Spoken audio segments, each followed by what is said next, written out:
Alright, I think ads were done. I went to the restroom to wash my hands. But let's get it started. If the ads start immediately, I'm sorry. But we're gonna go ahead with it. Alright, welcome to Trial 3 of the Great Ace Attorney Chronicles. I hope everyone's doing well. I feel that. How are you, Nightshade? Oh! Here comes the ads!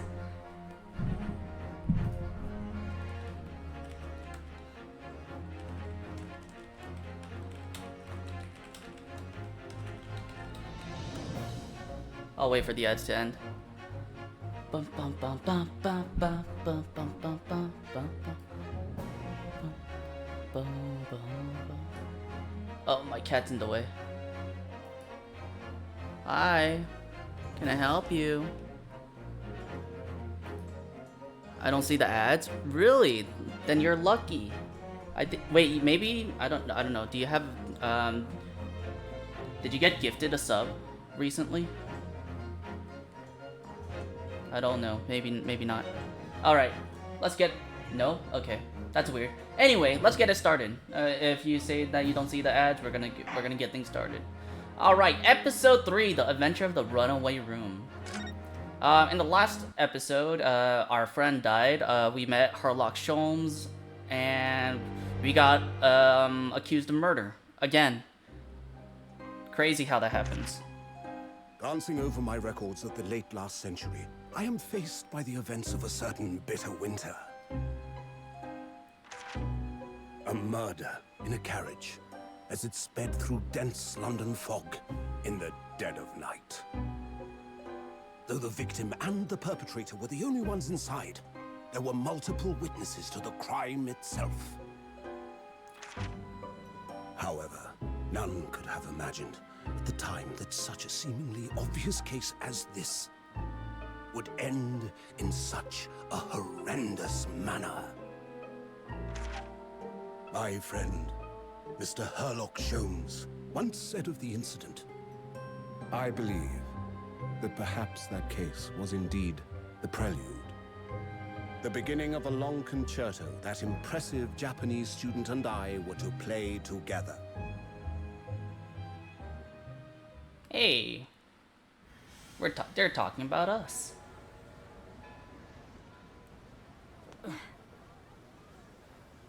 Amazing.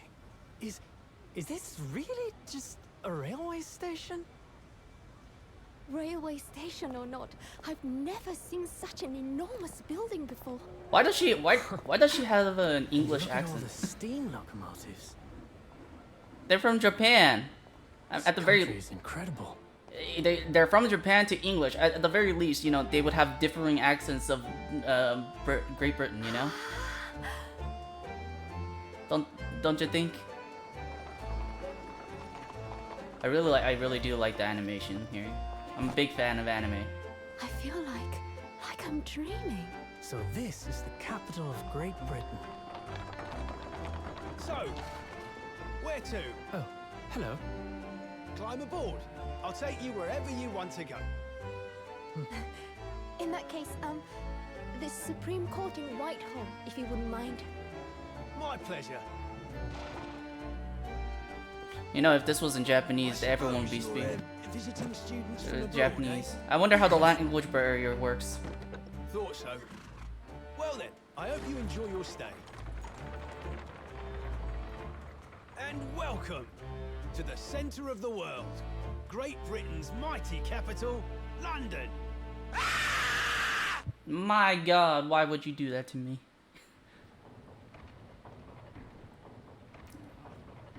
Is this how the thing is gonna look like? The court is gonna look like? Interesting.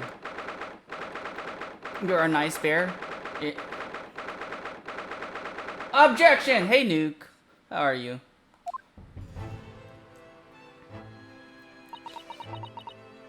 Tired? Nah, I feel that. What an incredible place! It's so imposing. It's almost suffocating. This place is breathtaking. It looks like a fortress. There are some stone buildings like this in Japan now, of course.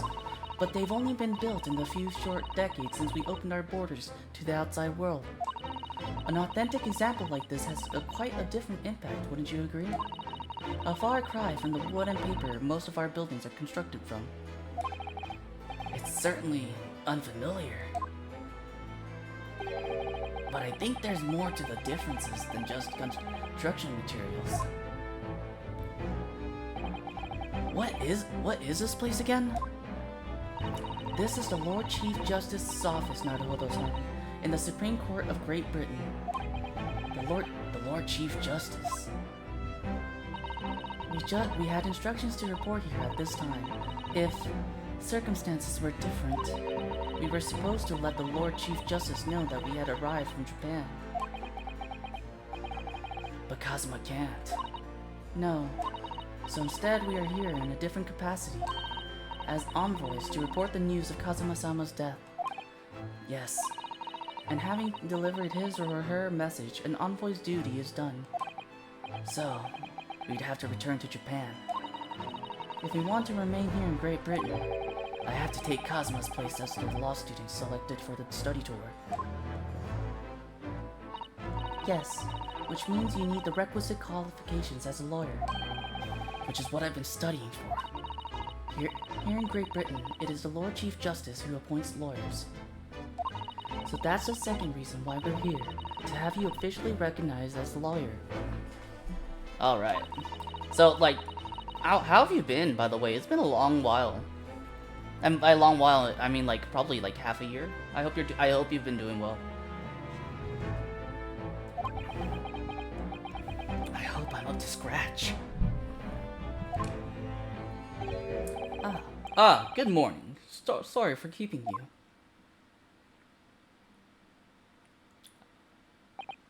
Oh. I trust you aren't too exhausted after your long voyage from Japan. It seems I'm 1 hour, 12 minutes, and 47 seconds late. My apologies. Oh, no, don't mention it. We're never happier than when we're standing around with nothing much to do. How fortunate. So, introductions. I am Mael Strongheart, Lord Chief Justice of the British Empire. And I feel like a little mouse under the elephant's foot. Come on, Mr. Naruhodo, don't be a mouse. It's an honor to meet you, Lord Chief Justice Strongheart. I'm Ryunosuke Naruhodo from the Empire of Japan. Well, Mr. Naruhodo, welcome to London, the capital of our glorious British Empire. Yes, thank you.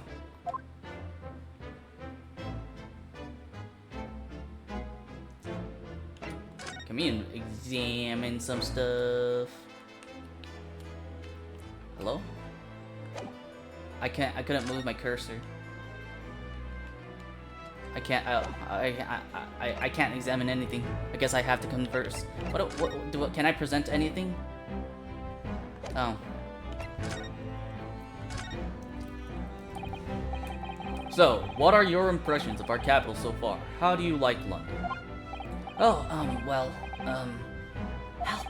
I've been so nervous ever since I got here, I can't remember a single thing about the city. It's simply splendid, isn't it, Mr. Naruhodo? Oh? We've had a wonderful view of some of London's streets from the carriage on the way here from the station. Everything is so impressive and grand. I must say, I'm almost lost for words. I'm glad to hear you like it. The city boasts tramways, piped water, and gas, even cables supplying electricity. We spearheaded every revolutionary new technology in the world. Every visitor to London is astounded. Oh yes, astounded is the word. Thanks for saving me there, Susato-san. And everyone seems so jolly and full of vigor. Yes, and there is much excitement about the upcoming great exhibition we will be hosting here in London. Great exhibition? Cultural and technological advancements from around the globe are to be exhibited here in our great city. It will be the greatest spectacle of its kind in history, and will make Paris's World Fair look like a toy shop. Gosh, I can hardly imagine how magnificent it's going to be. Great Britain's capital city is nothing but magnificent. London is the center of the modern world. Even if you do say so yourself. The sun will never set on our great empire. Perhaps it is fate that in these progressive times we welcome visitors from the land of the rising sun. Lord Chief Justice, I think you were expecting a student of law for this study tour, weren't you? Absolutely. Mr. Kazuma Asogi, if my memory serves. That's right. The British government has already been telegraphed a full report on the situation. I understand the young man lost his life aboard the steamship bound for our shores. That's amazing. The news reached him before we even arrived. My country naturally extends its deepest condolences to yours. Oh, thank you. And you honored this appointment specifically to inform me of the news. Yes. We are here in the capacity of envoys from Japan to report the sad news in person. They tell me you Japanese are a people of protocol and courtesy, and I see that it's true. And it is with some regret that I must inform you that the death of the young lawyer means this study tour arrangement can no longer proceed. If you would just hear us out, Lord Strongheart. What do you have to say, madam? It's about the study tour. Mr. Naruhodo here would like to make a proposal. Would he now? Well, Mr. Naruhodo, this is it then, the moment of truth.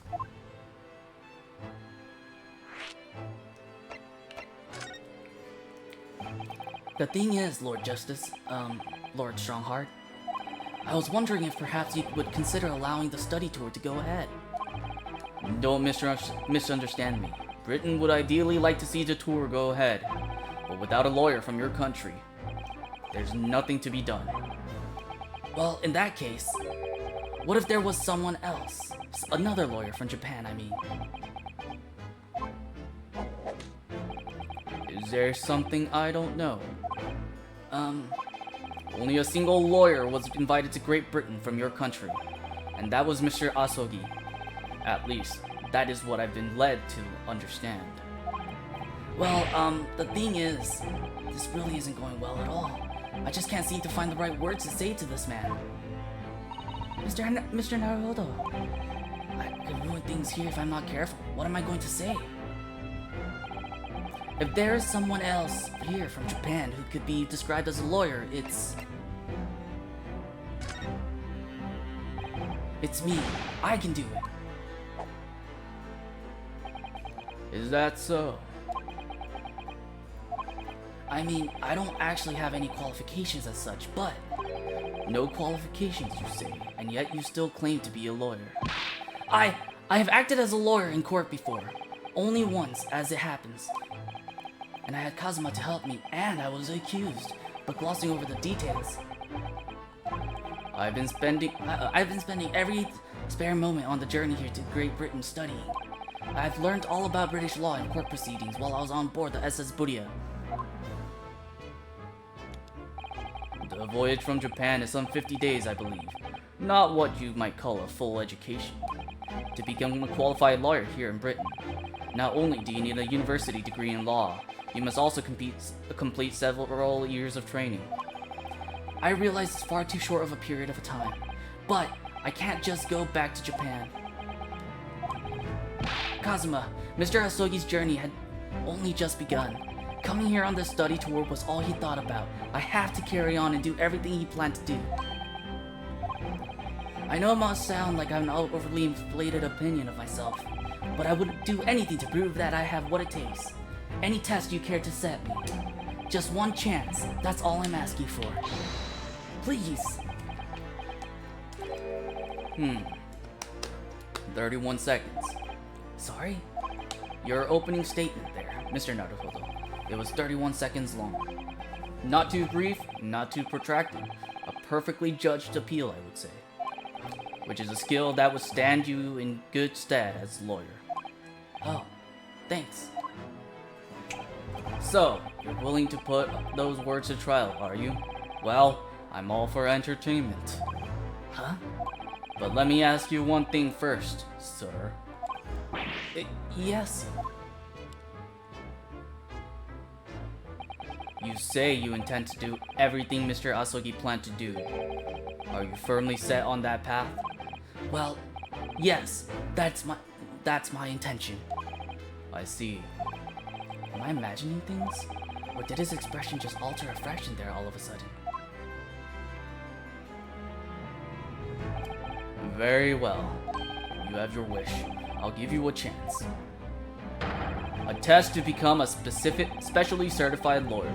Whether you pass or fail is entirely down to you. Really? So, what form will the test take exactly? Tell me, Mr. Naruhodo, what do you consider the role of a lawyer to be? Well, defending people, of course. Well said. So, let's have you defend someone. Huh? Your timing is perfect, in fact. There's an apt trial about to begin later today. No advocate has been appointed for the defense as yet, so this will be welcome news. Today? Straight away? If you manage to secure a verdict of not guilty, you'll have passed my test. What could be simpler? How do I get myself into these situations? Well, could I ask, what sort of trial is it, Lord Strongheart? Yes, good question. Ah, I remember. It's a murder trial. A murder? An extremely simple case, I understand. You really can't lose. That's easy to say. But I should mention, just in case, if the defendant is found guilty, he will of course be sentenced to capital punishment. Capital punishment? He'll be put to death? Here in Great Britain, murderers are sent to the gallows without exception. Presumably you read that much in your short C-based introduction to British law. We can't possibly agree to such a test. We would be toying with a man's life. I am the Lord Chief Justice, and I've decided it is acceptable. But you can't do that, can you? There's no need to overcomplicate this. All you have to do is ensure that you don't lose. So the defendant may live or die depending on how well I perform in court? If I lose, he'll be hanged. Mr. Naruhodo, you've come to me claiming to be a lawyer. If you want me to take you seriously, you need to prove you're willing to do a lawyer's job. And you say you intend to see through the will of your compatriot, Mr. Asogi. I would like to understand just how far you're willing to go in order to make that happen. He's testing my resolve. What's the matter? You've fallen silent. I'm sorry, but time is pressing. The trial begins shortly. I need an answer from you now. What's it to be? What do I say? Do I agree to this absurd test? Alright then. If I have to give you a decision now, my answer is... I can't do it. I can't get the words out.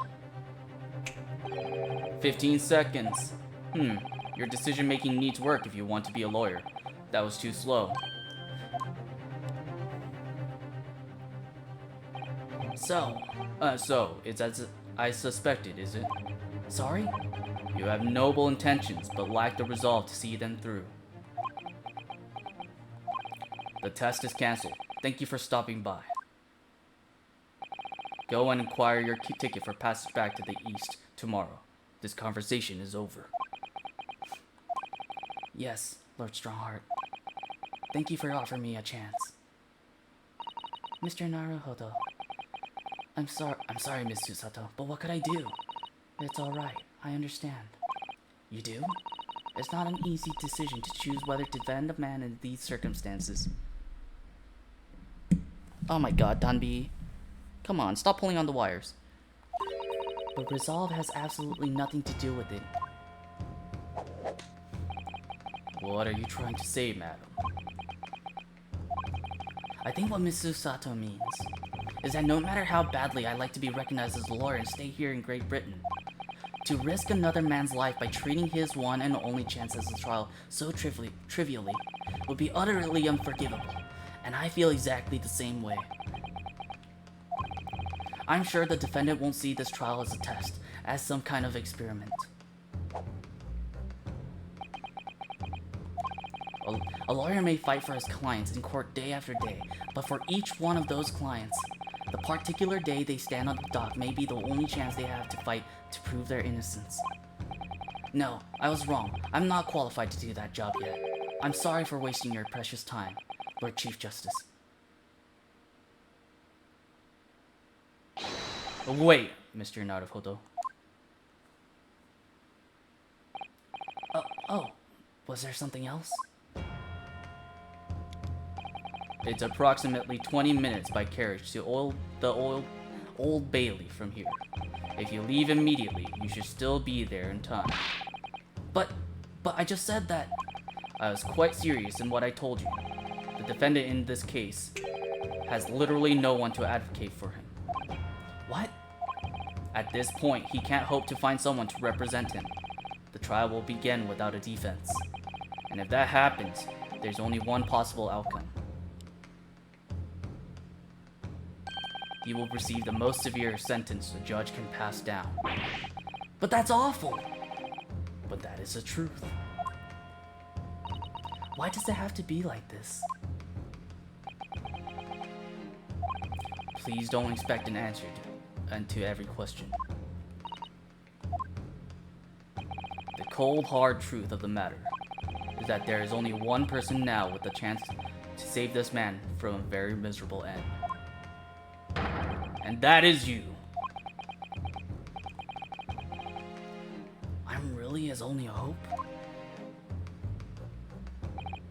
So, what do you say now, madam? Me? What do you mean, Lord Strongheart? You said it wasn't an easy decision to choose whether to defend a man in these circumstances, and I agree. But in my estimation, it is purely and simply a matter of resolve. Oh. Our time is up here. I have a meeting to attend. I must leave in 2 minutes and 16 seconds. So, venture into our great city and enjoy yourselves.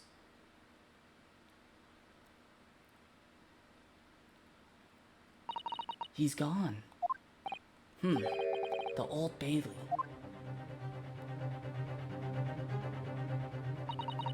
If we're going to do this, Mr. Naruhodo, we must leave at once.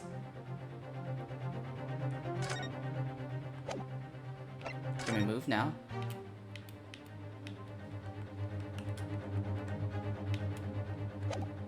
I can't.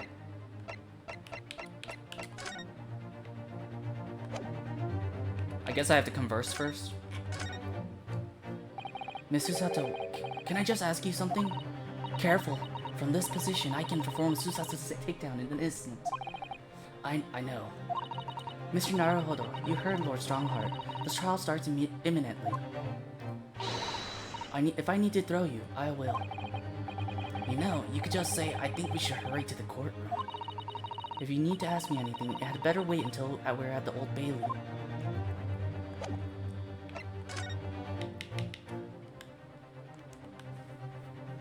Can I? That's weird. My controller is not working. Hold on. Let me like my D-pad and joystick just not working half the time. What?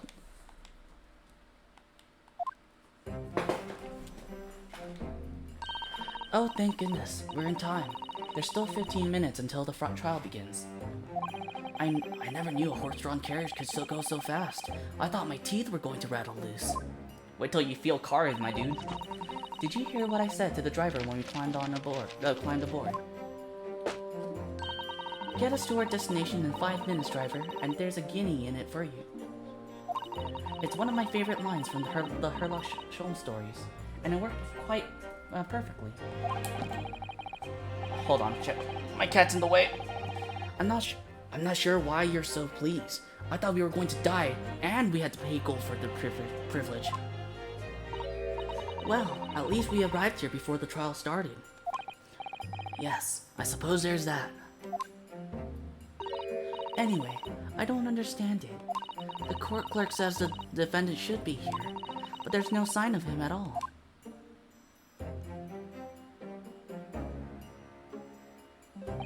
So this is the Old Bailey.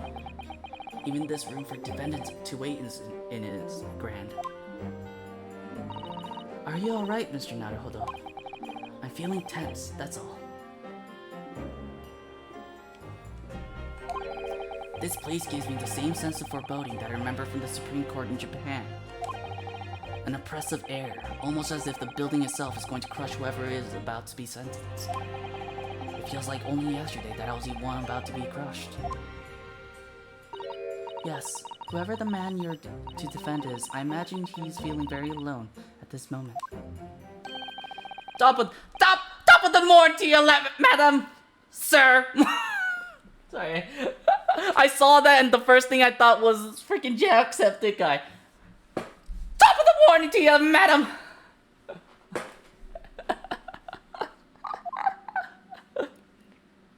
Oh my god, it looks nothing like Jax. What are yous doing following me here? Things are fair desperate, aren't they? Are they? Sorry?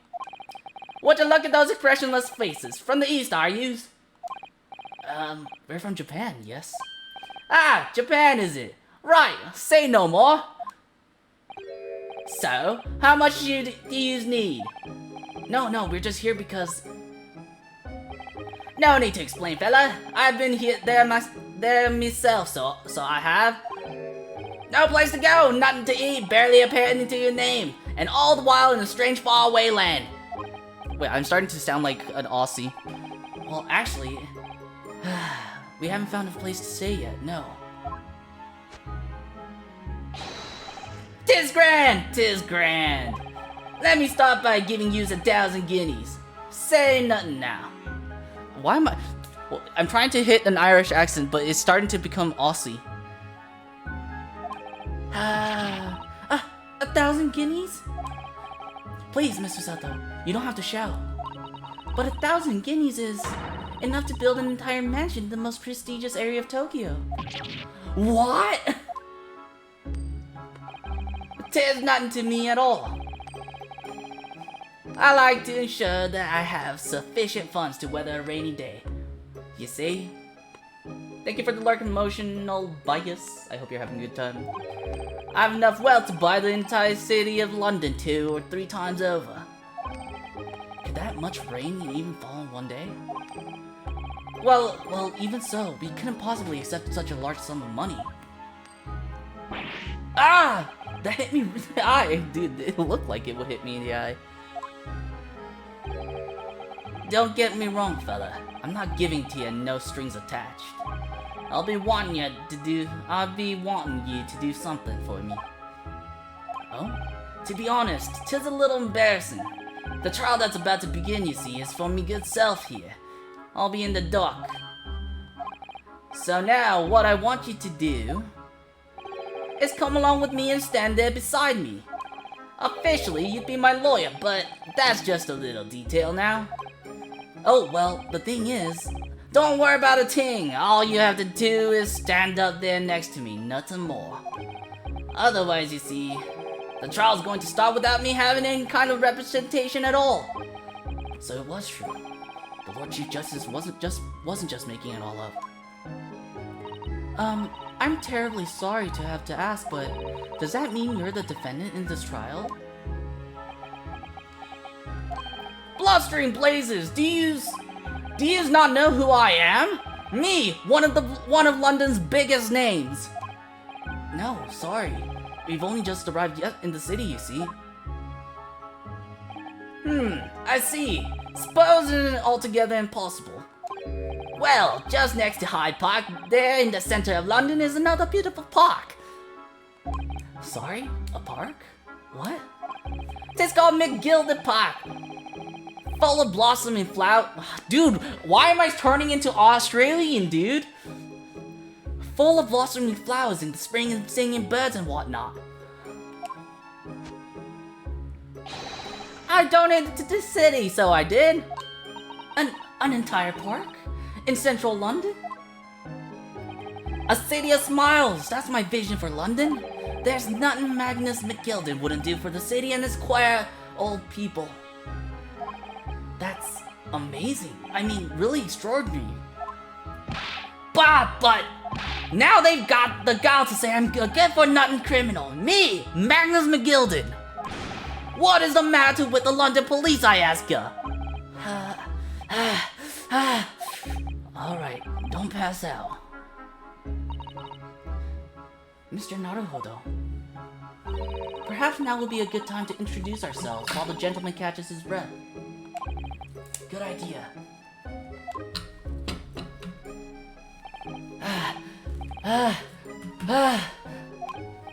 Mr. McGilden, the thing is, we're actually here in London to study British law. We're law students on a study tour from Japan, you see. So, if you don't have a lawyer for the trial yet, and you'd be happy to put yourself in our hands, we'll do our best. What was I after saying, you daft Egypt? I've given you 1,000 guineas to stand up there next to me, haven't I? Well, yes, but I wasn't really offering to just stand up there next to you.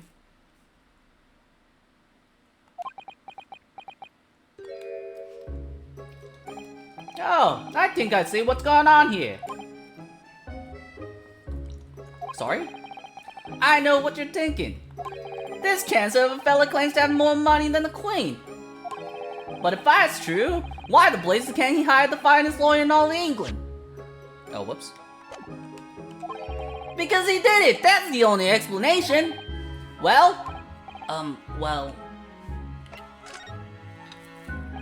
not at all. Although, it is a little strange, to be honest.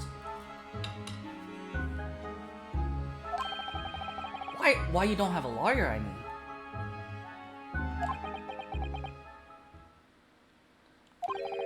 That would be the fault of the Reaper. Sorry? Did you just say Reaper? Aye, the Grim Reaper of the Bailey, Lord Baroque Van Zeeks. He's the prosecutor. The prosecutor is the Grim Reaper? Hello, Sunshine. When Van Zeeks stands for the prosecution, they call the accused his sacrificial lambs. And to this day, in every single trial in which he's been the prosecutor, the accused has been damned. What?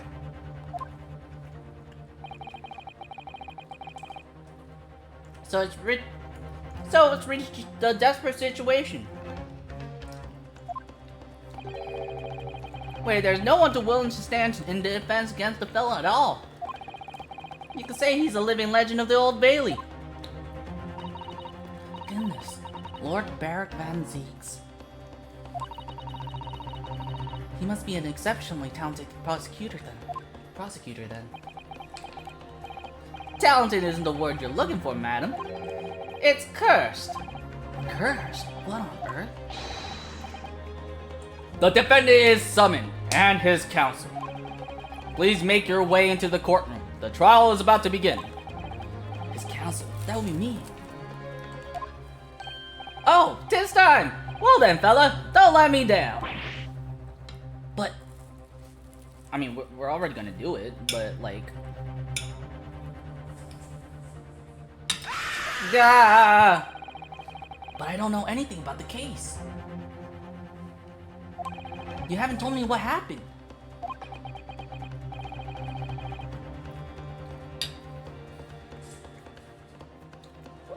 Until you showed your face here, I'd made up my mind, so I had. Sorry? I decided I have to defend myself in there.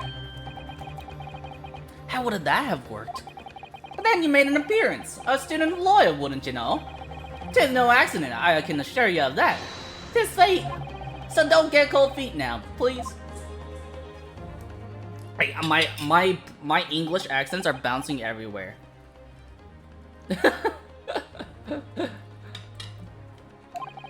I literally know nothing about the case or about this man who stands accused. God, okay, so I'm eating right now while I'm playing, and I'm eating this Texas brisket, but it's so freaking salty. I'm gonna have to drench it in the fucking barbecue sauce. In fact, the only thing I do know is that I can't just turn my back on him.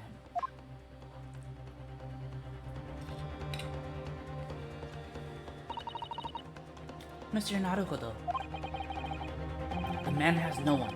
He'll have to stand alone in that courtroom, armed with nothing to defend himself. Yes, something that Kazuma would never have allowed to happen. Counsel for the defense, what are you doing? If you're late for the start of the trial, you will lose your right to stand.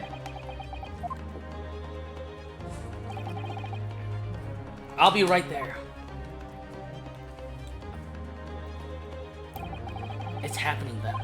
My first trial in a British court. I hope you're watching over me, Kazuma. Because I have no idea how I'm going to manage this. Part 1, end. Probably.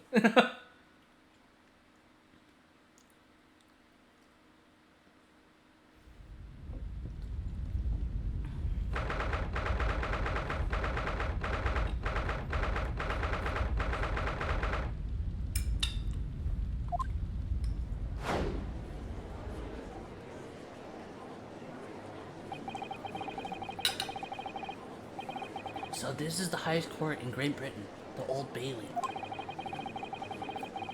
The centuries of history in this place is palpable, isn't it? It's so different to the Supreme Court in Japan. It feels both imposing and serene at the same time. The atmosphere almost makes words redundant. Whatever the country, determining a person's guilt or innocence is always a solemn affair.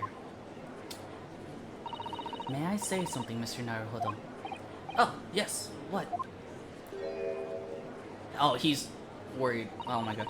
Your eyes look ready to pop out of your head again. I know, but I just can't help it. Hey, it's like old Miles Edgeworth. Like, as if he's a Miles Edgeworth was a vampire. In the name of Her Majesty the Queen, I hereby declare this court to be in session. We are here today to determine the guilt or innocence of Mr. Magnus McGilded. I now call upon the counsels for the prosecution and defense to declare their willingness to proceed. The prosecution is fully prepared. Yeah, it looks like Miles Edgeworth turned into a vampire, bro. That must be the Reaper of Bailey. He really does look fully prepared to dispatch his next poor victim to the underworld. Counsel for the defense, you appear to be Eastern. Do you speak English? Huh? Oh, yes, of course. Sorry. But he asked if the defense was ready. And I couldn't be further from ready if I tried. And those eyes please me. Nipponese. They shroud your fear, your doubt, your trepidation. They run wild, cling to some phantom notion of courage. The quintessential look of a sacrificial lamb. A cold shiver just ran down my spine all the way to the tips of my toes. Now, Mr. McGilded. Yes, my lord? You stand accused of murder, a capital offense. You can be sent to the gallows if found guilty.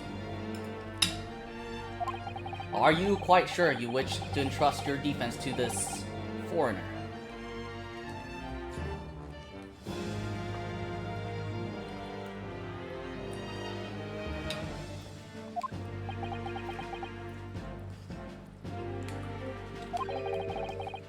As I've always said, my lord, 'tis a grand thing to give opportunities to the young. Even if the fellow's a student from Little Island off in the Far East. It's not the British way to ignore the danger to yourself and give those less fortunate a fair chance. I just turned into, like, a hillbilly there. I'd like to think that acts of chivalry do the great British Empire proud. what a fine gent. Oh, I'm not gonna read the crowd.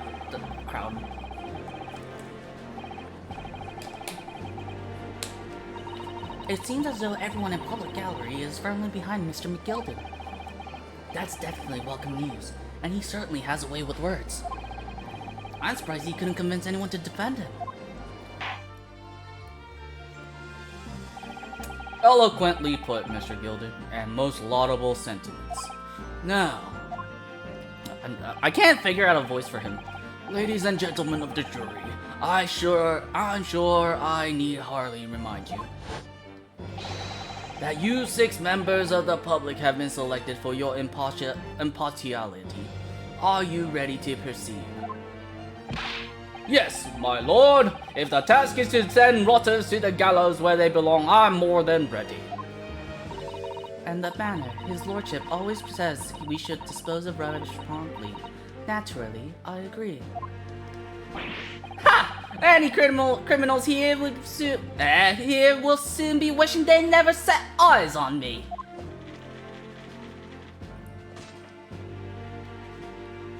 Man, you're not allowed to drink in here.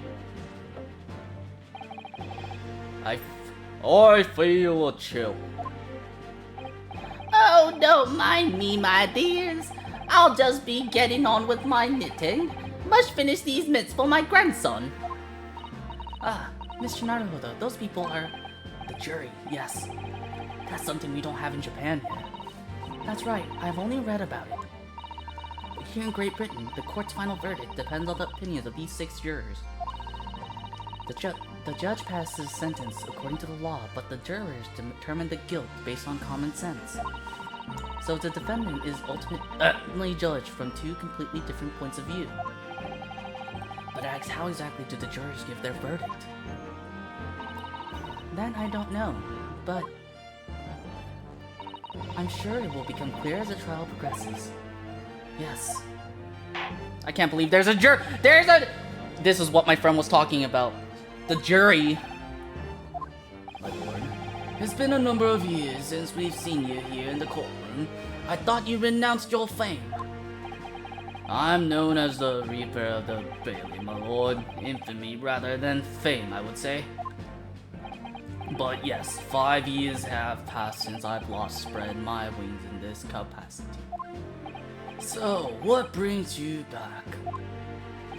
Is there some change of circumstance of which the court should be aware?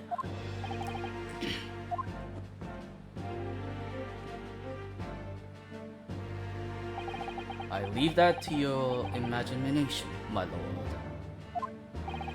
So the Reaper has been out of action for 5 years. I like how they both have swords. That's actually really nice. Why did he have to choose today for all days to make a comeback? Hold on. Let me have a bite of my brisket and like dip it full deep into the barbecue sauce. I'm done with all the spicy barbecue sauce, so I only have to eat the sweet barbecue sauce now. I hope it just like doesn't spoil my appetite or mood. Don't lose heart, Mr. Naruhodo.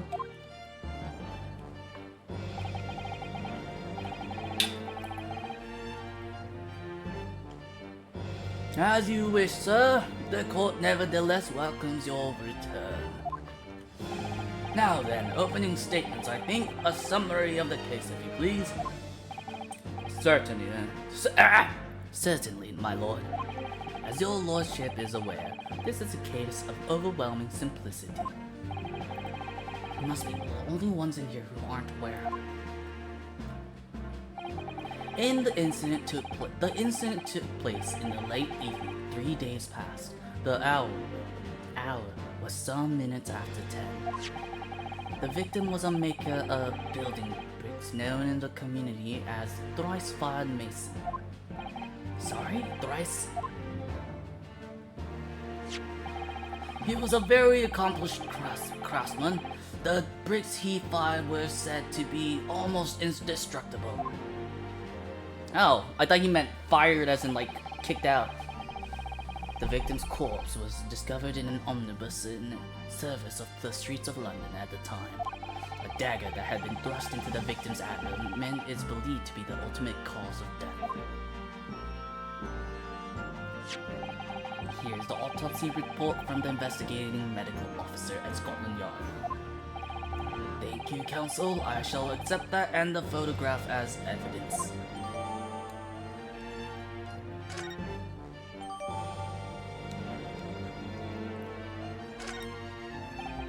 And on one further item of evidence. The prosecution wishes to submit these as well.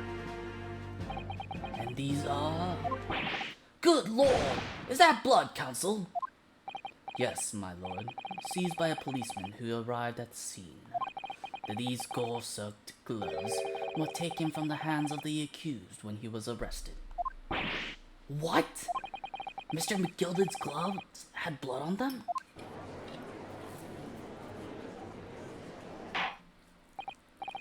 Yes, I will accept these as evidence as well.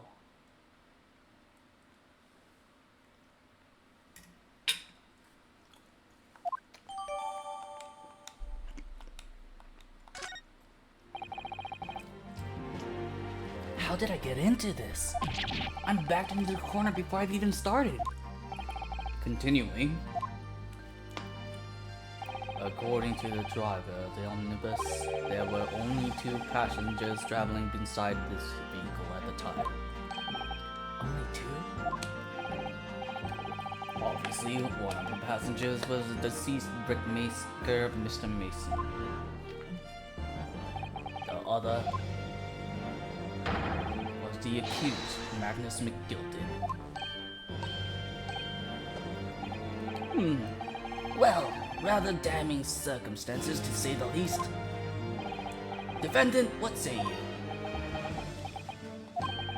Well, of course, I have no recollection of such a thing.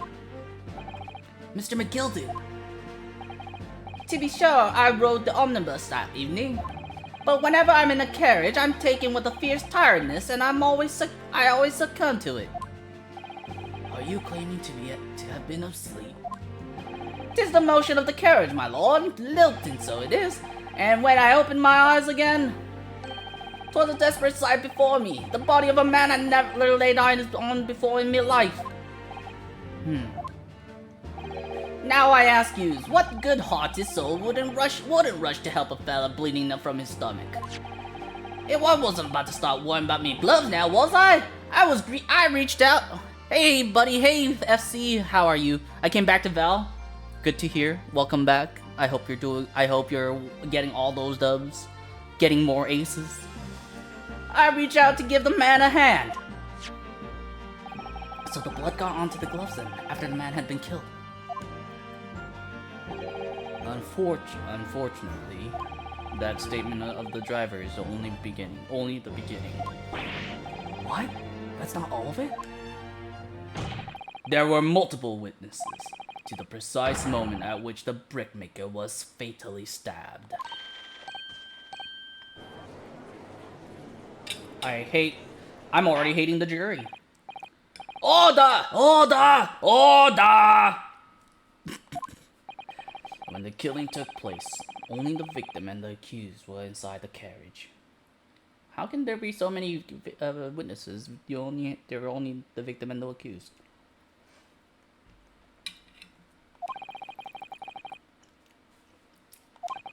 This is not just a case of compelling evidence.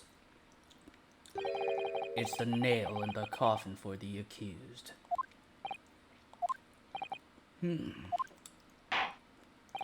Thank you, counsel. The circumstances of the crime has been made quite clear. I think we will hear testimony from these witnesses first of all. I did placements and placed in Iron 3. That happens when you're gone. When you're gone for a while, you're gonna be placed in Iron, like in Iron. You're just gonna have to climb, carry. I hard carry every round. Hey, I could see you going back to gold. I could see you getting to gold really quickly.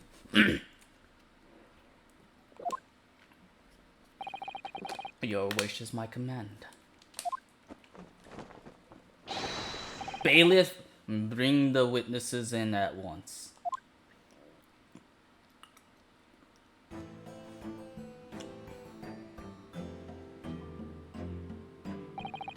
Witnesses, your names and occupation. Probably my best game I've had this season was 32-12. Let's go.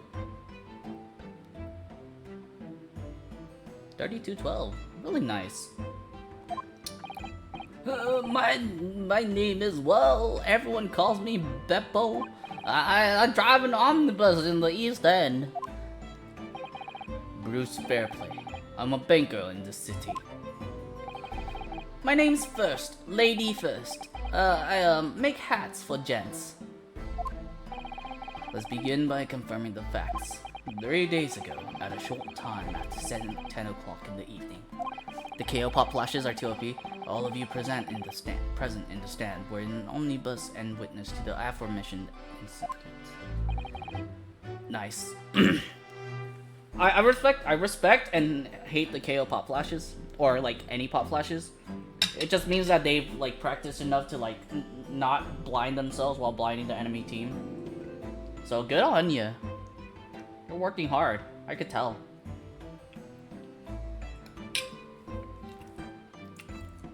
Is that correct? Yes, sir. Quite right. Yes, sir. That's right, sir. Very well then. Let's proceed to your formal testimonies, please. Each of you will tell the court precisely what you saw.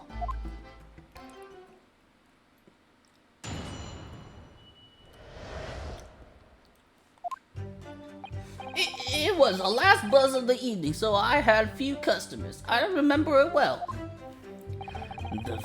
The victim and the man accused of killing him were sat next to each other inside the bus. I feel like this guy did it, fair play. Then out of the blue, the accused just reached over and plunged a knife right into his guts. That's right, he stabbed him. I screamed, I did. Couldn't help it. You make hats, but they keep falling off. What kind of hat maker are you? As soon as I heard the scream, I stopped my bus. And then I saw it too. Unambiguous testimony, I must say. Exactly, my lord. These men witnessed the incident in the omnibus with their own eyes. Hold on.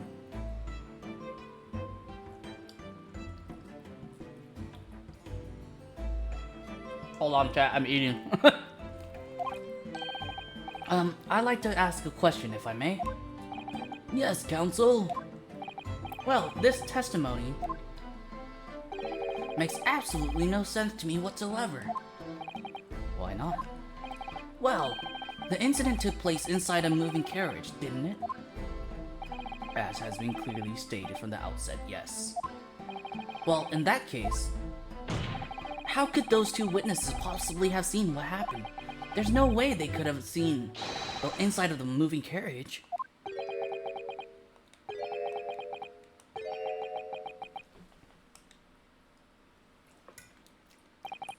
How? Wait.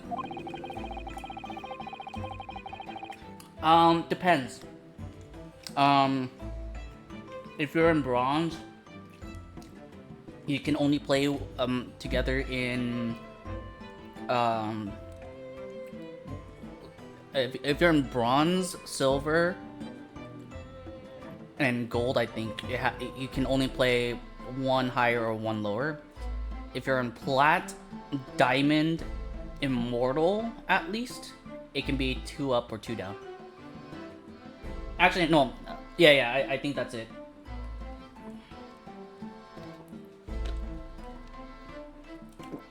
I read that civilization in Easter Island nations was a good century behind our own. But you're here in London yourself. Are you really so ignorant about our omnibuses? Huh? Tell me, my Nipponese friend, have you even traveled in an omnibus? Well, no. We only arrived in London this morning. No matter. I've arranged for us all to see for ourselves, the actual scene of the crime, that is. What do you mean? The actual scene? How?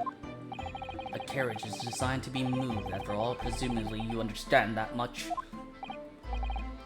Yes. The omnibus in which this bloody crime took place is here today in this very building. here? What? The entire carriage? Bailiff. Bring forth the stricken omnibus.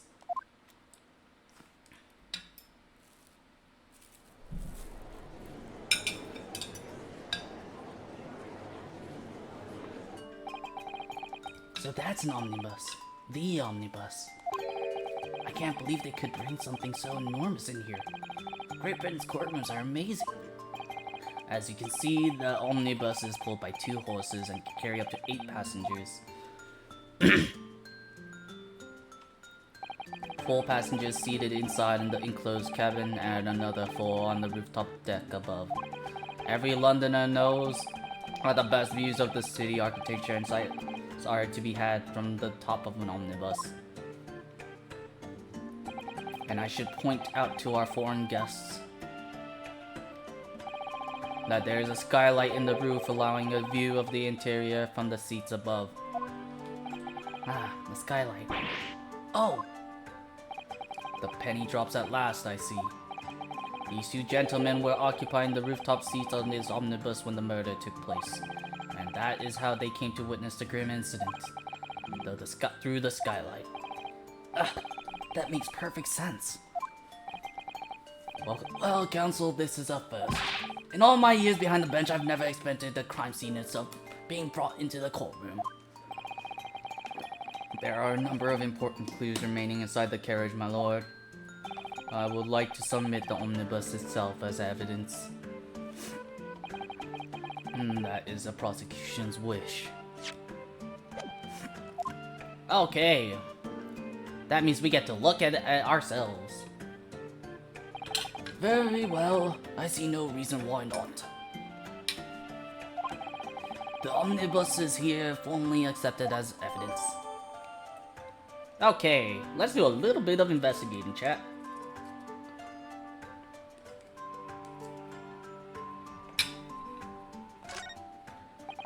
I can't believe it.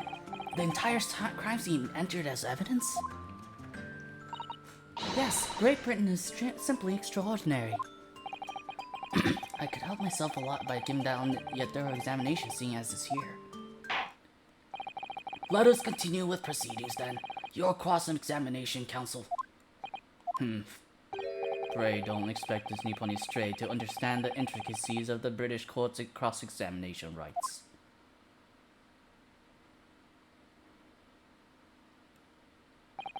Alright, my first cross-examination in a British court.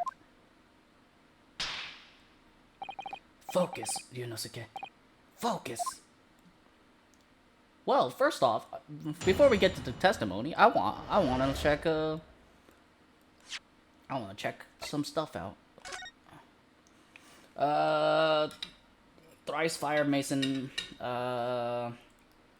Brickmaker caused death stab once, internal hemorrhaging, that's fine, okay,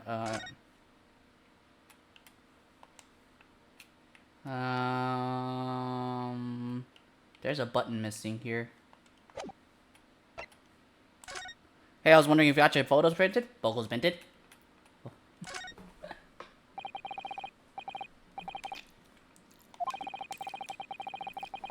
Meow. Look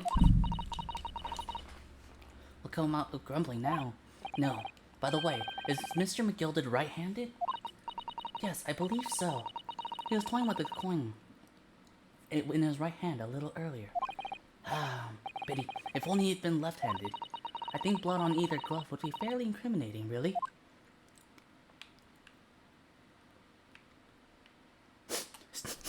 Let's sniff the inside of the glove.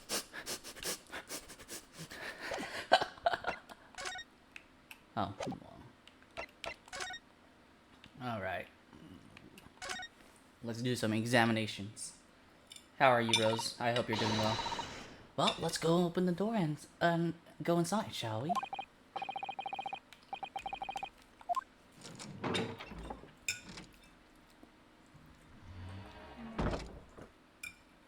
Okay, I'm done eating my brisket. I need to wrap it up again so that my cats don't eat the remains. Ah!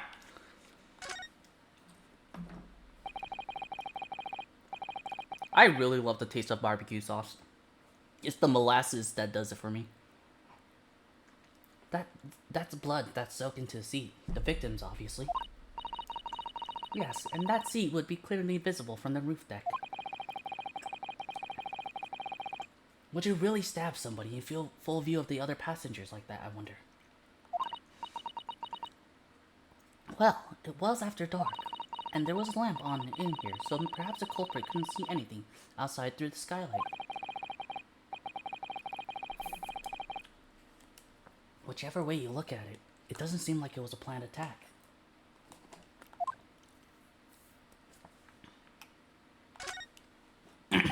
Ah, that's a poster for the great exhibition that's due to start 6 months from now. There's a lot of focus being drawn to the Crystal Tower, the centerpiece of the whole exposition. Ooh, the Crystal Tower. It's under construction already, I believe. People all over London must be fizzing with excitement at the prospect of such a grand event.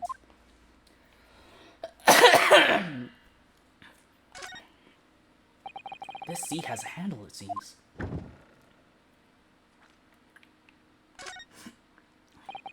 This looks like all sorts of equipment that be needed to keep the omnibus running. Feeding tubs, tools to repair, wheels, blankets, horseshoeing tools. So it's a storage compartment for the coachman to keep his things, it seems. There doesn't seem to be any space for passengers to stow their luggage, that's for sure. Well, I don't imagine it would be very convenient for that purpose anyways. I think it's gonna say all the same thing.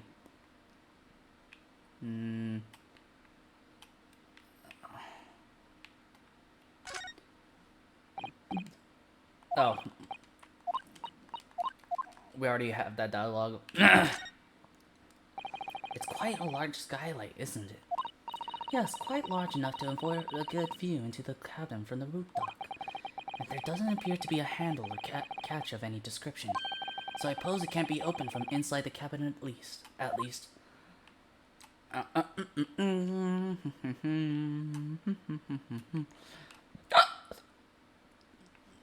Is there anything new inside? That's probably all the same dialogue. Already had this dialogue. Let's get out. Have you seen enough? Let's step back outside then.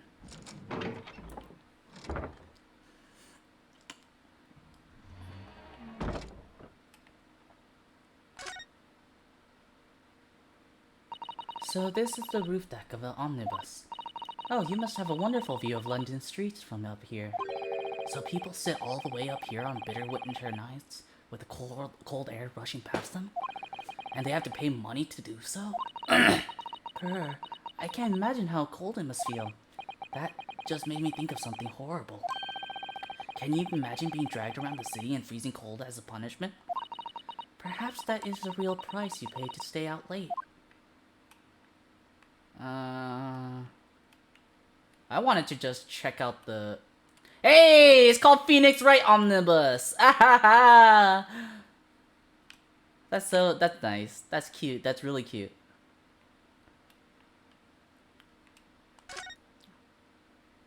Oh, it's the same thing.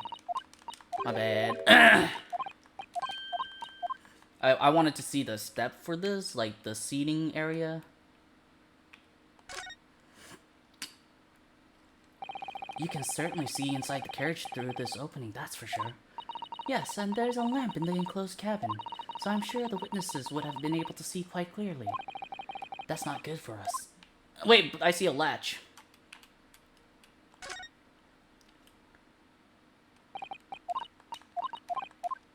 Can I not investigate this latch right here? Nah, I guess not. Okay, is there anything else yet? Doesn't seem like anything. It seems like everything is gonna have the same dialogue. Is it gonna be the same thing, dialogue up here in this area? Yeah.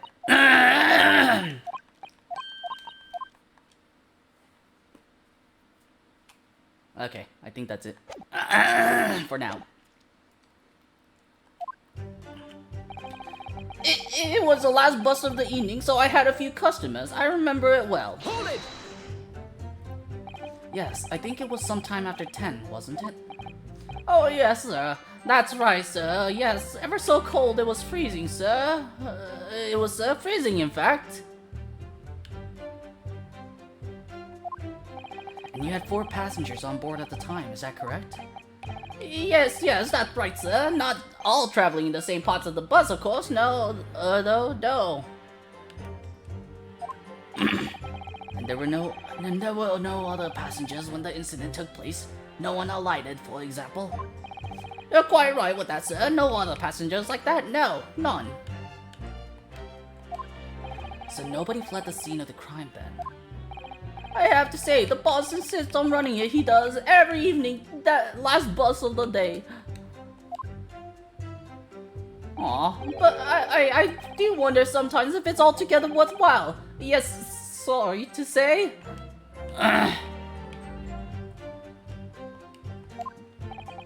What do you mean by that?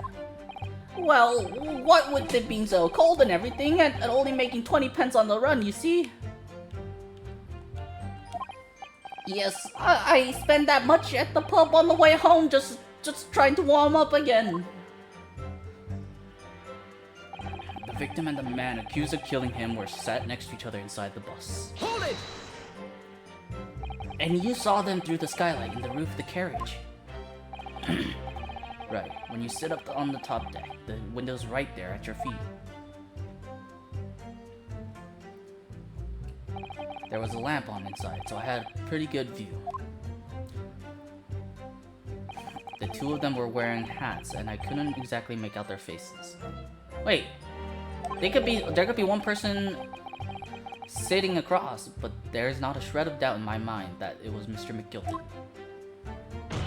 How can you be so sure? Well, how can I put it politely? Mr. McGilden is a gentleman of rather small stature. I couldn't have mistaken him for anyone else. Let's not forget that when the vehicle came to a halt, the only people inside the enclosed cabin were the deceased Mr. Mason and Mr. McGilden. There's no room for doubt here. I really wish there was. Then, out of the blue, the accused just reached over and plunged the knife right into his guts. That's right, he stabbed him. I screamed, I did. I couldn't help it. Oh, wait, hold on. Hold it! You actually saw the exact moment it happened? Didn't I already testify to that? Or our fair dinkum hard-working city bankers not considered trustworthy these days? Oh, no, I didn't mean that. This is no good. I really got his back up. Perhaps you could just tell us what you saw in a little more detail, if that's... My lord! Juror number 3, what is the meaning of this? My mind is made up, my lord. Completely and utterly made up. Made up about what? I don't like the stinking rich. Never have.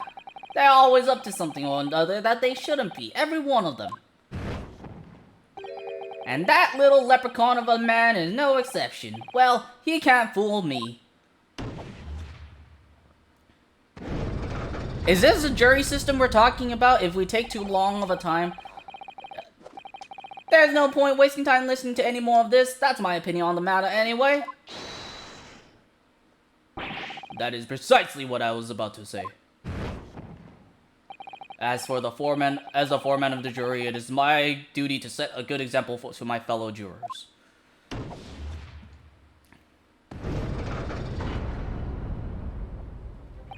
What is happening here? Let me see. Ah, yes, it seems that's how the members of the jury give their verdicts. With fire? Apparently, yes. White for innocent and black for guilty. As the 6 members of the jury make up their minds about the case, one by one, they each cast a ball of fire into the great scales of justice, as we saw a moment ago. So if those enormous scales fall completely to the black side, does that mean...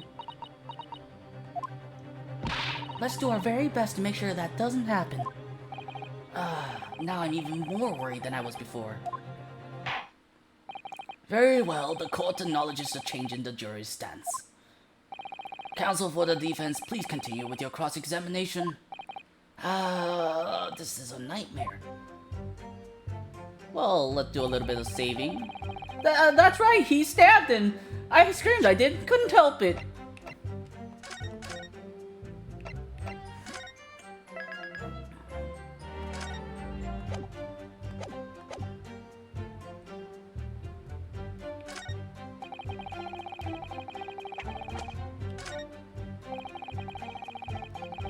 Am I not allowed to press continuously? He stabbed him, you say, and you were still sitting up on the roof deck, were you? Yes, that's right, sir. I was up on the roof seats. I remember seeing the little gent sitting next to... Wait, he's not wearing gloves. I've been thinking about a new hat design, you see, so I was just gazing absentmindedly around. But then, I happened to look down to the skylight. It was sticking right out from his belly, that huge great knife. A grim sight indeed. That didn't help me at all. The jury looks like they're even more convinced my client did it than they were before. That appears to have made everyone even more dubious that Mr. McGilda is telling the truth. If only we had some evidence to counter their suspicions. Mr. First. Oh, yes, sir. Is this the knife you saw? Oh, good grief, yes, that's it. The very one, sir. Is that? Yes, counsel, this is the blade that was driven into the victim's belly like a stake through the heart. That is a blade of considerable size, counsel. It is, and furthermore, the scabbard is emblazoned prominently with a certain initial. The letter M, which seems oddly familiar. Please, no. M for Magnus, perhaps? Or McGilded, possibly? Take your pick. It seems this particular big name in London made a magnificent mistake. Objection! But there's RMs everywhere. Like in Mason. Objection! This blade is far too extravagant for a poor brickmaker to have owned. No, this weapon of murder almost certainly belongs to the accused. Not conclusive, but certainly compelling, counsel. My lord, if you'll forgive the interruption. Juror number 2, go on. Mr. McGilded is a pillar of society and a gentleman, and a gentleman's word should be sacrosanct. However, those of us in service know we must accept hard truths. Wait, what are you about to do? Dispose of the rubbish!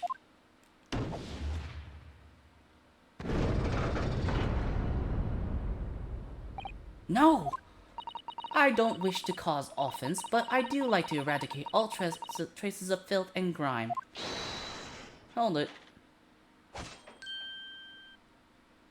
I have painstakingly typed every word uttered here today and cross-referenced all the facts. As such, I am now in a position to draw the only logical conclusion. Oh my god.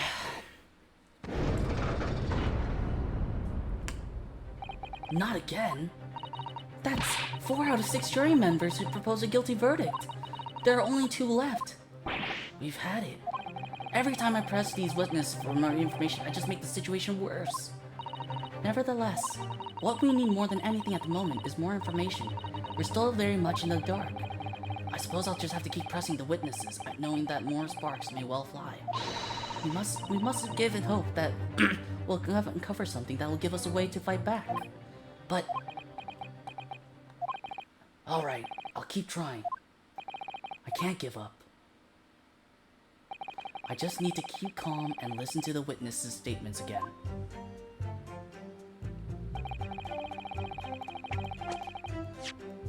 Okay, hold up.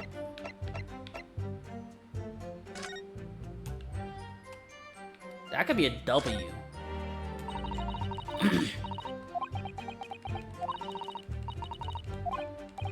Oh, sorry. Yes, I just don't really like blades. That's not a blade. That's Kazuma's soul.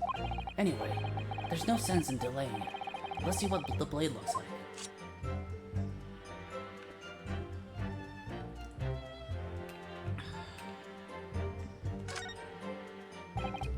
That looks a lot like blood. It surely is blood. The victims. An Englishman's blood looks like a lot of like Japanese man's blood. Do you think it wouldn't? Sorry, it's just that we've only just arrived here in Great Britain. I'm finding it a little hard to adjust. Yes, I do understand.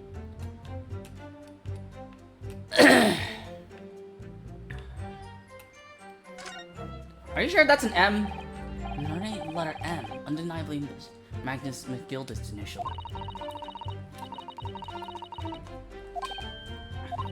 What is it? Look at this M. If you turn it upside down, it becomes a W.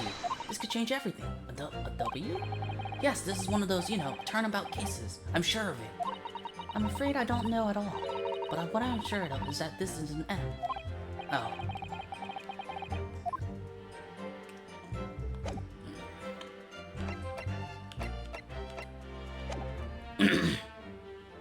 Hold it! Okay, we're pressing. What exactly did you see? Oh, well, sir, that would be the passenger, sir. Yes, collapsed on the floor he was. Wait. Collapsed on the floor?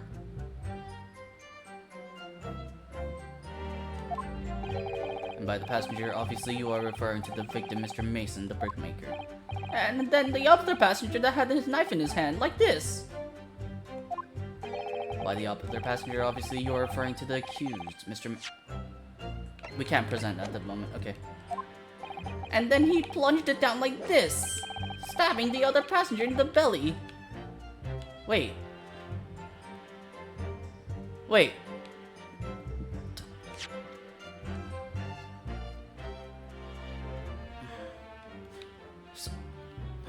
That doesn't make any sense to me.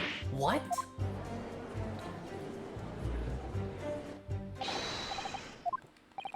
Oh no.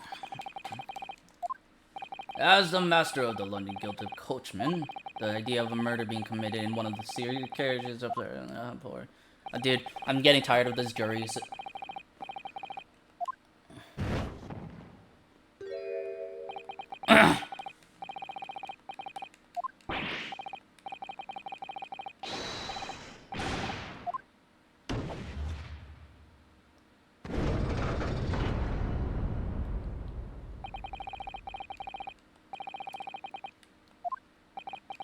Oh, thank you, sir. You're too kind, sir. This is too unkind, sir. Which now means that 5 jurors attended this man.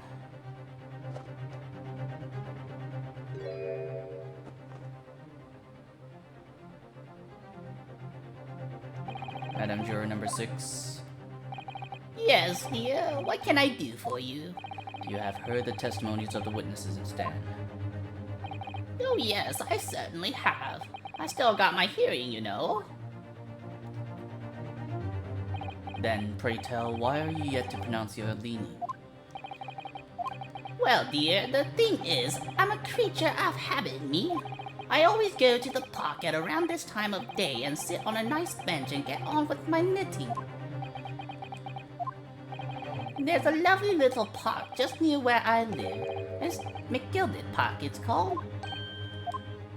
The gentleman donated it to the city, you know, to put a smile on Londoners' faces, he said. I can't imagine just a fine young gentleman who would have it in him to take another man's life. He is always doing wonderful things. Oh wait, this is just background noise.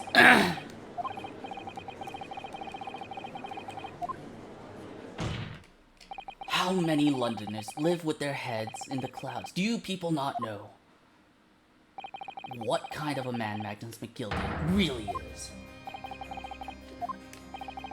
The philanthropist Magnus McGilden has enough wealth to purchase the entire city he claims to have value so highly. But where did all that wealth come from? Your client is a Shylock, sir, and one with the very darkest of souls. What? Stone the crows! McGilden lends money at extortionate rates of interest, so his victims have no hope of repaying him. When they default, he takes possession of everything they own. He's a vulture that preys on the weak. I've never heard any mention of this before. Your faculties haven't deserted you, I'm sure, madam. So has this thought not crossed your mind? Would a man wealthy enough to buy London in its entirety not have a carriage of his own? What possible reason could this man have had to make a use of a public omnibus service? You're not saying that the victim, a poor brickmaker, had next to nothing in his name, save considerable financial liability. It will come as no surprise that his creditor was the accused, Magnus McGilded. But let it also be known that the very day Mr. Mason was killed, the final repayment date for his debts. Good gracious! The brickmaker was destitute. He had lost his house. He had not a shilling with which to repay his debts. And in the end, his pitiful soul had the very last thing he'd owned taken from his life.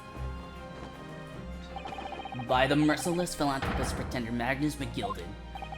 I don't believe it. If I might ask something briefly, Mr. Sato. You claim that the victim has been lent money by Mr. McGilded. But where's the evidence to support your claim?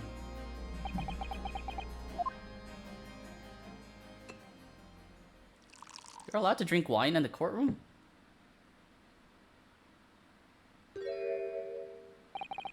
Pray forgive the discourtesy of filling my hallowed chalice in a court of law.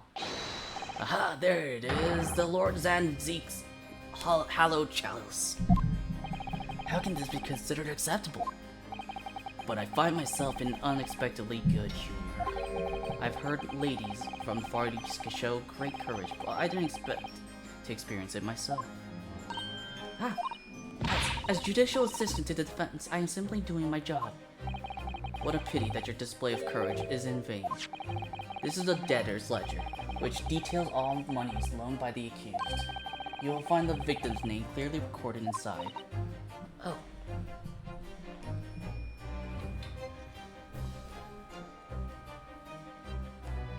Still, no, it's a good thing that she said it. Now we get to look at it. Allow me to present this ledger as evidence.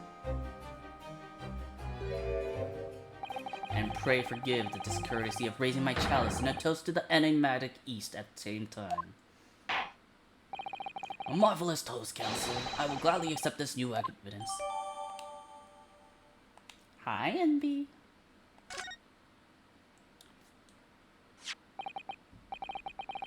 Ah, yes, 20 guineas. The victim owed a considerable sum, and the accused made quite certain he had ample recompense.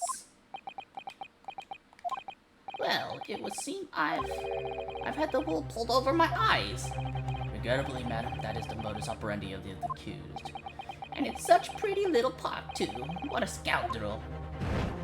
Oh, are we lost? Did we lose? Still. Maybe it's all for the best.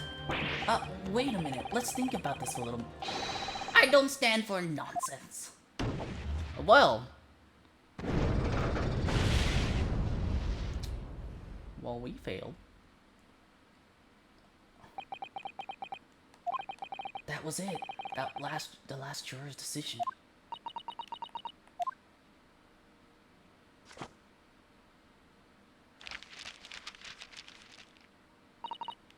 According to this encyclopedia of British law, when all members of the jury have concluded that the defendant is guilty, court proceedings are suspended, and the presiding judge will deliver the final verdict and sentence. That's what it says here. The final verdict. It's over then. Oh. There's a footnote, though. A footnote. However, the defense. All 6 members of the jury are now in agreement in this case.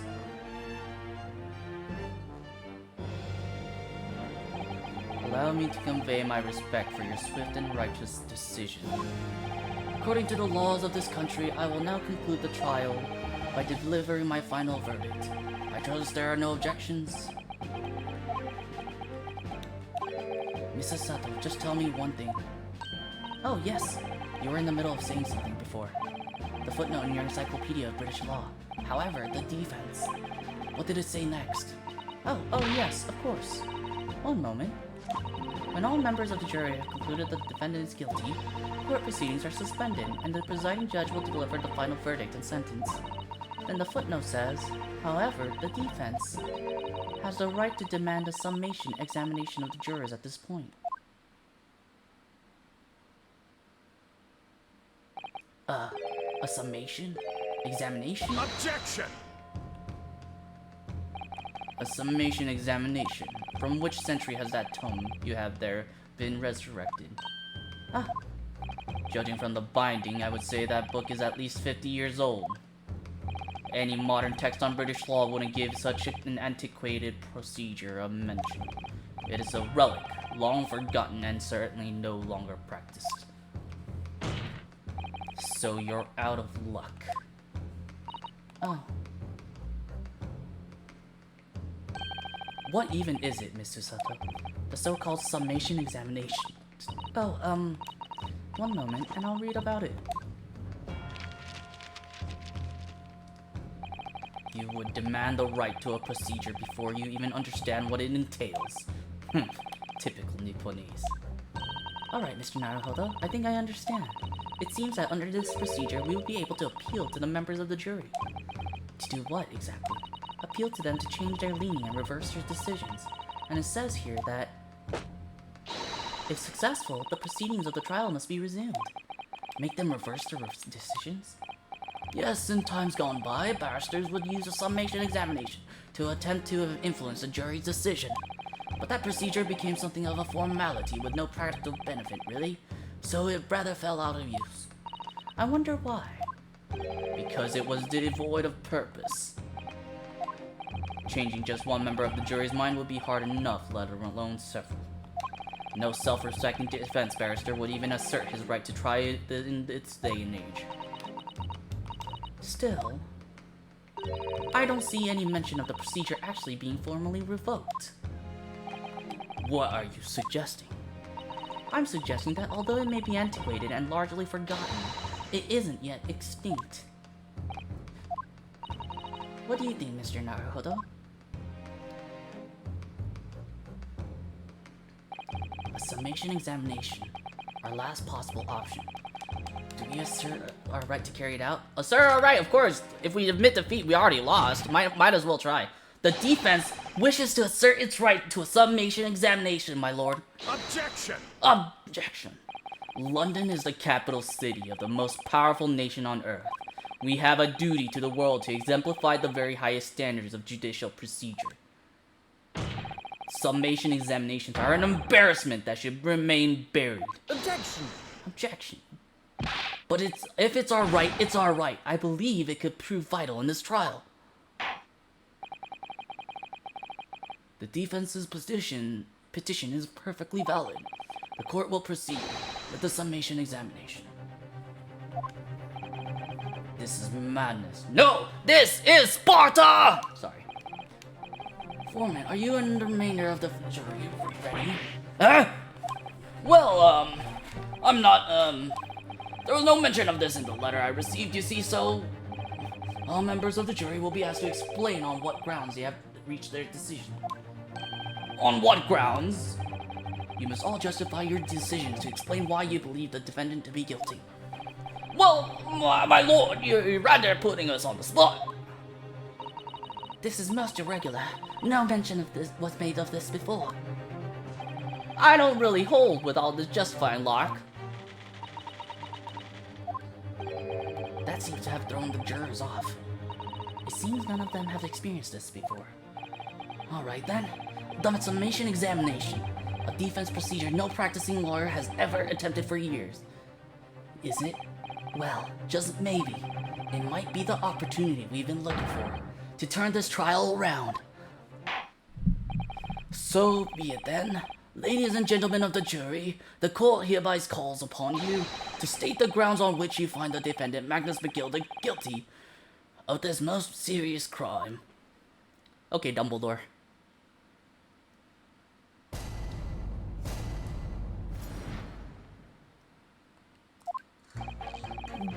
There was no one else inside the carriage at the time, so it has to have been him. I trust the driver. He has an excellent memory, it seems. 4 passengers with fares totaling 20 pence. He stuck the chap next to him like this. Brazen, I must say. Absolutely brazen. I have simply typed and collect all the statements made thus far and drawn the logical conclusion. You can trust the guild. Fair fares is our motto. We haven't raised prices for above 4 pence for years. Wait, 4 pence? So there should be 5. The scoundrel stabbing that poor man on the floor, it beggars belief! Wait, hold up, I'm starting to wish I hadn't pushed for this now. Wait, some of the jurors don't seem to have wonderfully formed arguments though, do they? Well, let's see what we can do. We need to get these 6 people to change their minds. I have to throw everything I can at them and use some very persuasive language. Just a moment, Mr. Naruhodo. According to my book, that's not quite how it works. Huh? I thought I was going to have all their icy minds with the heart read, but unfortunately, once the jurors have decided the defendant is guilty, they're unlikely to heed anything the defense says. But then, they've reached their conclusions by their own reasoning, you see. Their pleas will sound like excuses. In fact, it could recoil on you. The more you try to persuade them, the more entrenched they may become. Then what on earth am I supposed to do? Oh dear, I'm just citing what I've read about British law, Mr. Naruhodo. Right, I'm sorry. Do you have any idea how to make this work then? Well, from what I can understand, the key to this procedure is using the jurors' own words to make your arguments. What do you mean? Well, the 6 members of the jury are randomly selected members of the public. They may appear to present a united front, but the truth is, they are complete strangers who just happen to find themselves here in the courtroom together. And that's the way to break them down, you mean? Yes, exactly. We must listen very carefully to what each member of the jury says, and see if we can identify any contradictory statements. If we can contrast those statements and pit the corresponding jurors against each other. I see, so it's contradictions what 2 or more jurors say that we're looking for. In a way, then, this is similar to a regular cross-examination. Oh, yes, I suppose you're right. Find contradictions in their statements and pit the jurors against one another to break them down. Alright, I might be able to just pull this off. No, that's not right. I have to pull this off. Can we start the proceedings, counsel? I would ask you to take the stand for this. I'm expecting a clear and concise rebuttal. Yes, my lord. Wait, why did I say in British accent?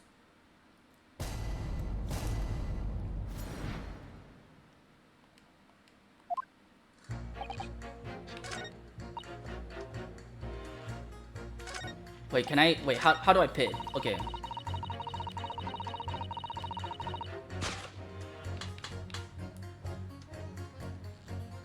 Objection! Those two statements, English. Those two statements clearly contradict each other. They do? Explain yourself, counsel. Me? Oh dear, what have I said? I swear on Silver Blaze's mane and name, I haven't the first idea what you're talking about. According to the group testimony we've heard so far, there were 4 passengers on the omnibus on the night in question.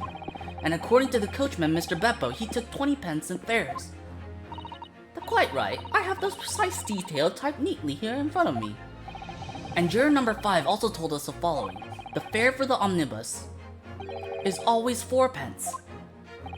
That it is, a fair and convenient single price. Just the way London's carriages should be operated. But that doesn't add up at all. In fact, it leaves a glaring discrepancy in the facts. Why, man? Why?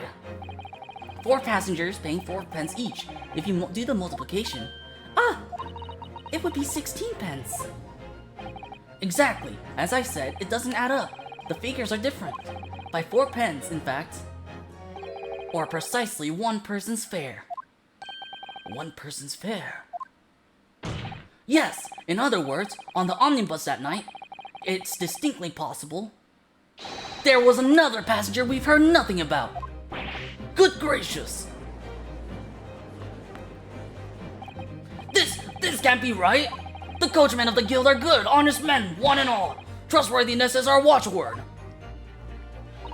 The figures your coachman claims most certainly do not add up. Your watchword, good sir, is a fallacy. I beg your pardon? Mr. Guildmaster, I think you ought to consider that if this trial were to end now, the news will certainly spread all over London. The news that one of your coachmen tried to hide the fact that he lets nefarious characters ride his omnibus. Ugh!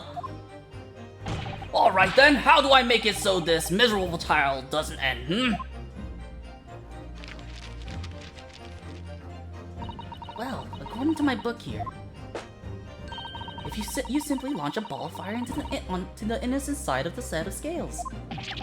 Now hold your horses there, coachman! We were all in agreement. Why do you have to go and... Wait till I get my hands on you, Beppo!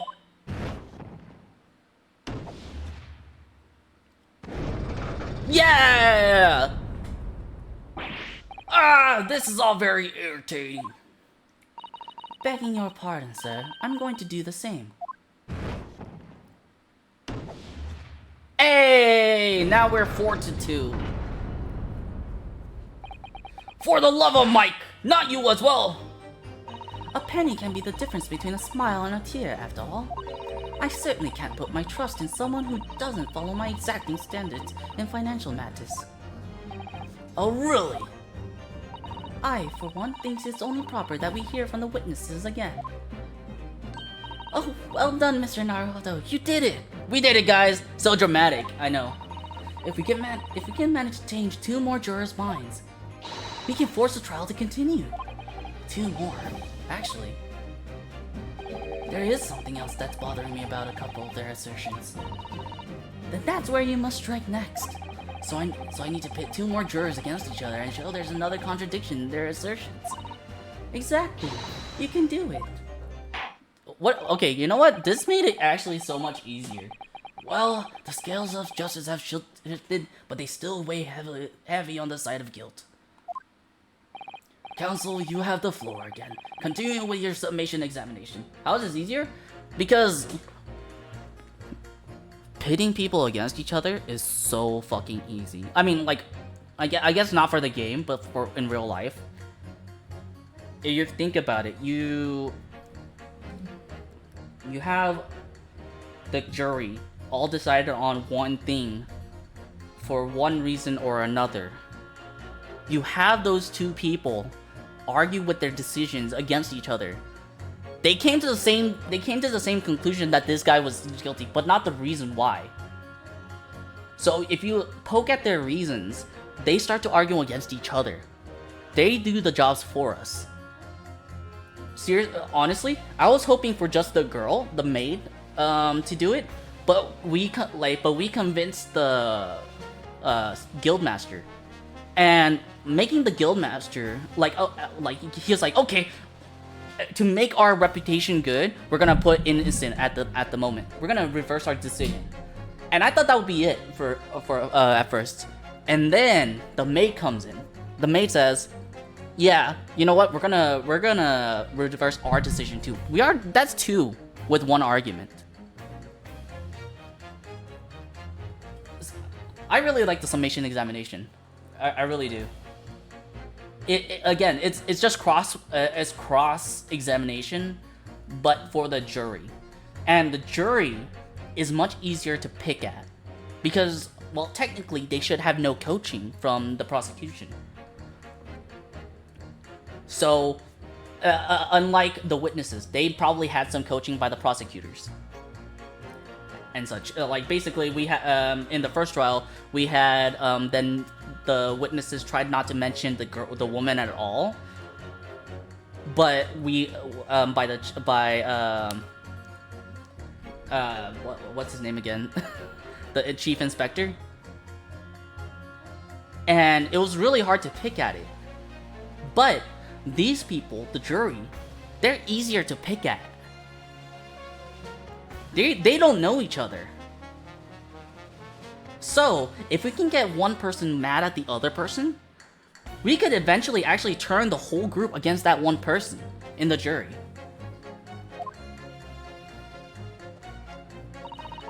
I'm changing my leaning to innocent. I should like to hear what the slipshod bookkeeper has to say for himself. Okay. There was no one else inside the carriage at the time, so it has to be him.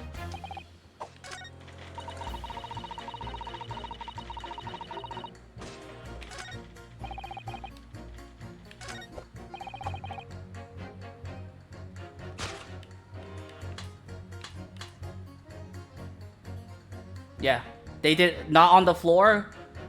She says she thinks they stabbed him on the floor, but he thinks they stabbed them right next to each other. Objection! It's easier to pit other people against each other. Those two statements are completely contradictory. What? Explain, counsel. Post haste. Oh, dearie me, I was only knitting a jumper for my other half. What is all this claptrap? What does contradictory even mean, I ask you? We've heard from more than one witness that they all allegedly saw the actual moment when the defendant stabbed the victim. Now, out of curiosity, juror number 3. What? Can't you see I'm busy here? How would you say the defendant stabbed the victim? What sort of motion was it? Ha! Want to test me, do you? Well, it's like this, stuck the fellow next to him without even getting up, just like the prim banker said. Yes, that was what Mr. Fairplay's testimony. Quite true. Now then, juror number 6. Oh, is that me, is it? What can I do for you, young man? How would you say the defendant stabbed the victim, madam? Oh, well, dear. As far as I understand it, it was like this. He stabbed the poor man after he collapsed on the floor. The coachman said so. Now don't move! Take a look at these two jurors. He stuck the fellow next to him without even getting up. And he stabbed the poor man after he collapsed on the floor. Well, I've never... They're stabbing in totally different directions. What? Bless my stitches, what a muddle. What this tells us is that there's a strong possibility one of the witnesses is telling the truth. Oh. But why? Why the dickens would they lie? I don't know that yet, but what I do know is that if the trial ends at this point, we may never find out. We may never know the real truth. Ladies and gentlemen of the jury, can you really let that happen in all good conscience? Lies, you say? Oh, dearie me. I can't abide people telling lies.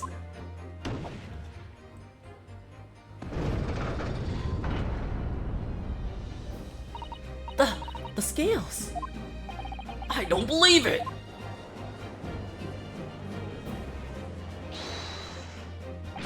Wait! Now hear this, my fellow jurors. I warn you, you cannot listen to this man. Look at him in his black suit. He's clearly some devious Eastern sorcerer using magic on us all.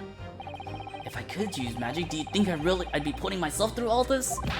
Answer me this, Dark Jinx. Huh? Me? What exactly is the problem? What if two witnesses have slightly different recollections of events? What of it? Let's say the Shylock did stab the victim as he sat next to him on the omnibus, and this young dandy saw him do it. And now let's say the victim collapsed on the floor, and then the Shylock stabbed him again, and this old lady saw him do it.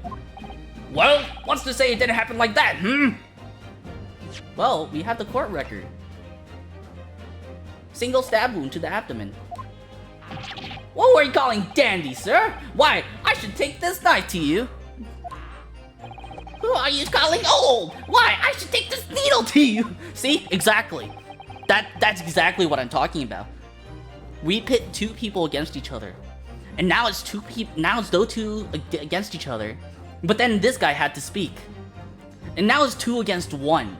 And if I could prove that there was only a single stab wound, that guy has no choice but to concede. But could the foreman of the jury be right? No. No.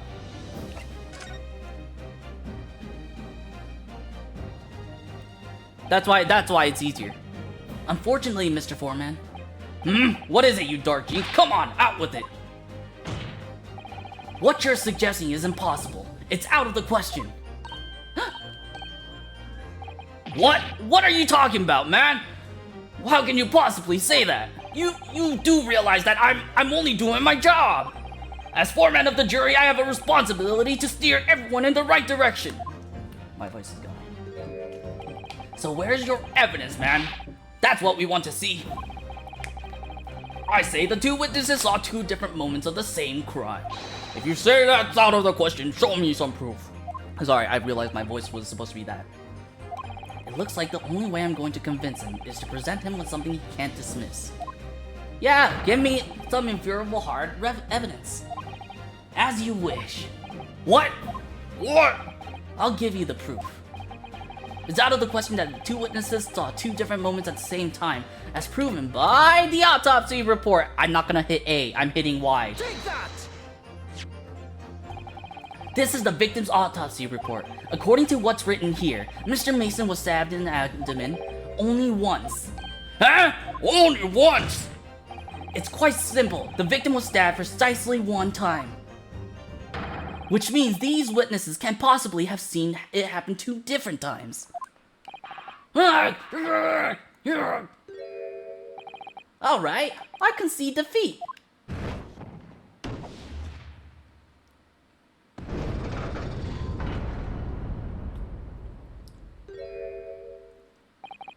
Wait, that means 4 jurors are now leaning to not guilty. We've done it, Mr. Naruhodo. We've won. We haven't won yet. We've only just... What are you playing at, you dandy fool? Now shut your trap, sir. No one deceives me. But we had a consensus. I said shut your trap. I know a liar when I see one. And if the chap ever dares to cross the threshold of my shop, I'll take this razor-sharp blade and shave every last hair off his head. Please tell me he's a barber. Well, in a quite remarkable turn of events, the defense's summation examination has flipped the balance of the scales of justice. The jurors now stand at 2 for guilty and 4 for not guilty. Accordingly, there is no longer a large enough majority among the jury for me to adjudicate, and the trial must continue.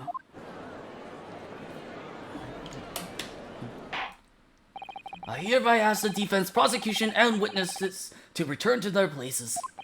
And I call upon all of you to continue to pursue the truth. See? Easy. If... Okay, let me pause real quick. Let me give a bit more of a detail. If we now said that 2 different times, the jury doesn't make it feel like an actual trial. That's true. I mean, it's not obvious. It's obviously not how a trial works. But if you think about it, we put pressure on 2 people because they had contradicting statements.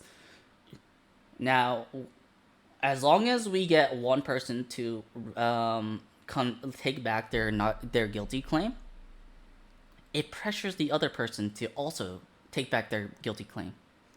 And at first, I felt like the juror number 3 wasn't going to do that. The old lady was easier to convince. And then the first guy spoke, and he actually unintentionally pressured the 3rd juror to take back his thing. Again, since the jury is a mixed bag of people who don't know each other, they can't really collaborate on, like, in a trial, the witnesses, and don't say that it never happens, because there are witnesses who will collaborate on each other on their testimonies, to direct the jury to a certain ending, but the jury is not like that. The jury are completely different people. They are less likely to collaborate with each other because they're completely random people grabbed together, all with their own motives and decisions and thought processes. So if we can, and so they're easier to pick apart. That's why the jury is so much easier. Okay, continuing on. So, Lord Van Zeeks, continue to substantiate the case for the prosecution, if you please. Vampire Edgeworth.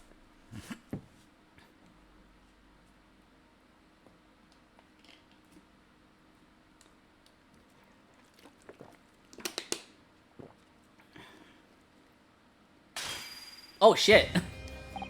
Having savored the rich aroma of the carmine contents of this hollow chalice, it may seem crass to crush it to dust. Pray forgive this courtesy. He's so cool. He's just literally Edgeworth, but like as if he were a vampire, dude. Lord Van Zeeks. Is it cold in here, or is it just me? As your antiquated tome no doubt says, the prosecution may not speak during a summation examination. So I honored a deathly silence and listened to the charade. It seems I overestimated the intelligence of the jury. He's funnier than Edgeworth, yeah. That's not giving you brownie points to the... Well, no matter. There's nothing so hard to prove as a self-evident truth, it would seem. No, and why else would we grace the courtroom with our presence after all? So, let us proceed to the next round of battle. Hey, he takes off his cloak. Bring forth the witnesses once more.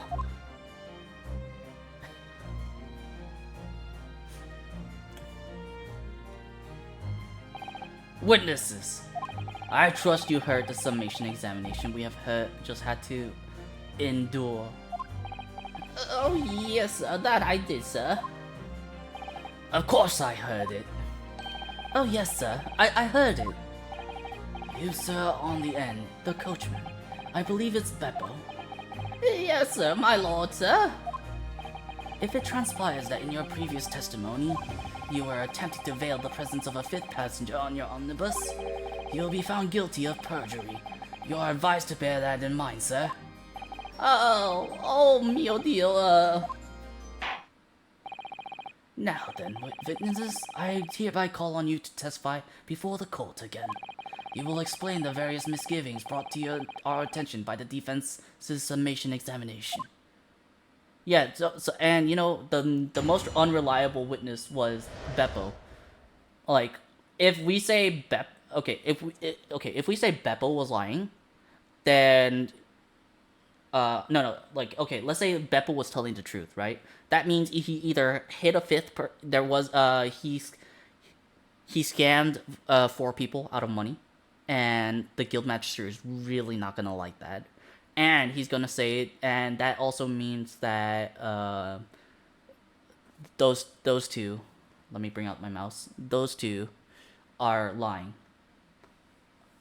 But if we say that Beppo is lying, that means there is a 5th person, and Beppo was lying about how the person got stabbed.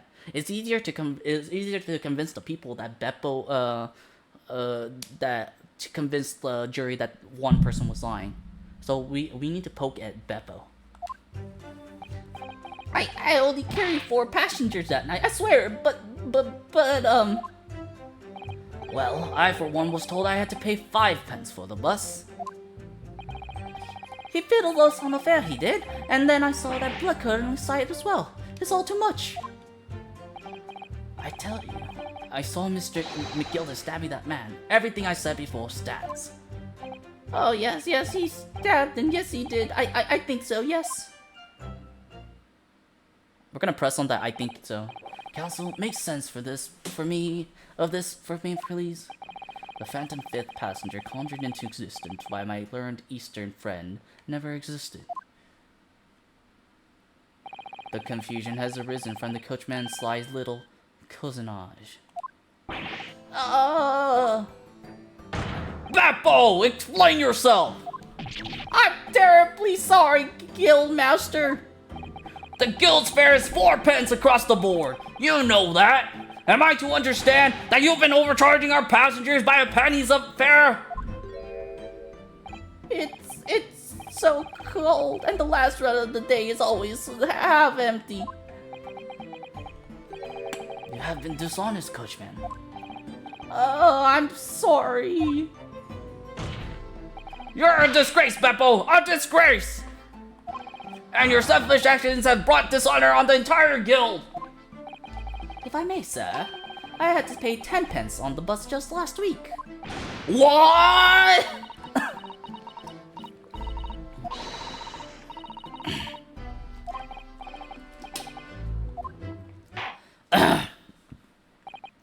Well, it would appear that one of the aforementioned misgivings have already been explained.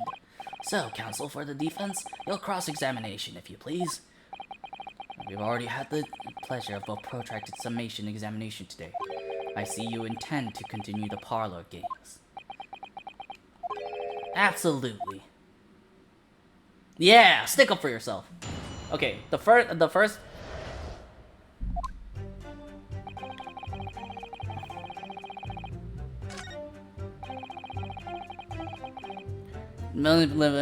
To manage to get the guild masters to be a jury to a trial with a guild member. Yeah, exactly, right?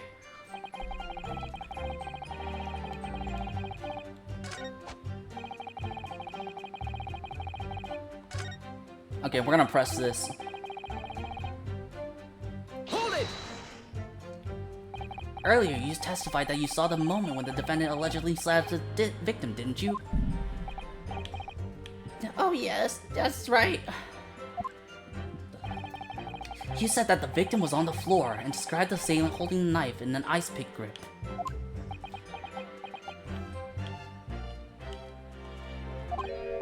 I suppose I might have, you know, yes, put the cart before the horse, maybe. What's this? Well, I'm quite sure about most of it. I was driving the horses when I heard a scream from the seats on the roof deck. Oh, I expect that was me, sir. Oh, then when I turned around, yes, I saw it through the skylight. Wait. Oh, yeah. The gentleman was on the floor and the knife was sticking up out on his midriff. That's right, yes, and the fellow holding the handle was a famous man. Yes. So, in short, you didn't see the moment when the victim was actually stabbed at all. I really thought that I did, but when I go overhead my head. Wait, was he always like this? No, I suppose I didn't actually see the precise moment. Ruth! Excuse me. Do you have something to say about that, Mr. Fairplay? Now you listen to me! I know what you're thinking. He didn't really see the exact moment the fellow was stabbed. What are the chances of that? Huh? Eh? Are you asking me or telling me?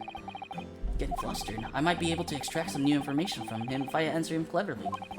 Could he have just happened to see the exact moment the crime was committed?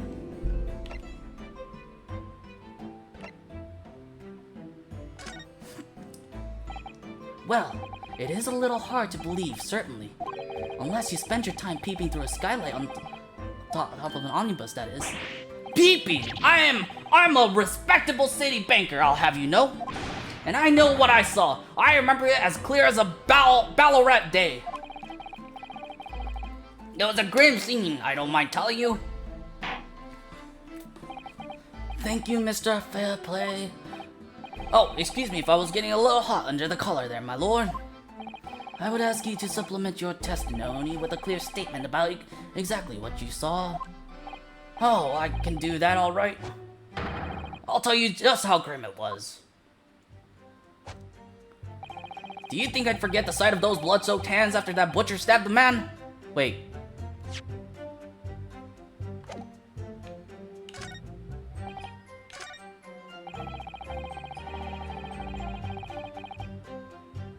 Hold it! I want to press that. Blood-soaked. Well, perhaps soaked isn't laying a thing, but anyway, there was definitely blood all over them. Both were covered in it. Wait, okay. And you saw that from the roof? Through the skylight? Well, the skylight's reasonably large, so I had a pretty good view. And there was a lamp on inside the carriage as well, so I'm quite sure of what I saw. This banker's latest statement doesn't make sense! I feel like there's something not quite right about this. Come on, I want to just immediately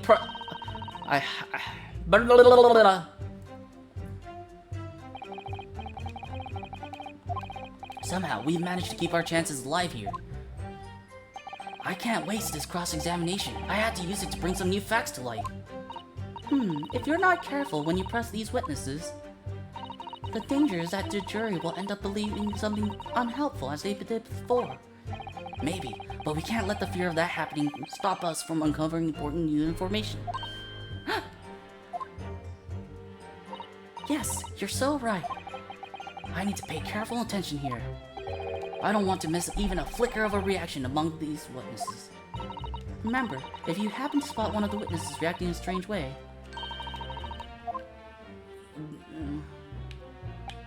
it's just the ending dialogue.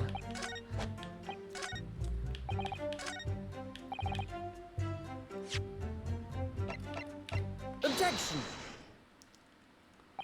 Blood-soaked hands? Well, I admit that soap might be laying it on a little thick, but anyway, there was definitely blood all over them. Both of them were covered in it. Well, I'm very sorry to disagree, Mr. Fairplay, but that's more than a little peculiar. What? Here are the gloves worn by the defendant, Mr. McGilden, on the night in question. Oh, yes, right. And there certainly does appear to be a sizable dark color stain there, but, as I'm sure you can clearly see, it's only on the right-hand glove. Ah! In short, Mr. Fairplay, your testimony is inconsistent. Yeah! But no! That can't be right! So you're the liar here then? Ah! That's right, you were quite clear about it. You said it was both hands. Mr. Fairplay, if your last statement was a lie, it calls your entire testimony into question. You say you saw the moment the victim was stabbed, but is that really the truth? Well, I... Objection! It was a simple mistake. You can't justify accusing this man of lying. Yes, it wasn't both hands, it was only one, but the fact remains. The victim's blood was on the accused. Objection! No, Mr. Fairplay categorically stated that he saw blood all over both hands, which means there's a strong possibility that this witness was deliberately trying to mislead the court.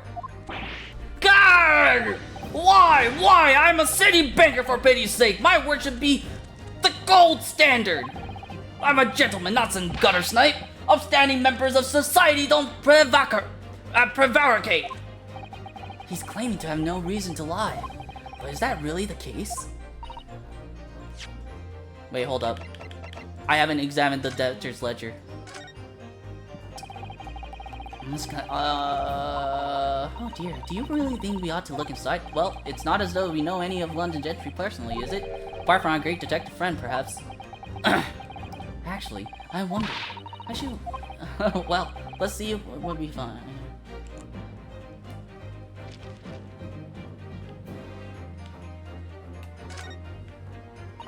Gosh, it's crammed full of gentlemen's names, isn't it? Well, I suppose they're probably not all gentlemen at all, are they? After all, not everyone in this country is well off. Ah, goodness! Look at this. Do you see the name here? Bruce Fairplay. Should that mean something to me? Yes, it does sound strange. It does mean Bro, how do you not know Bruce Fairplay, the witness at this very moment? Oh yes, of course, the banker. Why is his name in here? Ah, he borrowed 20 guineas, did he? And look, the repayment date is fast approaching. It's possible that this is just coincidence, of course, but this could be very useful information.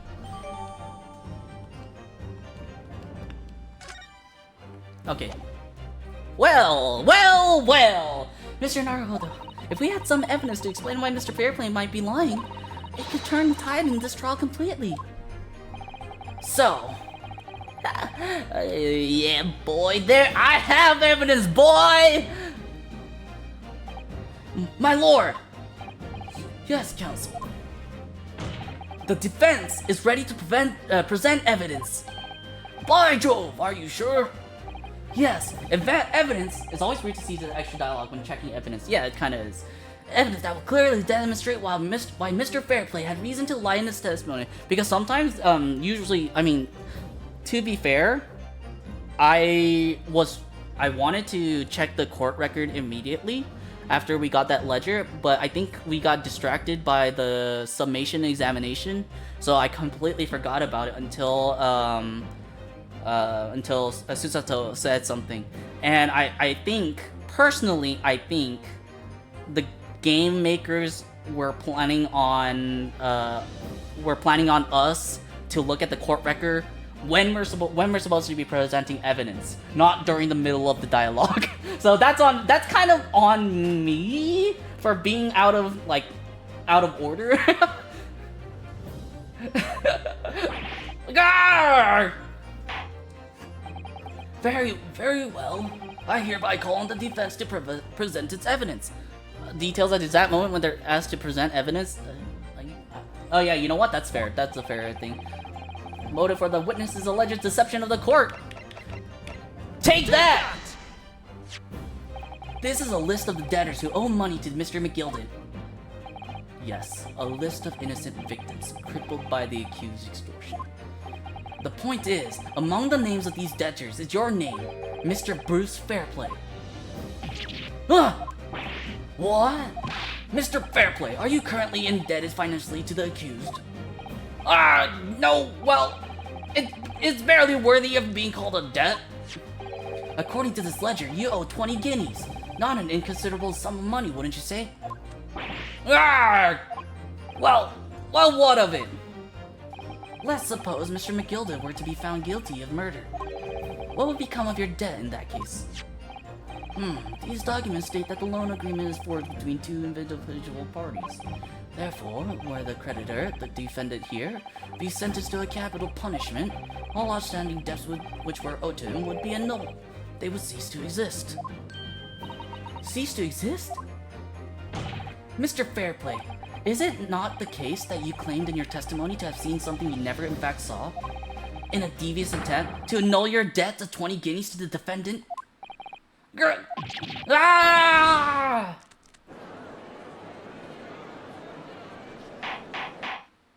Order! Order! Order! Mr. Bruce Fairplay. Yes, my lord. Let me ask you again, and be aware that your answer may have most serious implications upon your future, sir. Did you or did you not see the precise moment in time at which the defendant is alleged to have thrust a knife into the victim?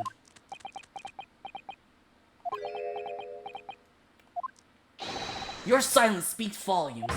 You did not tell the truth in your testimony. All right, let's not make a melodrama out of this. Perhaps I did overstate the truth a pinch. A pinch? But it makes no difference. I definitely remember seeing blood on McGilded's hands. Both of them. Objection! And yet only one of the defendant's glove, which we have here as evidence, is stained. So you keep saying. I wonder if I might be allowed to speak, sir. Go ahead, Mr. First. Well, the thing is, I think I remember seeing it myself, as it happens. Seeing what? The blood, sir, on the assailant's hands. I think, yes. Yes, I'm almost sure that it was on both his hands, not just one. What? What?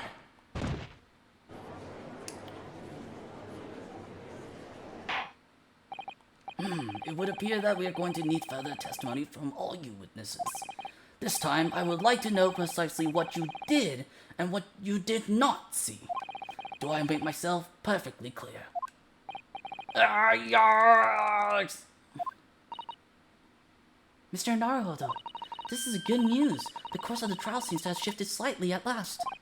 Yes, I might finally have a chance to turn things around.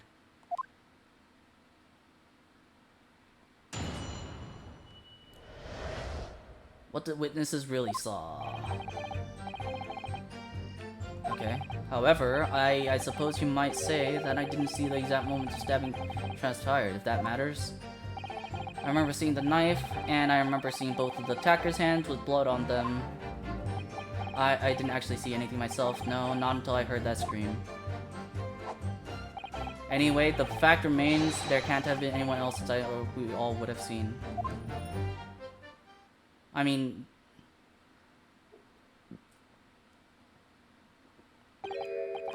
Well, lo and behold. In truth of the fact, not one of you was witness to the crucial moment the crime was perpetrated. I apologize, my lord, but honestly, there was no one else inside that carriage, and the man's hands were covered in blood. That much incriminating evidence is tantamount to saying we saw the man do it. That's really not what testimony is about. Let us examine the interior of the omnibus once more. The victim's fresh blood is clearly visible on the seat, corroborating the witnesses' accounts. In other words, there is no substantial nor significant change in the facts of the case. Very well, your cross-examination, please, counsel. Yes, my lord. I don't know why I said that accent. Okay, what do we press on? Because now we have to be careful on pressing.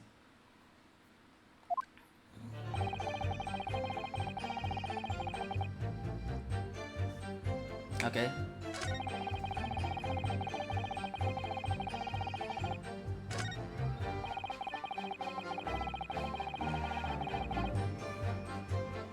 I should probably press on this one.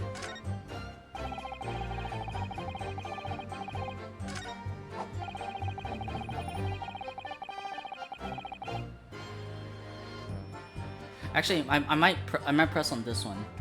This one or we all would have seen.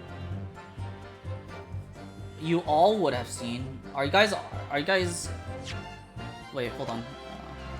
I want to press that. How is there a possible way for everyone to not be able to see? If everyone was okay, wait, hold on. For evidence, let's examine. Okay, if everyone was sitting on the first, they would only see the back. But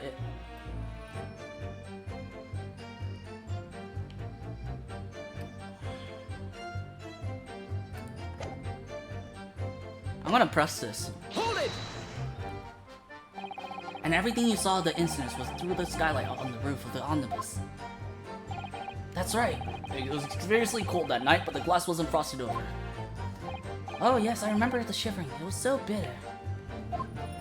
Which rather begs the question of why the pair of you were sitting on the roof deck in the first place. Well, I don't know about this, young fellow, but I couldn't enter the cabin. Oh, why not? Well, it was locked from the inside. I tried knocking, but no one opened the door. It was locked? That's right, and it was a public bus service, for pity's sake. That's not what I call fair play. Yes, I exactly had the same experience. I tried knocking, but the jet inside just gestured at me to clear off. So I had no choice but to climb up to the roof deck and look down longingly into the warm cabin below. Well, I can assure you I wasn't just looking down, I was glaring long and hard. And that's precisely why I can tell you with absolute confidence that if there was anyone else at all in that cabin, I would have noticed. I'm not sure about these two witnesses. Could they really have seen everything? Yeah, exactly. Okay. They might not have been able to. Allow me to confirm one thing, Mr. Fairplay.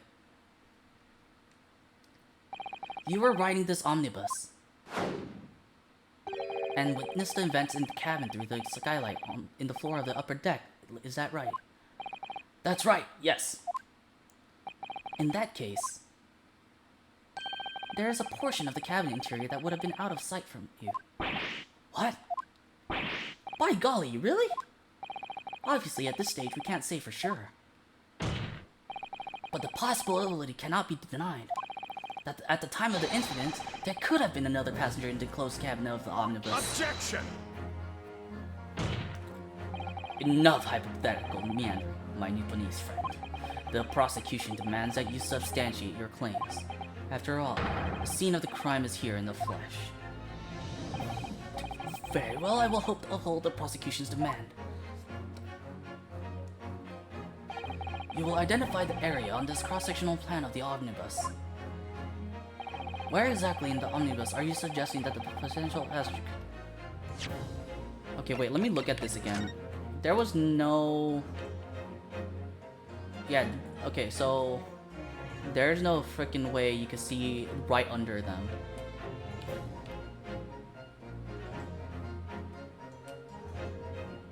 Okay, I'm gonna save.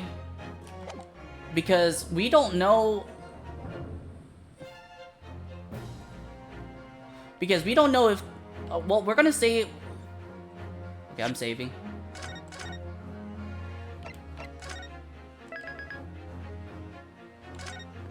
Because we don't know, like, we don't know where, if they sat in the front or the back, you know? So we could say it's here or here.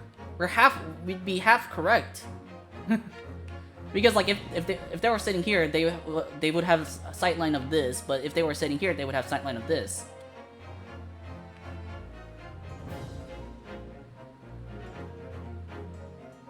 Take that! In this location, inject your...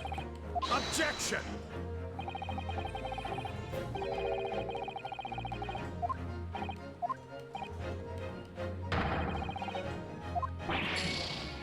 What?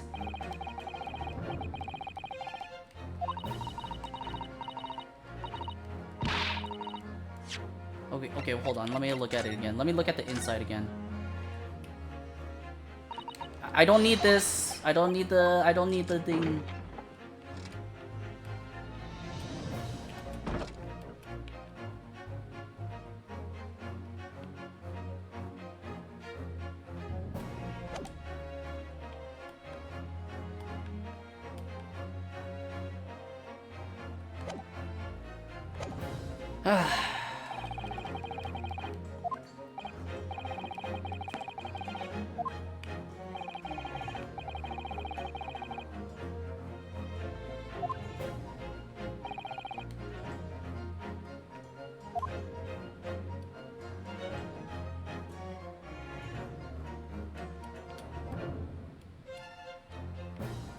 Wait, is there supposed to be like a highlighted area?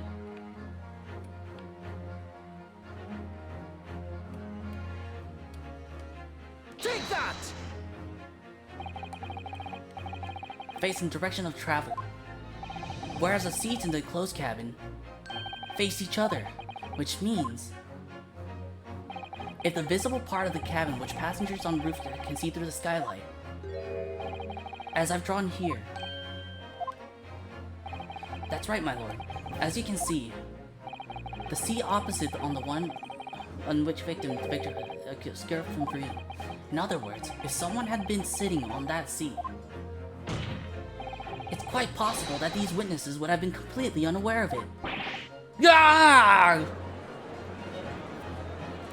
Objection! It's quite possible some phantom was sitting there. Your Nipponese have a forbidding habit of obscuring the truth with ambiguity. I concur with the prosecution's rejoinder. In a British court of law, evidence is paramount. I cannot entertain this conjecture, counsel. That is, unless you're unable to put a name to this mysterious passenger to whom you allude. Can you, Mr. Naruto? I honestly don't know. Who could have been? Who could have been in the other city, which was out of sight from the witnesses on the roof deck? We have an inkling?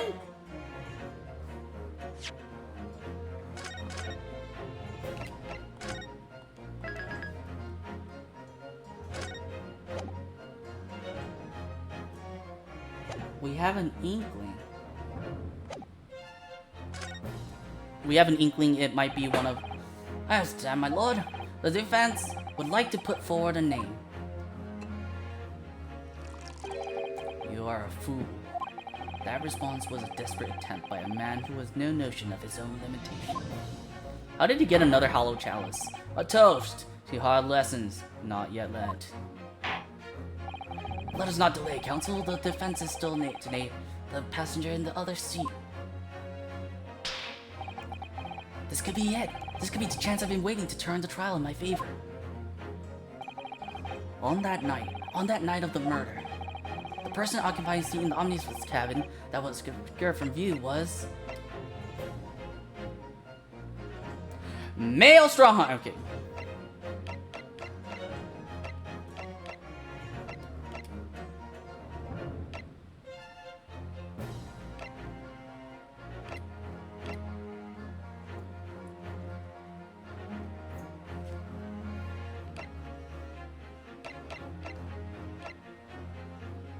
Dude, imagine if it was male. Imagine, like, a turn of events, male Strongheart was there. Okay, I don't believe Baron was there. Barrack was there. Magnus McGilded was obviously there. Dryflyer Mason was the dead person.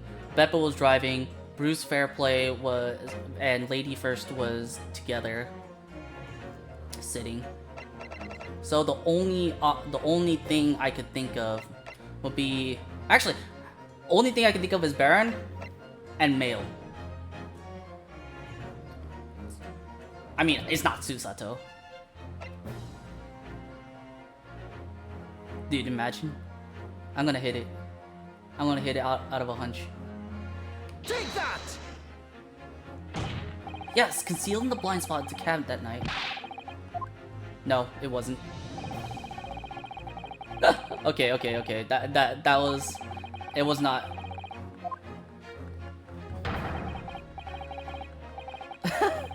okay, wait.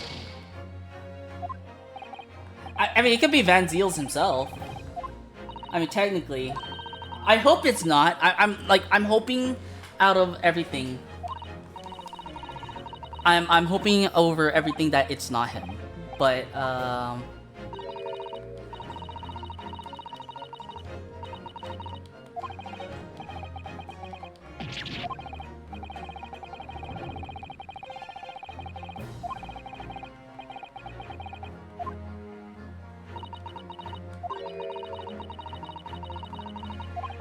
can we...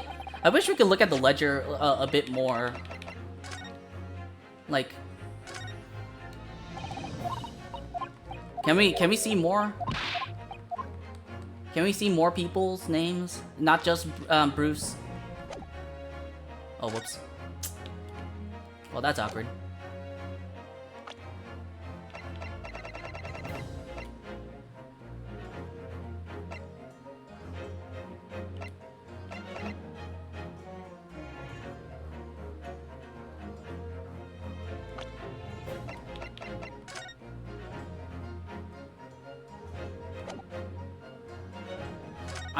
I'm still curious about the button. Where's the button? Was he just poor that he didn't have a button?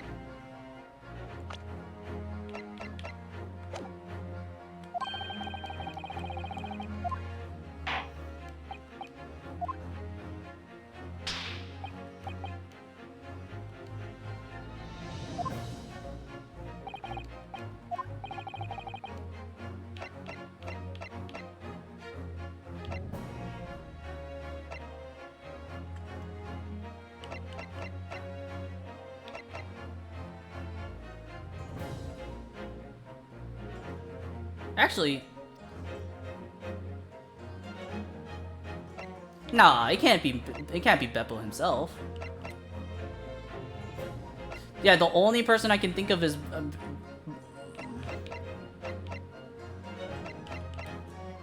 Take that! okay. Okay, hold on.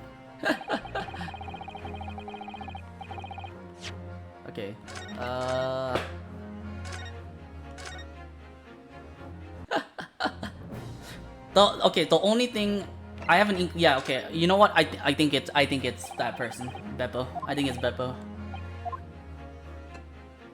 The only people who have seen the only person who have seen the hands were the two witnesses. The person who hasn't seen anything was Beppo himself.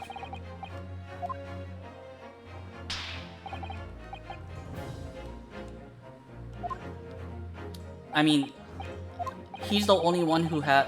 I mean, he's probably like the only one who has keys to the lock. Take that! Oh, it's not.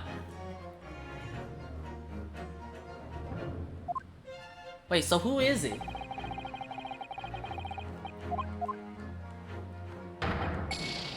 So it has to be one of the.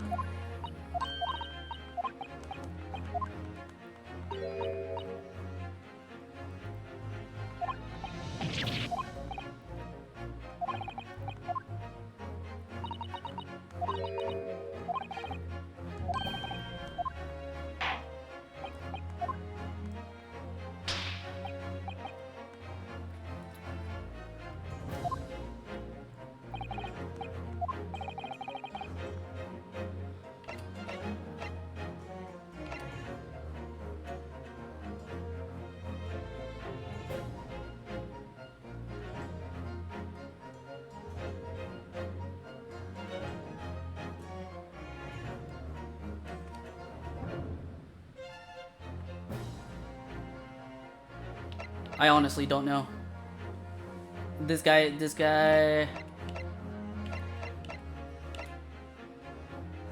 What if?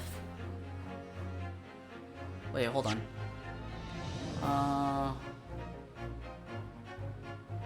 Sitting in a skylight, or the victim and the real culprit. So, so it can't be Mason. It can't be Magnus. It's not Beppo, so it has to be either Lady First or Bruce Fairplay. I wish I wish I remembered exactly. I wish I remember exactly who it was. I don't think he. I'm trying to think if he. Who? Okay, I'm trying to make some logic. If Bruce, like, I'm trying to figure out the order of who saw what first.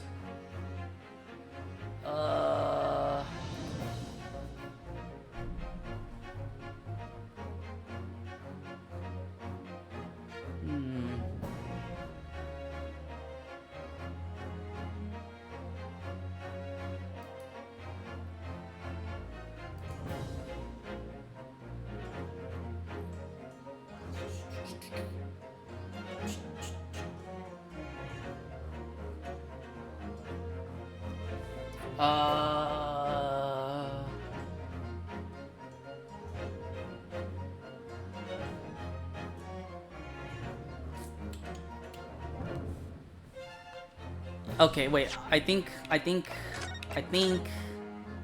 it was not anyone from.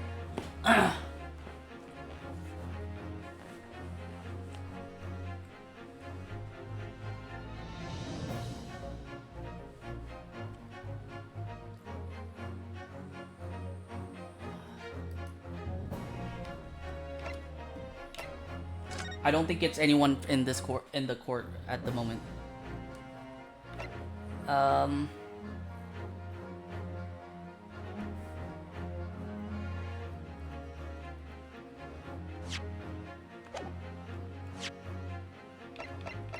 Because but there it has to be someone. It has to be someone who could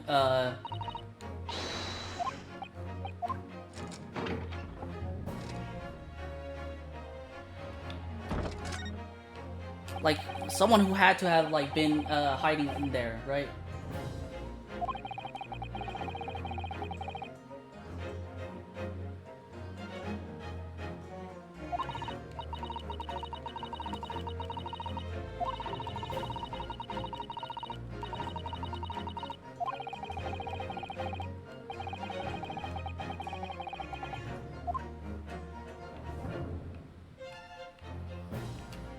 What if we accused? What if we accused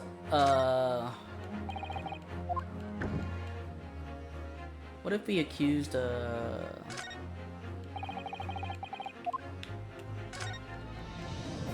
Wait, I want to see the dialogue from this again. This is, why don't two generous side by side? Of course, any could be generous. Just binary. Would be quite client, so you shall have to be stated here. One could one would have the same point.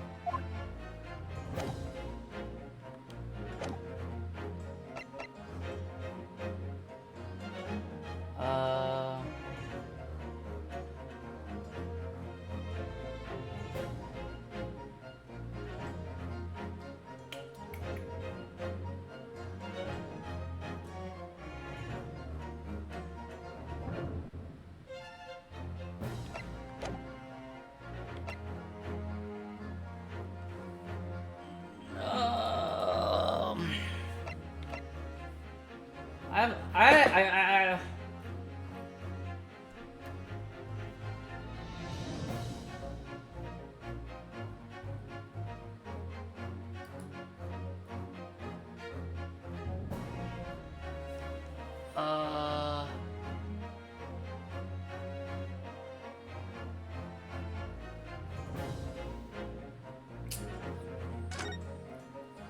Okay, I think I know. I just realized. I just had a realization. The person who was sitting next to McGilvern, not McGilvern, the Mason who died, had no gloves. So the person, but McGilvern had gloves on. So it has to be the guy on the. So McGilvern has to be the one, sitting across that they didn't see.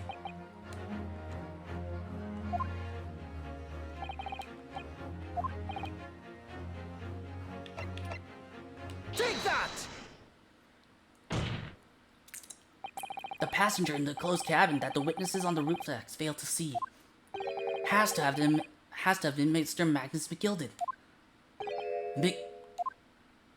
Mr. McGilded?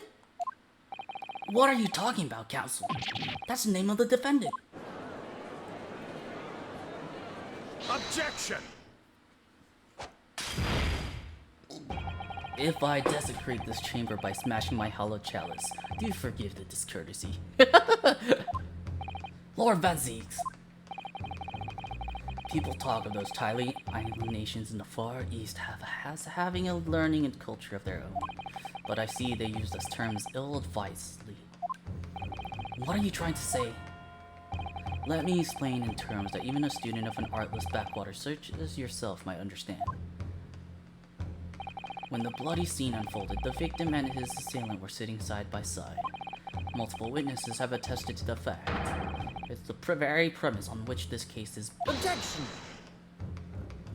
But that premise may be wrong. What? If the victim really was sitting beside Mr. McGilded, it creates an inconsistency that can't be reconciled in any way. What inconsistency, counsel? The defendant's gloves, my lord. Both witnesses made the same testimony.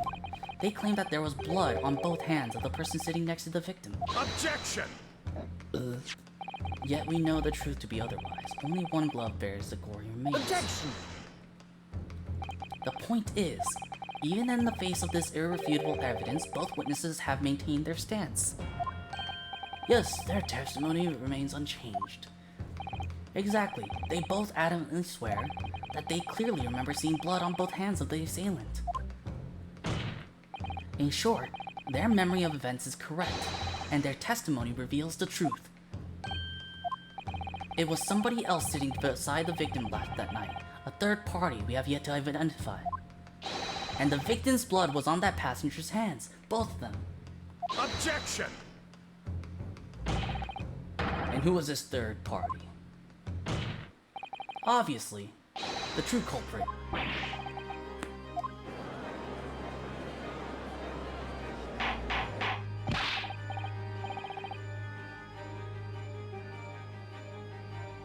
Order! Order! Order! What exactly are you postulating? Objection! The defense postulation is just that. Nothing more than conjecture.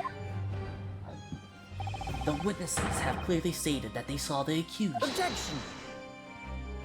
But when elaborating on his testimony, Mr. Fairplay said the two of them were wearing hats and I couldn't exactly make out their faces. Yes.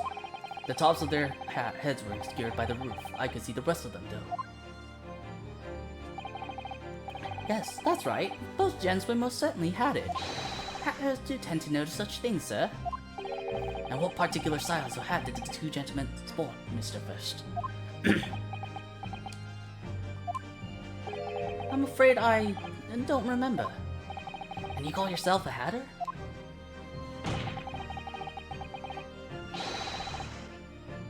The style of the hat makes no difference. There was no third passenger in that cabin. How can you be sure? Because if there had been, the accused Mr. McGilded would have undoubtedly had offered to depose the fact. Unless, that is, you are proposing an even more preposterous explanation. That the accused failed to notice the presence of the true culprit in the very cabin in which P traveled. Ah!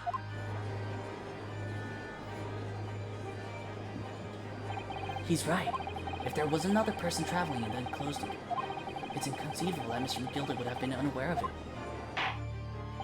Order! There's clearly a simple solution to this problem. Bring the accused, Mr. McGilded, to the stand. Well, what say you, counsel? The prosecution objects, my lord. On what grounds? As a suspect, he will have already made a full statement to the police. But what if there is some reason why he's unable to speak freely? Magnus McGilded is no uneducated ruffian. If it indeed turns out the man has been withholding information, you can be sure it will have been a most deliberate act. Counsel for the defense, what is your opinion? My lord, should we ask Mr. McGilded to testify or not? Demand his time. What he has to say in order to find out the truth. The defense would like to call Mr. McGilded to the stand. In that case, I would like to hear the opinion of the jury. Ah, yes, I need a little time to consider this. If you ask me, I think we should hear what Mr. McGilded has to say. Get the man out here, I say! It would be utterly illogical not to hear his testimony. When something needs doing, get it done. That's how I run things at the guild. Hear what the patron of my favorite little park has to say? Oh yes, that would be lovely. Yes, the jury says the man must be heard. Very well, the court will hear the defendant's testimony. Bailiff, show the defendant to the stand at once.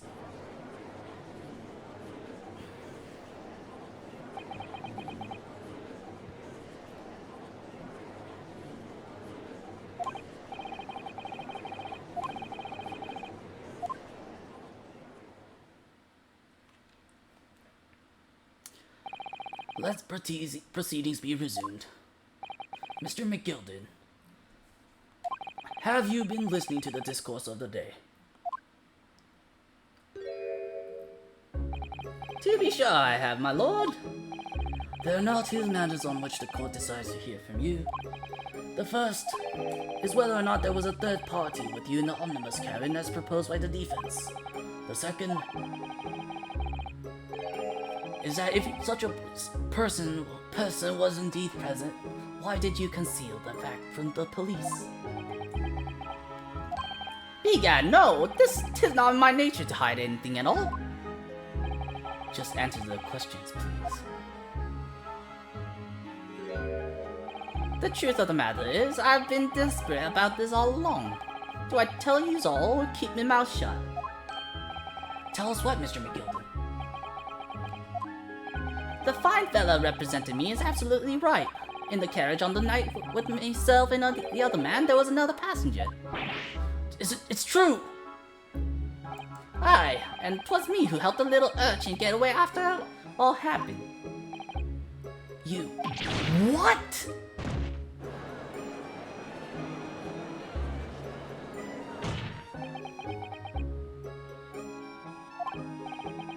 No, Mr. McGilded, that convenient excuse can't save you now. I'm truly sorry, so I am, Lord Van Zeeks. I'm sure you'll be wanting to know why I said nothing when I was taken in by the police. I do be having a very good reason, I assure you. Which was... well, the little child was just the wrong place at the wrong time and not in any way involved, you see. What? If the police had known the wee one was there, they'd have assumed she'd done it. They'd have hauled her into this secure courtroom just like myself. I was only trying to spare her that.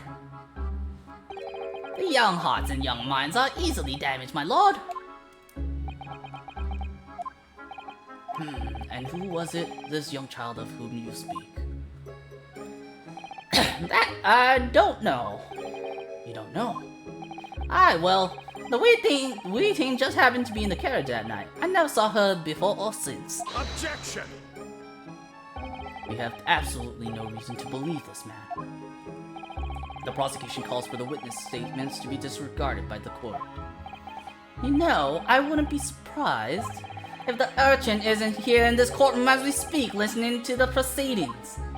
What?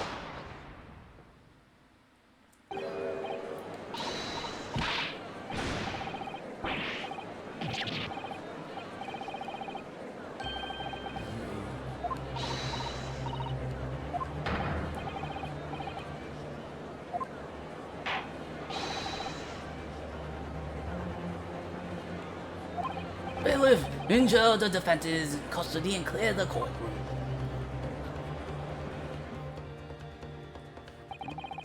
We are heard by the bailiff amid scenes of chaos as people stumbled over one another in their effort to leave the chamber. We had no idea what was happening.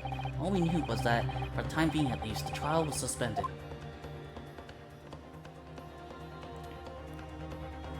Ah!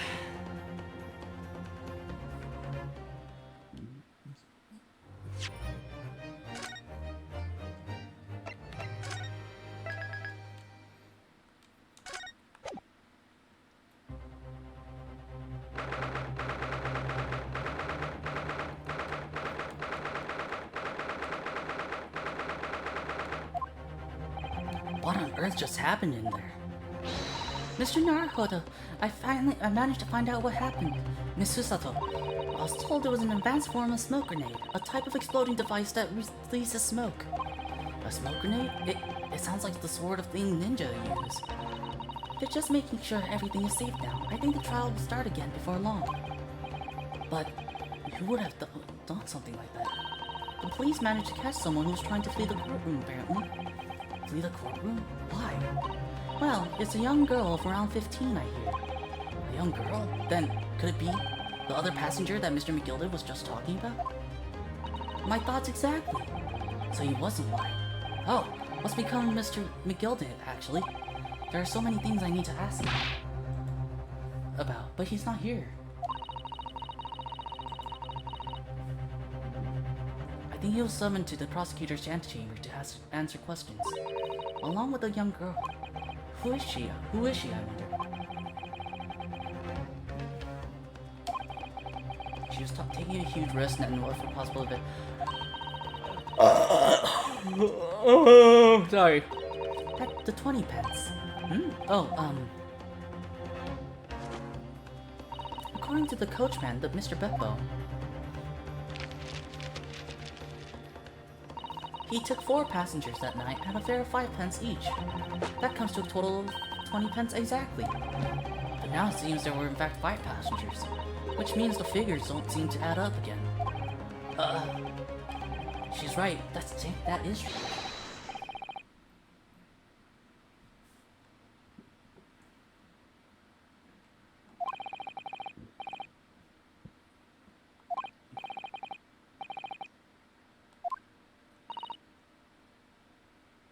Well, whoever she is, I imagine this young girl will be asked to take the stand and testify now. I really can't imagine what she's going to say, but it could alter the whole direction of the trial. We'll know soon enough, Miss Susato. Yes.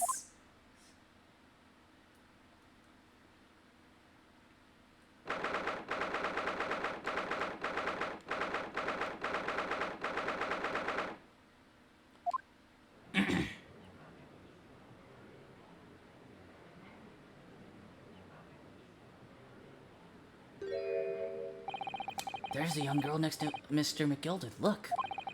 She must have been the one who caused the disturbance before.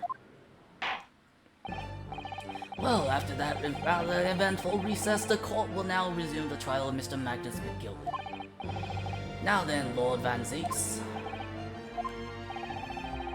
I believe you have established the cause of the smoke which veiled proceedings earlier. It seems to have been an advanced form of smoke grenade, a sort typically employed by the army. Good gracious, the army! What in the devil's name? It was an elaborate attempt by a young girl to cloak her escape from the public gallery, but she was caught, and now occupies the stand. Your name, girl? Are you responsible for the smoke grenade which induced such pandemonium here in my courtroom? What is the meaning of this deplorable behavior? Ahem, if I may, my lord. Yes, Mr. McGilded. I think perhaps I ought to explain here. Why it is that this wee lass was here in the first place, and why she tried to bolt like that. 'Tis all tied up with the events of that night, so it is.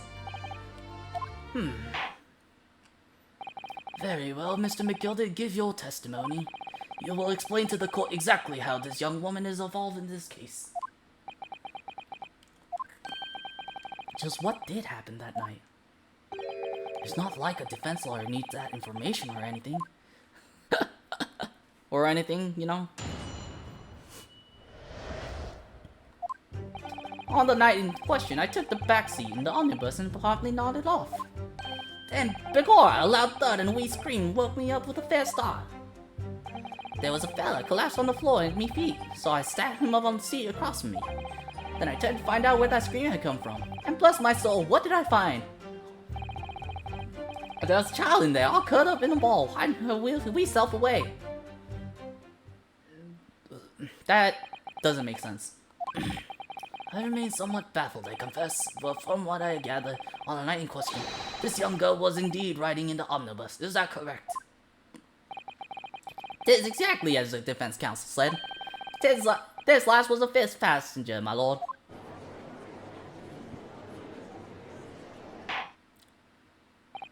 Very well. The defense may now cross-examine the witness. Are you ready, counsel? Yes, my lord. Or rather, no. I have no idea where to start. Alright.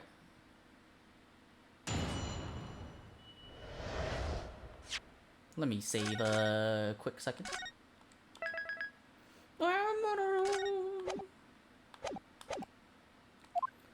Alright, on the night in question, I took the backseat in the omnibus and promptly nodded off. Then Begora allowed them to re-scream to woke a scared start. There was a fella collapsed on the floor at me feet, so I sat him on the street across from me. Then I turned to find out where that scream had come from. Bless my soul, what did I find? There was a child in there all curled up and Hold it! Where? You say she was hiding herself? Aye, that's right. It was hard to see in the dim lamplight, but she was all curled up in a wee ball. When her eyes melt, well, my heart nearly started beating in me chest. You're really overacting this. Still and all, I pulled her out from under there.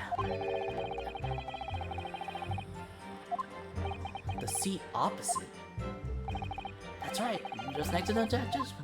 No, that's bullshit. Bullshit! Bullshit, and I tell you why. We go inside here, we look, there's no way to go under. Oh yeah, there was blood on the floor too. I didn't notice that. Great detective. Yeah, see? You couldn't hide under there. If he was stabbed there... Yeah, he would have to be in... She would have to be inside there, where he was sitting! In mortal danger. So... I needed to find out just who this urchin was, you see? And while I was in the middle of talking with her, I heard another scream, a fella's voice this time. Presumably, that scream was Mr. First. Mr. First, who was sitting on the roof deck seats. Right you are again, I would say, sir. Looking down through the skylight, he must have seen this young girl and this gentleman with a knife in his belly. I don't believe that. Yourself and the victim was in fact this girl and the late Mr. Mason. Aye, my lord. I was, as I think everyone understands now, at the back of the carriage out of sight.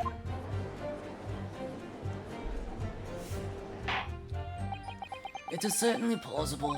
The defendant is somewhat diminutive in stature, and readily confused perhaps with this young girl.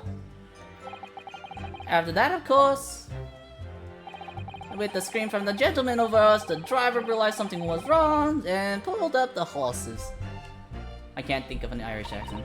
I do wonder how you must be feeling, Mr. Naruhodo. Being the defendant's lawyer, and yet finding myself as stunned as everyone else at this testimony. Let's just say it's trying. We certainly had precious little time to talk to Mr. McGilded before the trial. That's a pattern we will have every time. But we mustn't be dispirited. We must try to learn all the facts we can. When we arrived in London this morning, I didn't see my day panning out like this. Mr. Naruhodo, no grumbling, even in your head. How did you know? Wait, can I present?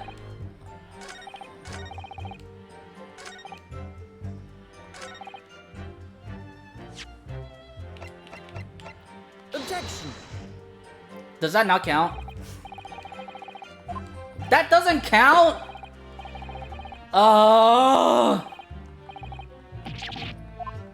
Bruh.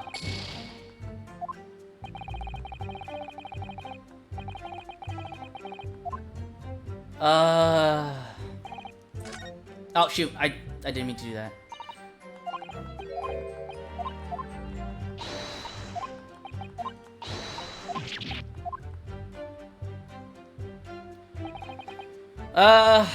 Tick back and promptly nodded off, then before a loud thud and a wee scream.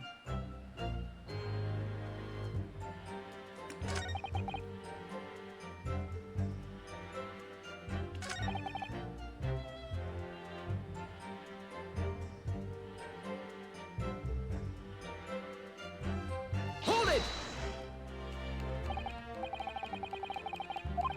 Jerry told his court that there was no one else in the carriage except yourself, victim. So I did, sir. So I did, as far as I could see, that is. What do you mean by that? Queer thing, the wee scream I heard woke up. Came from, if you excuse the vulgar expression, under me backside. Good gracious, under your backside. The seat on which I've been sitting. Oh, I found there was a wee cubbyhole there for storage. We can examine the omnibus, remember?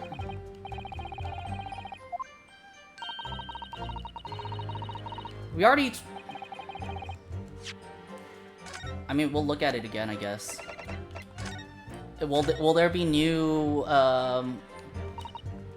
dialogue this time?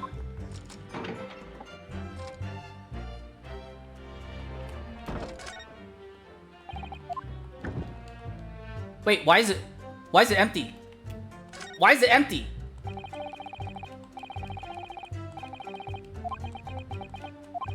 Something doesn't seem to right here, but I can't put my finger on what it is. Hey, why is it empty? Why is it empty? It was full. Child.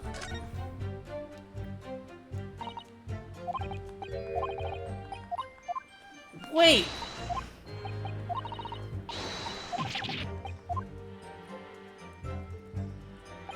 Can I?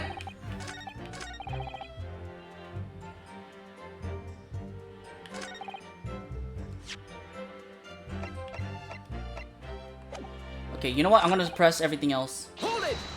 I don't care. Like that I did on the seat across. No voice acting.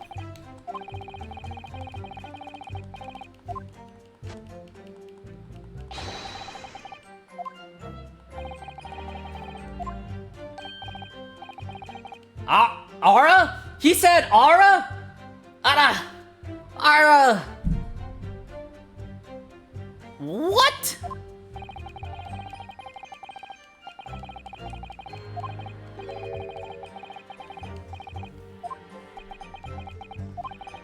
Do the voice. Well now, as you know, I'm in something of a special line of business. The business of lending money at an exorbitant rates of interest. Unfortunately, my lord, not everyone is thankful for the help I offer them, and some would even see me dead. So I do try, where at all possible, to avoid getting myself in a tangle with trouble. What voice? Just the voice or just the Ara part? Ara, Lord Van Zakes. Ara, Lord Van Zakes. Now why would that be? There, happy? Are you suggesting you were just going to leave the man there? Heavens alive, no! I was always intending to report it, so I was. Only I had a mind to find out the whys and wherefores first. The whys and the wherefores? Right you are. There were some details I wanted to understand before anyone else got to meddling. That wee scream I heard, for example. Wouldn't your good self do just the same?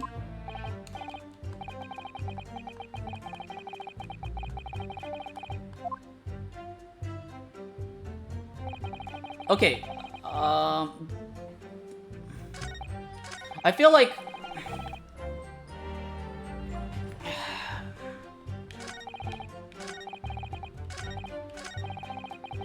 Okay, this was... I mean... Hold it!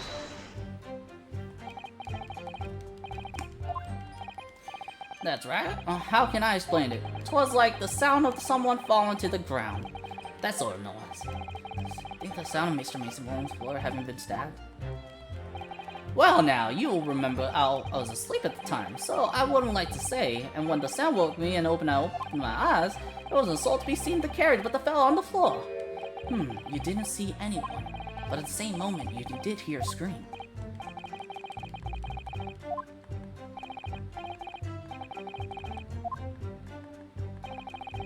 Thinking about the scream, no, I was too stunned by the surface.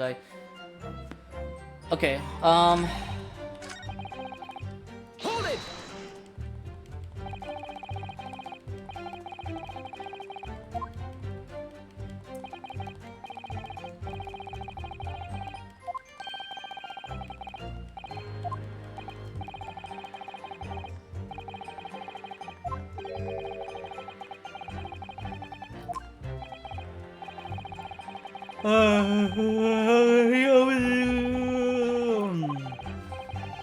Okay.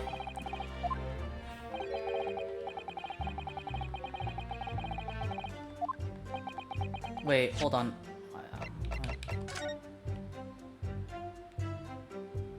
Yeah, no, never mind. Okay, so do I'm gonna present... clear in my mind. However, at least one conundrum remains. Who is the girl? Her name is Gina Lestrade. Hey, Lestrade, my lord. She's a chancer. Earns her crust among large crowds, relieving people of their purses. That's commonly called a pickpocket. What? This girl here? A petty thief? Bruh. I mean, is this true, Miss Lestrade? Miss Lestrade, you will answer the question. Ah! How dare you! What is the meaning of this? Ah! The girl! She's gone! Open your eyes. I'm over here. Good gracious! Ah! What was the point in that little sidestep? I know what you lot are thinking. Grown-ups are all the same. This dirty little dipper, you'll say, slipped up and got a caught on the job. She got herself back into a corner, so she knifed the gent. Go on, that's what's in your heads, ain't it? No, not at all. This is a court of law. We're here to determine the two, not cap.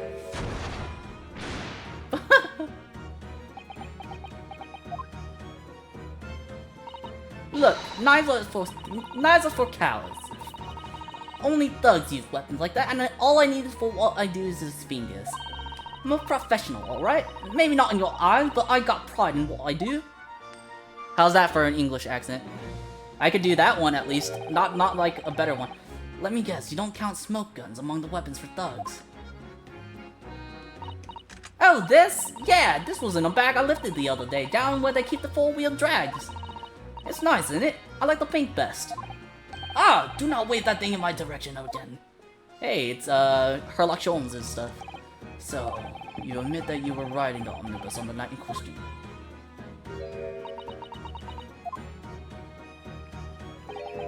Tis alright, lass. You can tell him the truth now. Alright, yeah. It's just like the Irishman said. The court accepts this girl, Miss Gina Lestrade, as a valid and significant witness in this case.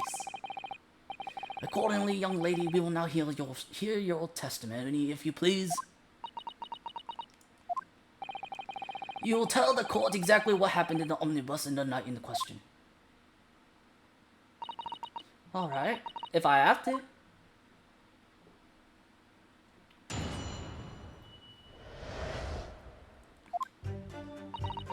So I snuck inside the carriage before they hooked up the horses, just like always. But it was alright, all waste of time. I got nothing to show for me troubles that night. I'll tell you can't see a blind thing in that hiding place. It's pitch in there. Then after a while, I heard this loud bang. Nearly jumped out me skin, I did. And the screen just came out. It's because of that, this swell found me. He did help me get away, mine.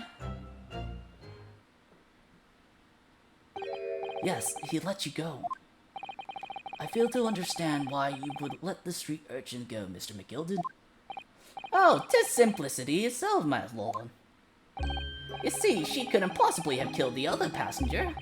I knew that for a fact. How? As I'm sure I said before, sir.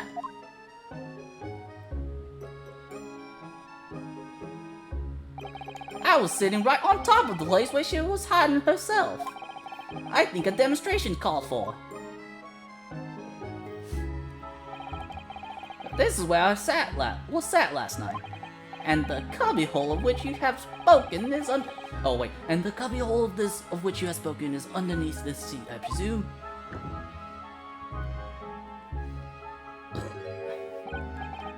Yes, it does appear just large enough to accommodate someone of this girl's stature.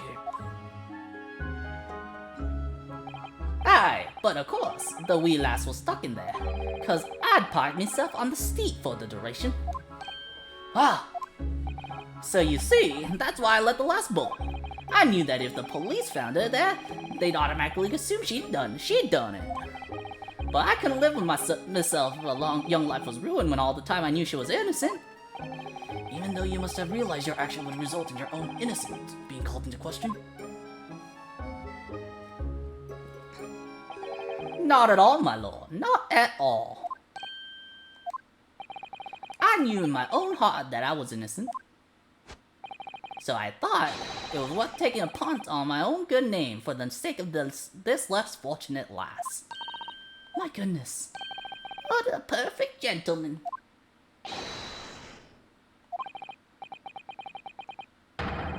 This blind example of a man cannot possibly be guilty of a heinous crime like this.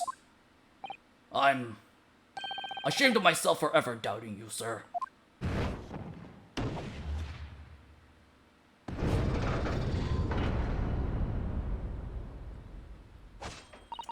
With calm, calculated reasoning, one arrives clearly at the truth every time.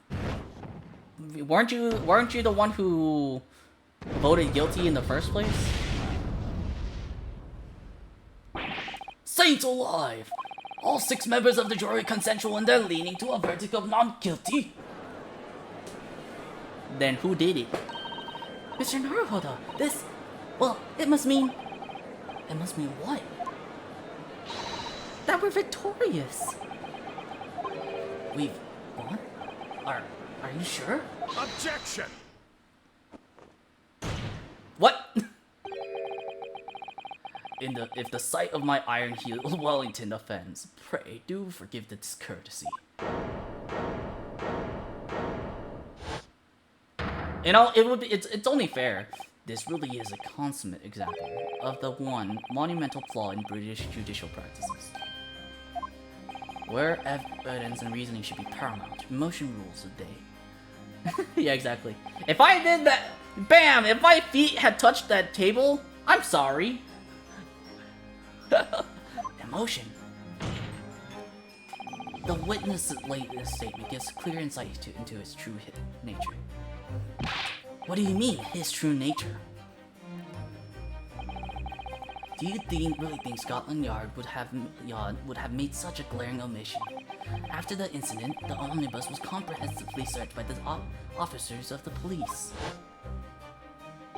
Obviously, the interior of this cubbyhole, as a witness put it, was included in their investigation. The compartment under the posterior seat was full of the coachman's belongings. It's noted in black and white here in the police report. Good lord!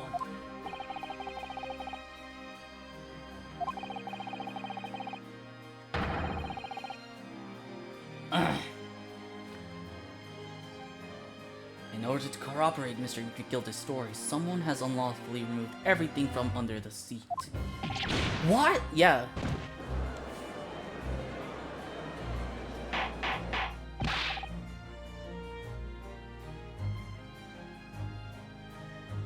Order! Order! How could such a devious contrivance possibly have been effected, Counsel? Naturally, we must acknowledge the deficiencies of constabulary in allowing this to have happened. However, I assure you, when the omnibus was wheeled into the courtroom this morning, the compartment under the seat was not empty. Well, my Nipponese friend? Huh? Me?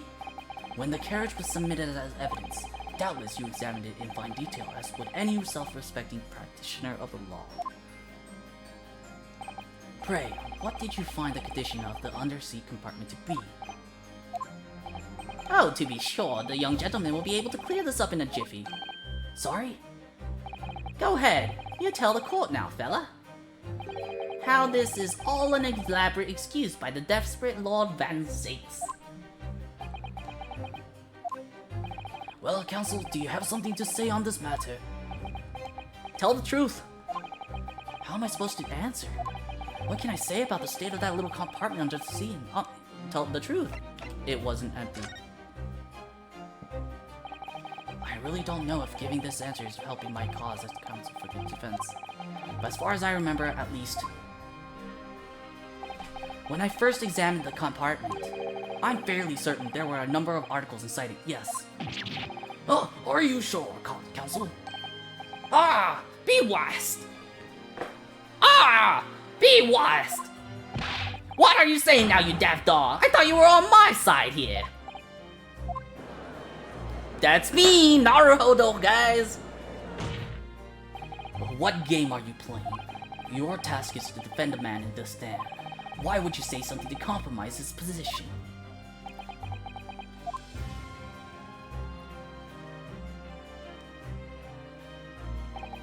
As the advocate for the defense in this trial, I confess I'm still not entirely sure where I stand.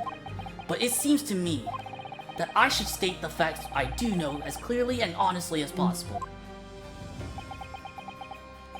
Interesting. 'Tis not altogether pleasing, fella. I'm simply telling the truth, Mr. McGilden. Well, don't forget that you're supposed to be representing my best interest here, lad. Now then. A fellow's memory is a curious thing and not altogether reliable. No, the court must consider the facts. That there cubbyhole under the seat is as empty as devil's heart, so it is. Do you think perhaps it would be in your best interest now to admit that you might have been mistaken? Why do I feel like something's not right here? I should like the jury to weigh in on this matter, I think. That compartment is assigned to house equipment used to maintain the smooth running of the carriage. The guild rules state that omnibuses should be properly and fully equipped at all times. So it certainly wouldn't have been empty on the night in question. Beppo isn't that irresponsible. That money-lending fleecer and the pick purse are lying.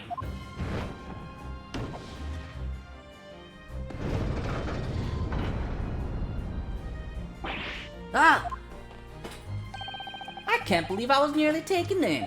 The stinking rich are always stinking. Nothing but cowards, a lot of them. What? Oh no. It's a trick! Of course it's a trick!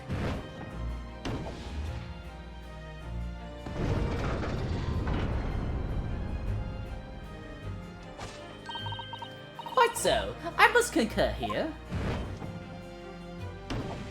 You know, I think he really did it, guys.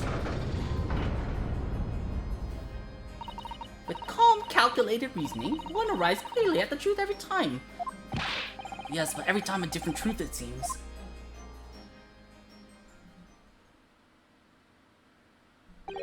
My lord, I humbly exhibit the scales of justice. Clearly, a verdict of not guilty at this time would be wholly inappropriate. Thank you, counsel. Thank you, counsel. But before we proceed any further, there is a matter of the outstanding cross-examination. Counsel for the defense, begin your questioning of the witness, please. Yes, my lord. What just happened? The whole balance of the trial just shifted, almost beyond recognition. The Reaper of the Bailey is at work, it would seem.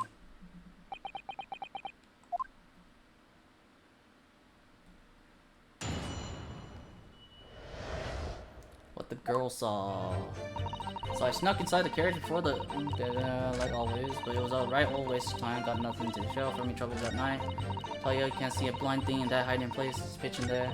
And after a while, I hear this loud bang, and the screen just came out. Because of that, this well fell on me. He did help me get away mine.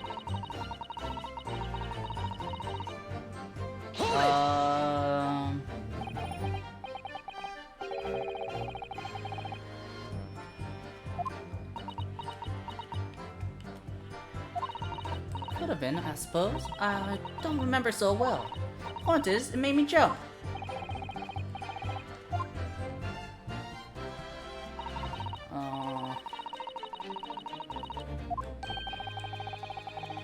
In order to help the victim, yes.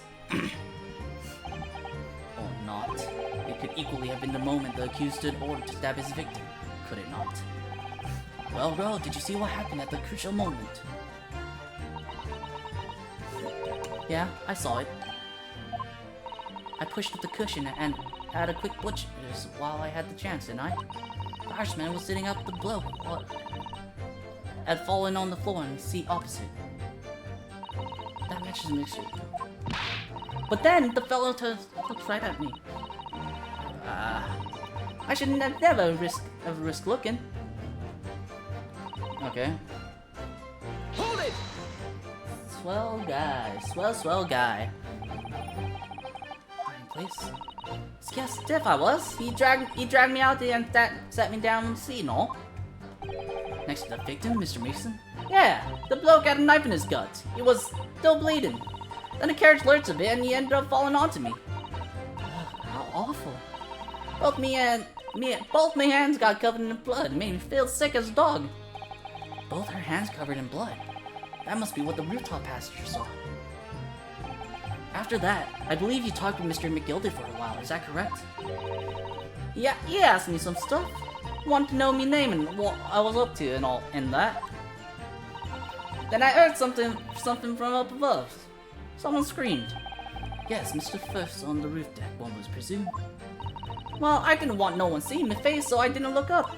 Then the horses were drawn up in Smartish, and this here Irishman says to me, "Get back under the seat, I'll see that you can get away later."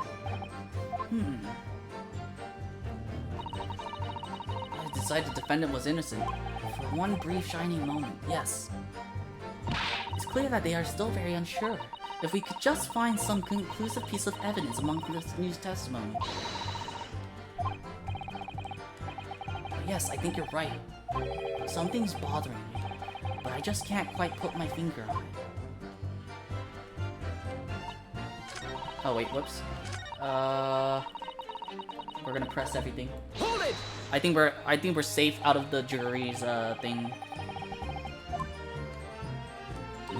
Yeah, I mean, what's the point of spending on Joey to make a few bob, eh? That's a rum idea, ain't it? There's no point spending money to make money. It actually makes sense.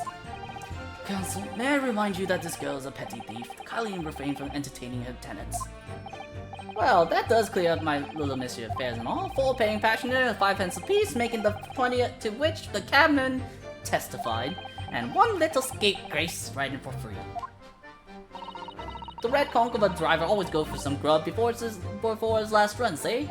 So that's when I slip into the carriage to get myself in and on the seat. Nice and easy, right? But your hiding place is a storage compartment, full of equipment for the coach, you know?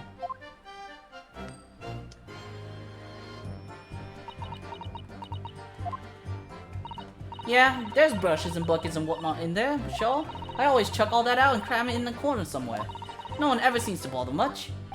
And yet, according to the report filed by the police officer who first arrived at the scene, the compartment was full of such paraphernalia. Well, I don't know nothing about that. Like I said, I moved all that stuff out so I could add under the seat. That's all I can tell you.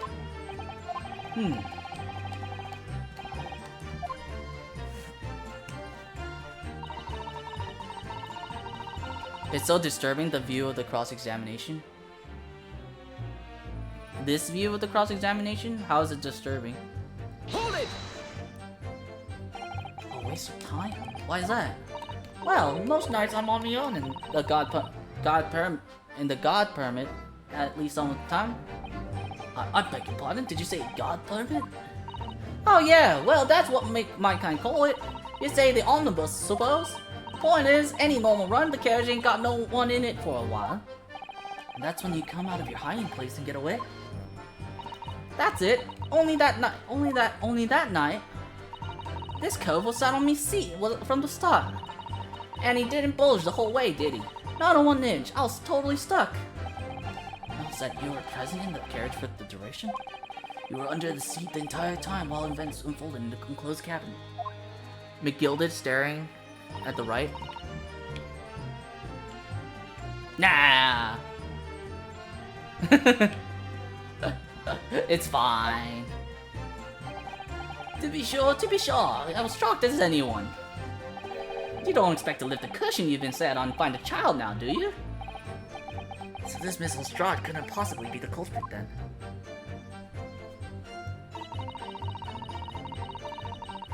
Hold it! So you couldn't see out into the cabin at all?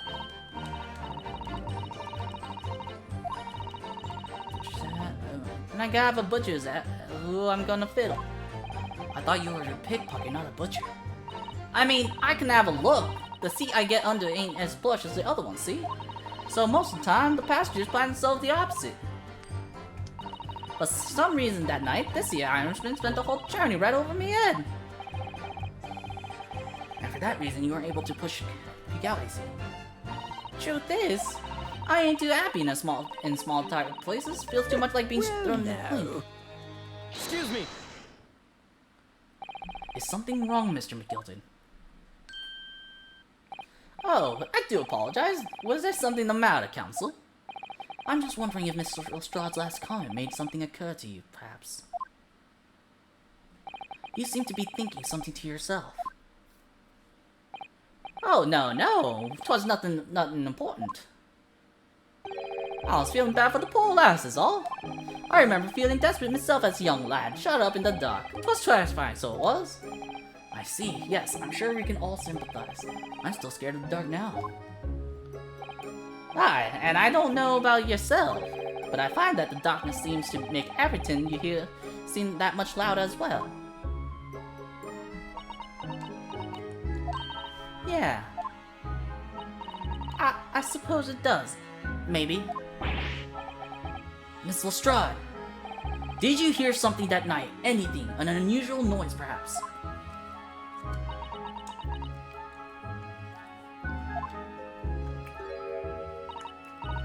Nah, not really. All I could hear was the Irishman snoring. Bishabbers, there's no need to tell the whole world the foibles, you little scamp. What a pity. If only Miss Lestrade had heard something, it might have given us vital new clue.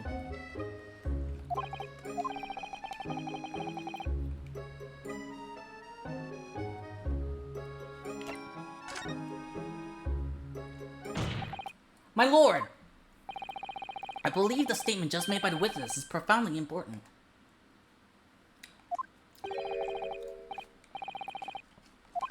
But that she heard nothing. Yes, which is a profoundly important point. I'm almost sure of it. I'm almost sure that I don't understand the inner workings of your Eastern Mountain Council. Nevertheless,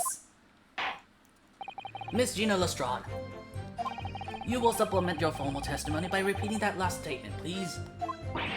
What? Supplement? What are you on about? Don't give me your fancy talk. I know what you're trying to do. Well, it won't work on me.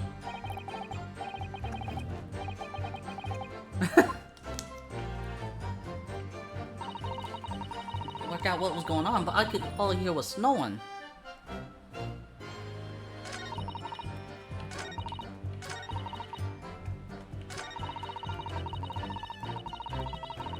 Hold it!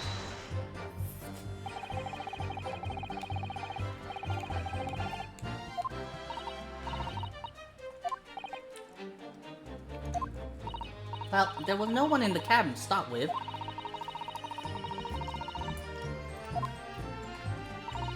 Then, when I saw this swell getting on, I got me head down so he didn't notice me. Mr. McGillis, some seat under which you were hiding, correct? What is your Adam and Eve, eh? What a mug! So then, all I could do was just listen. I was waiting to jump out of there as soon as I heard him leave, see? But would he? Not likely. Even though we stopped in there, I never heard the door open. So I just had to stay put and listen to him driving his pigs to market, snoring like an old dog he was. Are there any conclusions we could draw from that, I wonder? It doesn't add up. If you couldn't hear, then how could you hear the bang? Miss Lestrade, what you have just told the court is clearly at odds with the facts. Ah, at odds? Are you sure, man? Absolutely. I don't know if I did it right. Well, it seems my nippler is not as dull-witted as I feared. So Van Zeeks realized it too.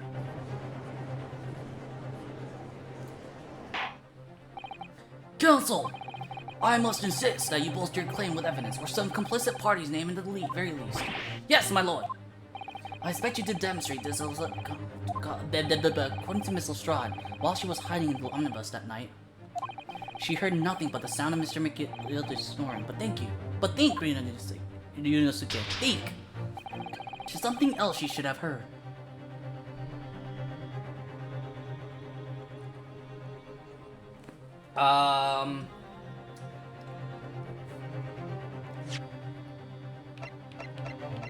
Well, she should have heard, him. I'm pretty sure I'm supposed to show, him.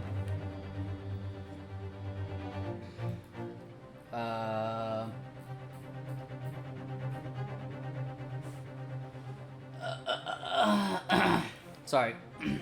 I need some water. I will be right back, chat.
Alright, I am back. I have water.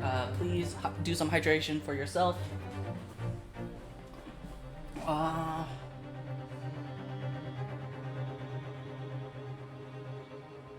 Hmm.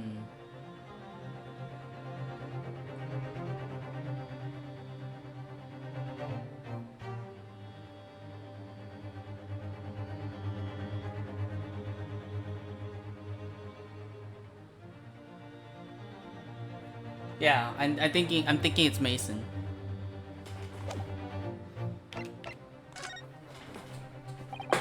Very well, my lord. Allow me to elaborate. On a particular sound that Miss Lestrade could not have failed to hear on the night in question. The sound very clearly explained by the presence of the following person. Take that! Thrice fired, Mason. Yes, my lord. The sound that Miss Lestrade cannot have failed to hear is that of the victim, Mr. Mason, boarding the omnibus.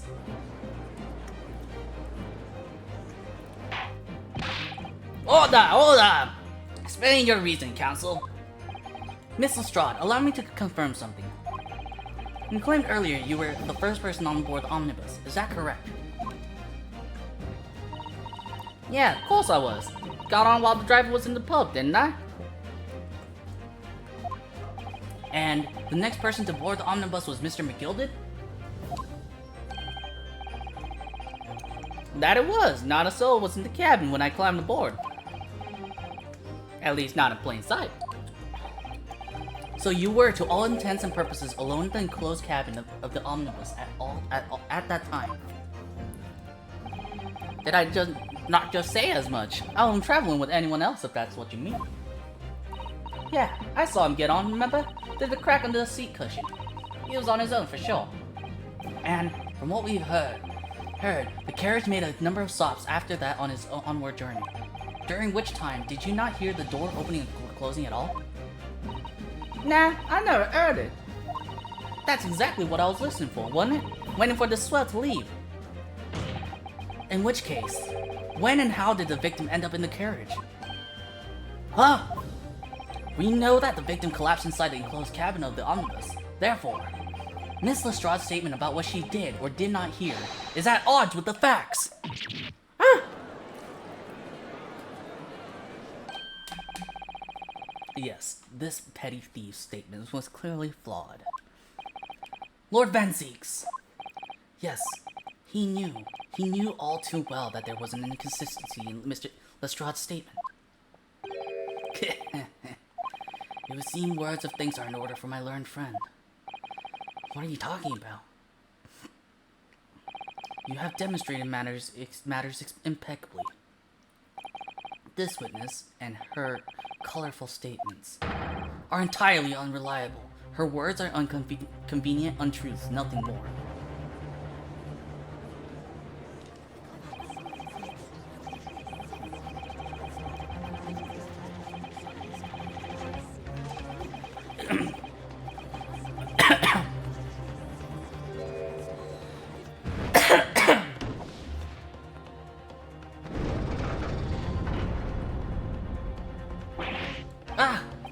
She didn't even say anything.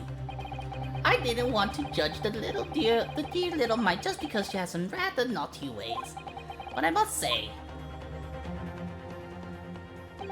I can't abide liars. And neither can I. Mr. Foreman. I didn't want to judge the girl just because she has some less than salubrious ways, but I must say, I cannot abide liars. But she's not on trial.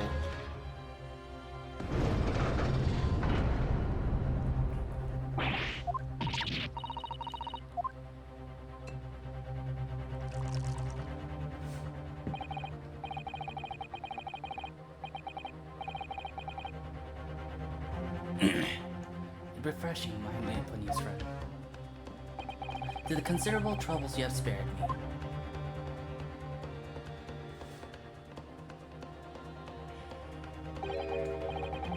Yes, very refreshing. Ah! Ah! What are you playing at? Have you forgotten who you're working for, you useless Eastern Amadan?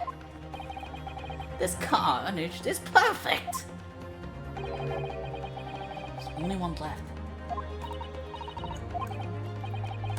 can find some new way to convince everyone of Mr. McGilda's innocence. And we'll have lost.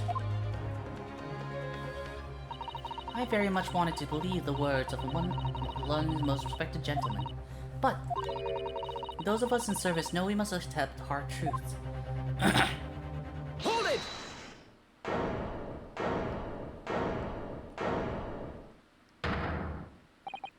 Yes, the witness's last statement seems to have revealed a critical inconsistency in her story. However, if we consider the possibility that her statement is in fact the truth, it may shed an entirely new light on this whole case. What are you saying? Counsel! I'm sorry, sir? Whatever do you mean? Counsel, I will not tolerate you attempting to prorogue my adjudication. Explain yourself at once. When the accused boarded the omnibus on the night in question, the victim was nowhere to be seen. Subsequently, that the carriage door was not heard opening a single time as testified by the witness in the stand. And yet the victim's body was found inside the carriage. If this petty thief's words are to be believed, how do you explain the victim's miraculous appearance inside the cabin of the omnibus?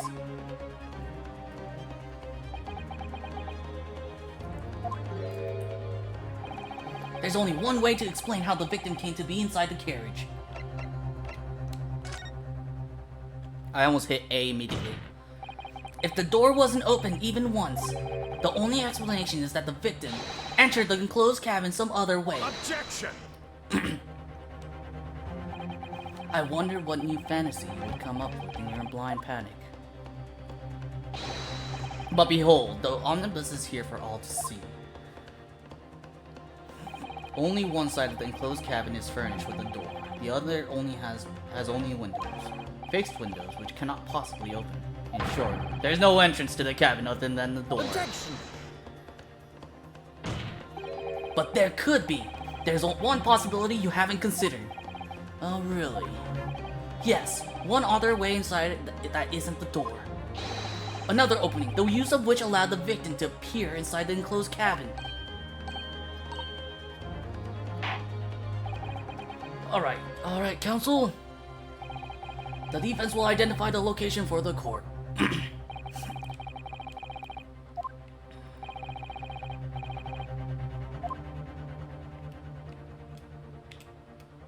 The skylight, because there was a latch.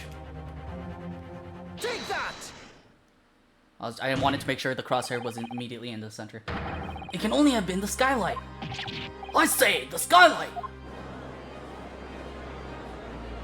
Objection!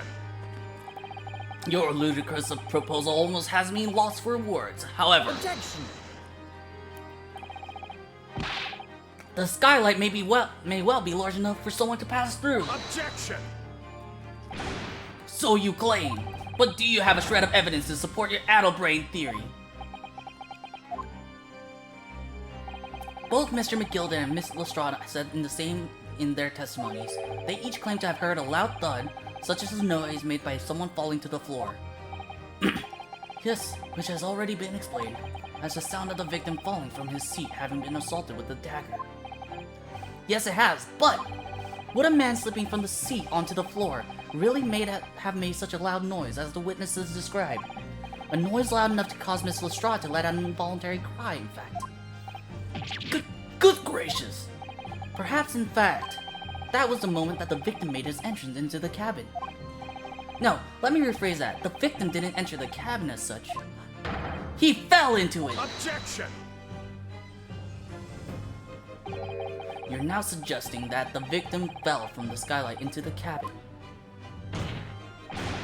That's simply impossible. How can you be so sure? Because if the victim had fallen inside through the skylight, as you say, the passengers on the roof deck would have seen it happen. And yet, not one person made mention of such events in their testimony.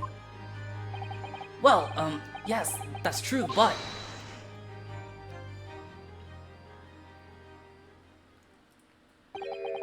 Might a humble fellow make a wee comment here? Mr. McGilden.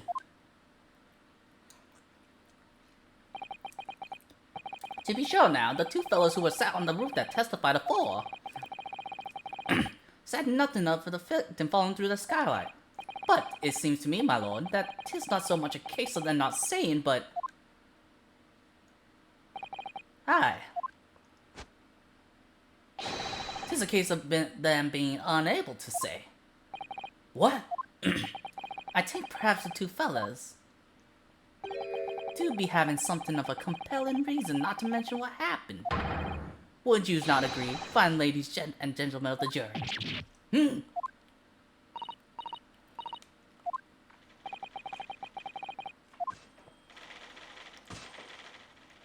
You mean the ones who stuck that knife in the man were...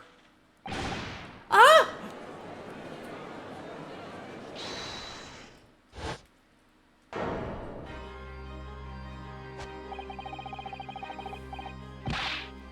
You blitherer. You rotter, he said, you rotter! What are you insinuating? This is a flaming outrage. I have a good mind to give you a blink up in a minute. He'll give you a shine in a minute, he said, and so will I! Mr. Fairplay, you're effectively accusing me, a city gentleman and well-respected baker.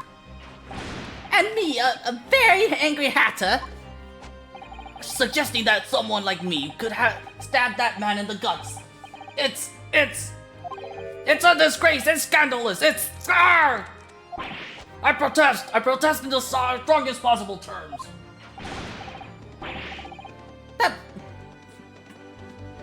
That's right, I protest too, about you, you rotten scoundrel. I was like, who? Wait, who's speaking? I forgot who first was for a second. I will not permit this wanton invasion into the stand. Return to the anteroom at once. But this is beyond reason, my lord. Ah, it's outrageous. It's very hurtful, you know. My lord, if I may comment. Go ahead, Lord Vanzix. It was the defense that incited this outburst from the witness. My learned friend has seen fit to abandon all protocol and accuse the witnesses without proof. Accuse? I never intended to. It seems, young Nipponese, that your command of the English tongue is wanting.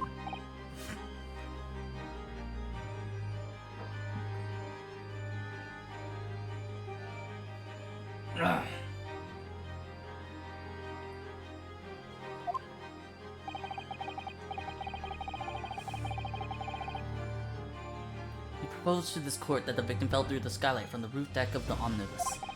That hypothesis cannot possibly stand without the roof passengers being aware of the events. You have branded these gentlemen liars. You have intimated their criminal guilt. In our British courts of law, that is what is termed a baseless accusation. I know I was rash to put this idea forward without any actual evidence, but you can't just dismiss it without a second thought. Get them to testify. I thought there was something about that hat from the moment I laid eyes on that fellow. To see, it doesn't matter through now, one way or another. There's filth and rubbish in our midst. We must dispose of it at once.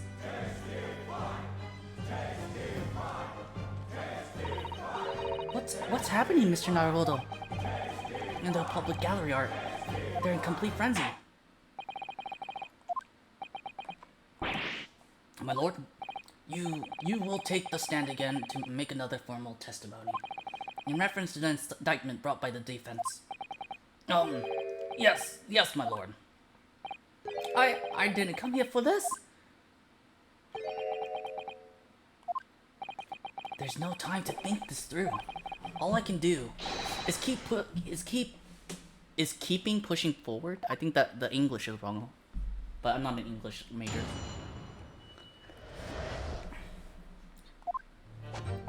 We were the only two people up on that roof deck, dead or alive. I can swear to that. If anything happened where we were sitting, don't you think one or the other of us would have noticed? In any case, neither of us know the first thing about the victim. We had no reason to kill the man. The skylight was shut the entire time, I tell you. We couldn't possibly have opened it. If you're so sure the victim fell through the skylight, where's your proof?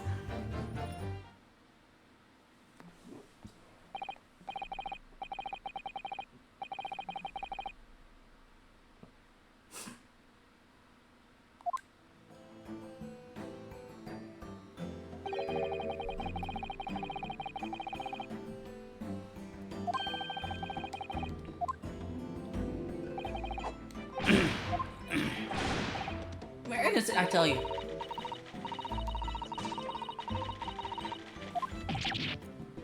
What?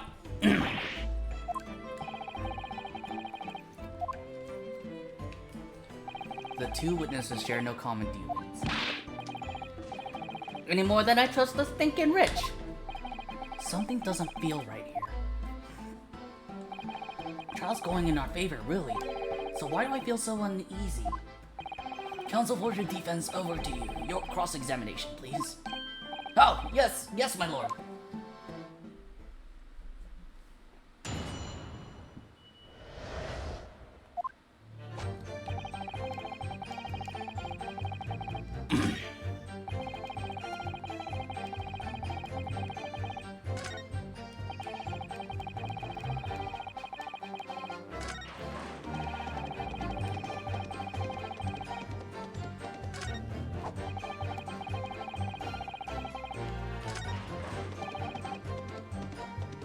Hold it!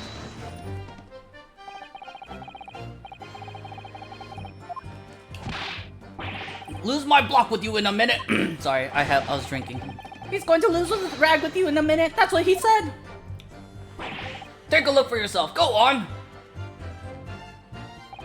You see, it shot fast now, just like it was on that night. So it is, of course. A fellow the size of Mr. Mason could likely break right through it, still and all. What? Just looking at the size of the thing, you understand? Ah, now hold on there a minute, sir. The size of the thing mean nothing. Not on its own. Let's consider the bigger picture here, shall we? I was riding the omnibus on another occasion when, well, I broke wind loudly. I shocked myself with it as it happens. This is an unexpected confession, Mr. First. Oh, I just mean to say, well, the point is, I tried to open the skylight, you see? But just my luck, I couldn't make it budge. The stench was terrible. Everyone was looking daggers at me, sir. I went as red as rouge, I did. Are you expecting me to sentence you? Oh, no, sir. The point is, the skylight can't be open. I tried and tried when I was inside the cabin of shame. Excuse me. Do you have something to say about that, Miss Lestrade? Miss Lestrade! It opens. The skylight. That is what we're talking about, right? Oh, are you gonna smoke us? All them skylights open dead easy. More easily than you can load that weapon? That's a lie, I tell you. Otherwise, when I broke when I... You can't do it from the inside, you mug. Oh! Look, a few weeks ago, I was up on the roof deck of one of them drags, and I had a great hole. I mean, I had bursts come out me ears. Miss Lestrade, this is not the forum to be eulogizing on the subject of your criminal activities. Well, anyway, I had a bit of a scare. When I lifted the last bloke's purse, he got wise to me. All four of them surrounded me, so I couldn't up off the bus and leg it. So what I did was, I used skylight, opened the catch, and jumped right through. What? Yeah, the catch for them skylights on top side. That's why you can't open them from the cabin. The skylight opens from the roof deck? Bailiff!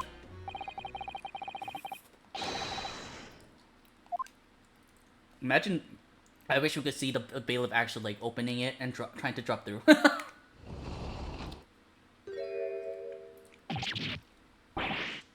Oh, my hat! See?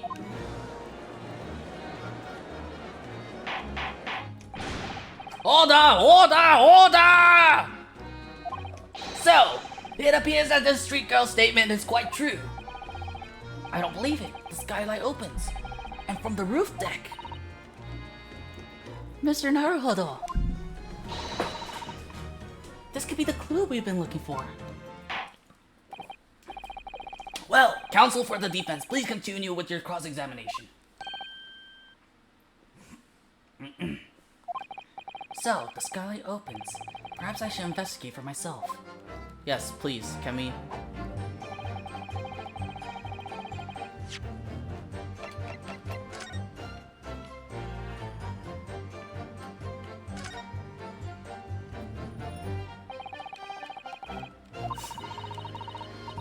We should be able to open it.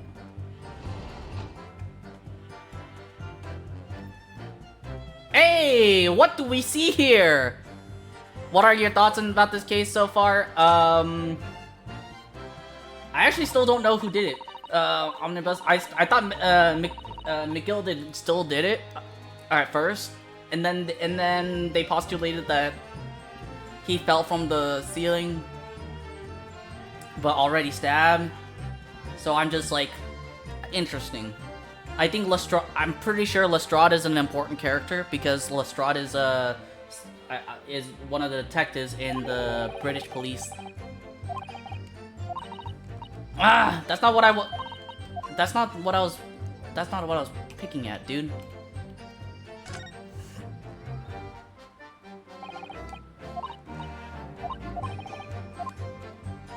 Am I not allowed to look? Do I have to do it from the inside? But I believe Lestrade is gonna be quite crucial in this game, and the next game. That's what I think. Yes, it does open very wide, doesn't it? Wide enough to kick someone like you through, certainly, Mr. Naruto. Why someone like me? Ah! What is it? Look, just here. Look at this. That's... Without question, it's blood. Why would there be blood stain there? Surely, it can't be unrelated to the case, can it?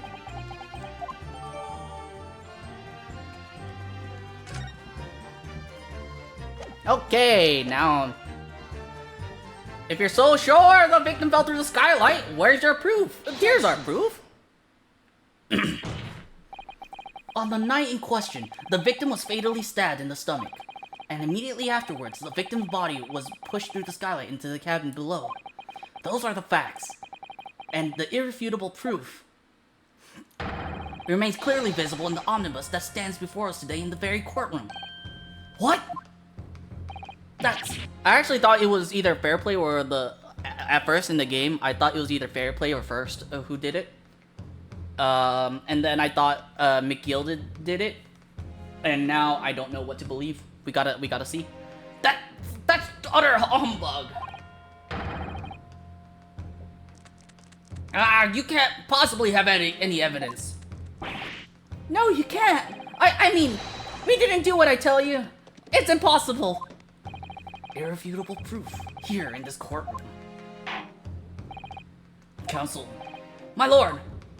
I believe everyone will appreciate a little clarification here.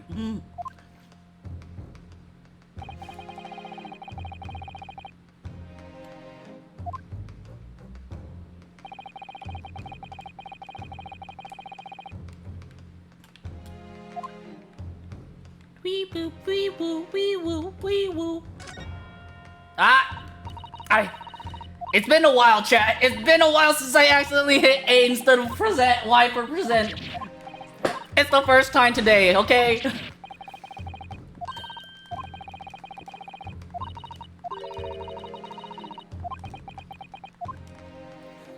It's the first time today. It's the first time today. Why, Jupiter? Is that blood? Ah! This bloodstain. It's the first time, I promise. I kept like the whole time until that point. I was like, okay, we're gonna press Y to present. This bloodstain proves two things.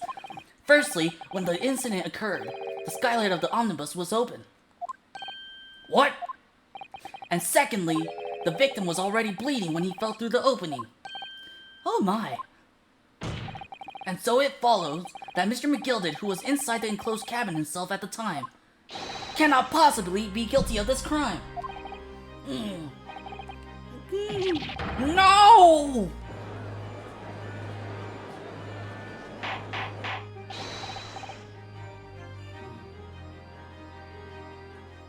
Hold it! But the blood could have sprayed up there when the fellow was stabbed inside the cabin. And only found its way to the park one particular spot in the skylight. Sure, and that would be very convenient. And let's keep in mind that the skylight catch can only be unfastened from the roof deck. I myself wouldn't have been able to open it now, would I? But, there's no way to know for certain, is there? If the jet really fell through the skylight, I mean. Why don't you have a good look at the floor of the cabin between the two seats, Mr. First? 'Tis all too plain if you see. There's the aftermath that shows the poor fella dropped from a fair height right there, so it is. What? No! Wait, was that there before? I don't think that was there before. Lies! Hold it! My fellow jury members! I think we can all agree that this is clear proof of the defendant's innocence, can we? I believe we can, yes, sir. It's clear to me now where the filthy rubbish can be found in this courtroom.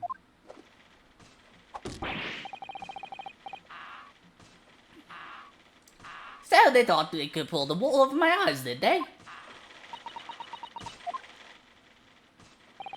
I won't tolerate any of this. Guild carriages being sullied with blood. I won't tolerate it!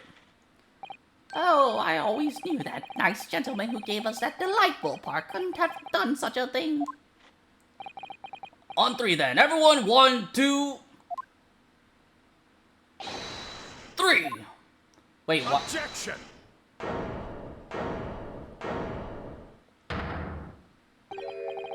A chilling performance, Mr. McGilden.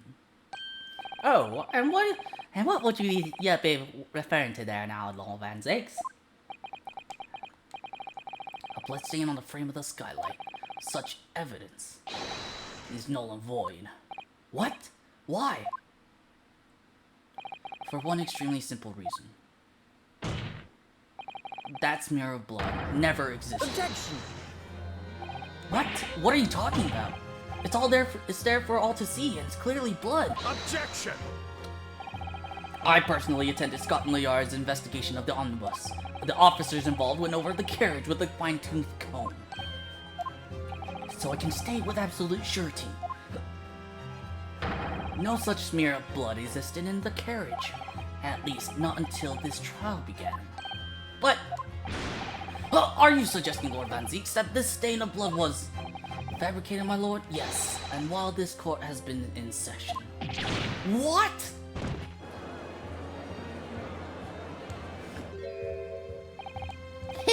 What a palaver! I must say I didn't expect such crude reasoning from a prosecutor of your standing, Lord Van Zakes. I'm becoming Irish, not Irish again, Aussie again. But I'm Magnus McGilden, a fellow known all over the capital for his fine contribution to public life. I don't take kindly to slander, and I'll fight it to the bitter end. Even if it's rolling off the tongue of the Reaper of the Bailey. Mr. McGilden, I realize this is your first appearance in court as the accused. However, I am well aware of your involvement behind the scenes in a great many affairs of dubious nature. You are very adept when it comes to avoiding getting your own hands dirty. And each time it happens that a case you're involved is investigated, you adapt the facts. Adapt the facts? What does that even mean? Oh, so McGilden did do it, and he's just tampering with the evidence.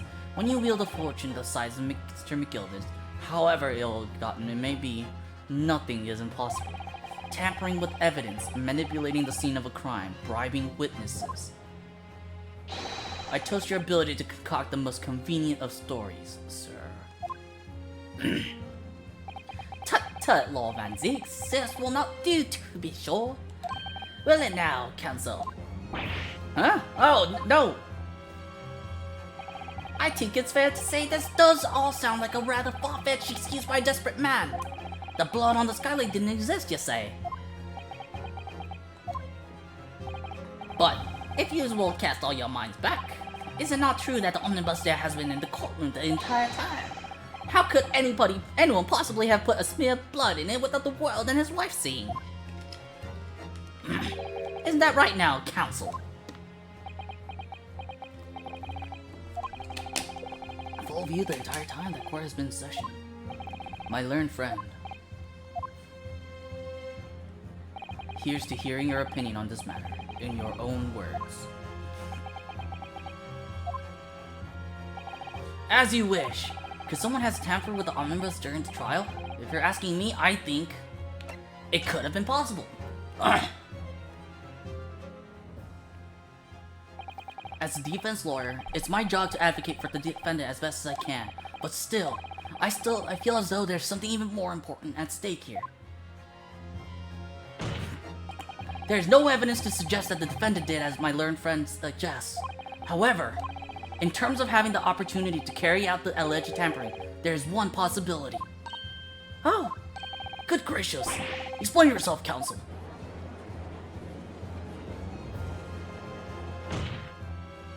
Yes, there is.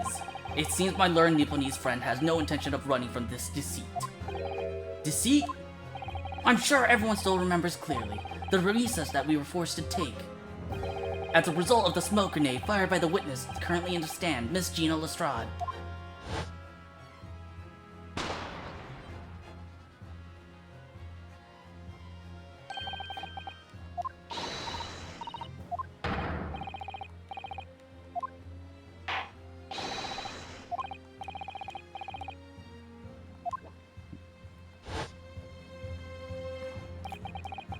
The courtroom was filled with smoke, and everyone was thrown into confusion.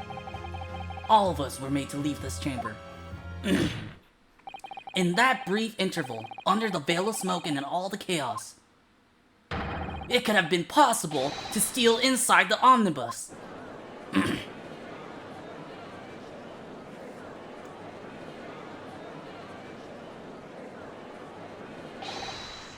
Are you wise? What are you trying to pull, you rotten, feckless gouger? Feckless gouger? You're supposed to be defending me! There's a wicked plot! There's a plot to undermine me, so it is! Objection! Whatever you think this is, it changes nothing. The facts are the same.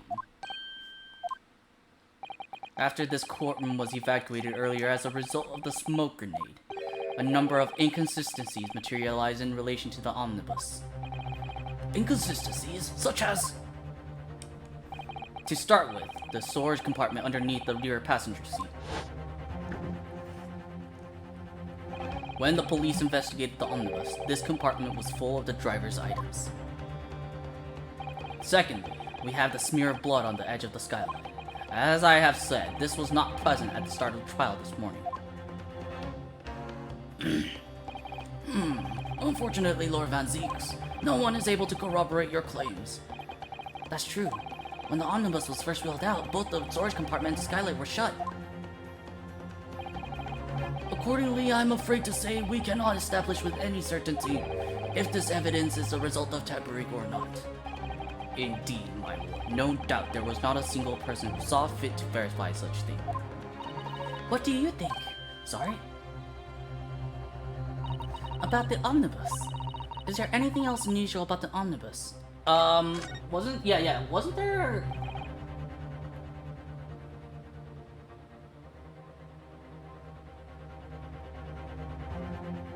Wasn't there...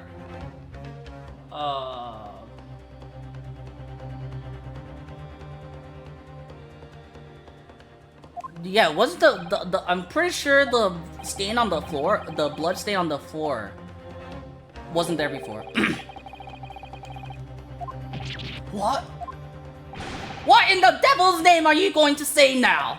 If you dare to betray me, you little maggot, you better start watching your back. Silence, McGilded. The court awaits the defense's clarification. Grrr.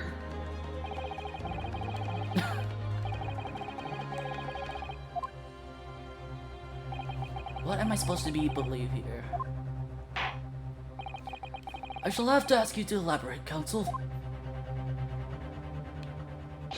Where exactly is this alleged mark that you claim to appear at some point during the trial? Got it! If we consider that the victim fell through the skylight onto the floor of the cabin, you would certainly expect to find signs of blood where he landed. But as far as I recall, this bloodstain on the cabin floor was not there when the omnibus was first brought into the courtroom. Good lord! Benjamin Franklin looking ass. Yes, I do believe you're correct, counsel. Well said. Although, as an advocate for the defense, one might say that it was a very careless slip of the tongue. Yeah, same, bruh.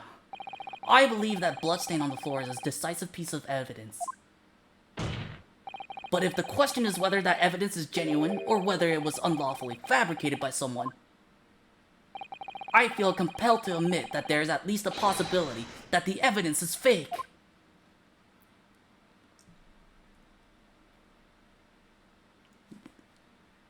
The most honest lawyer. Ah! This trial is over. Mr. McGilded? I've done everything I possibly can to cooperate with the court, but 'tis all over now. But you're the defendant. 'Tis over, I tell ya! Memory, recollection, what people think they saw, it is all nonsense. Facts are what counts, and the fact is that bloodstain is there now. Well, and over the course of this desperate trial, long and extremely drawn out as it had been, that good-for-nothing Reaper of the Bailey has failed to present any decisive evidence at all. I'm scandalized, still I am. I thought better of Lord Van Zakes. Well, my lord, I must concur with the defendant. The unaffirmed recollections of an individual cannot stand as evidence. At this moment in time, the particular bloodstain in question is very much in existence, and in the absence of any credible method by which to prove its alleged previous non-existence. That's why photographs exist, my guy. I regret to say that it would be improper for this trial to continue. Your lordship can't be serious. Lord Van Zeeks, what is your position?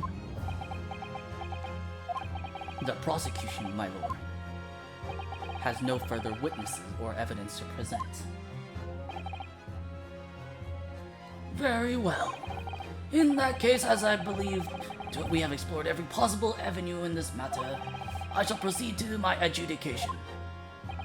As a formality, I am of course obliged to confirm with the defense first. What formality? As things stand at the moment, it would seem that Mr. McGilded would be found not guilty. Yes, which would mean we've won. Is that really the right outcome here? Is it really alright for the trial to come to an end now, with all these unexplained inconsistencies? Counsel for the defense, your closing statement, please.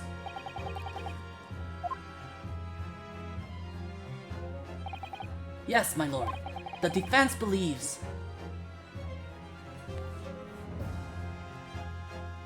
I mean...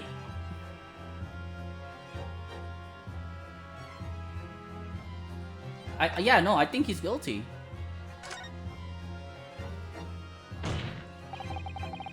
I am here in this courtroom today to advocate for the defense of my client, Mr. McGilded. However, at this moment in time, I cannot in all good conscience attest fully to the defendant's innocence. What are you saying, man? Without any question, there is no conclusive evidence to prove that the defendant is guilty. However, there is also no conclusive evidence to prove that he is innocent. Good gracious me! Order! Order! This is unprecedented behavior, counsel. A defense lawyer calling the accused innocence into question? Are you of sound mind?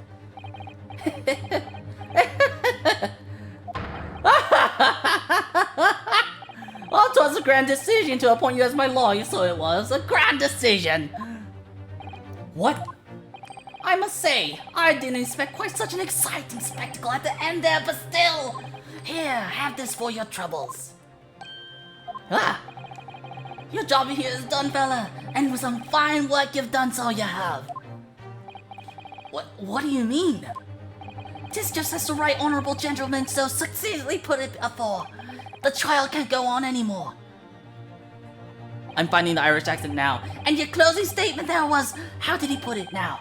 Nothing more than a formality. Nothing.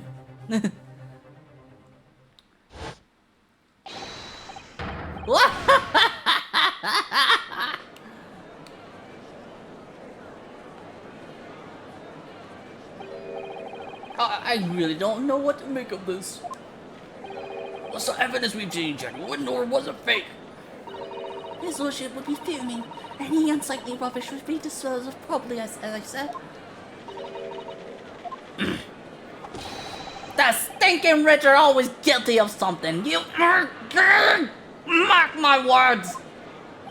I feel terribly ashamed that I ever doubted that lovely man who gave us the lovely pot. Now that the proceedings have unfolded in this way, I am compelled to declare a premature end to this trial. Furthermore, the court must accept the defendant's plea.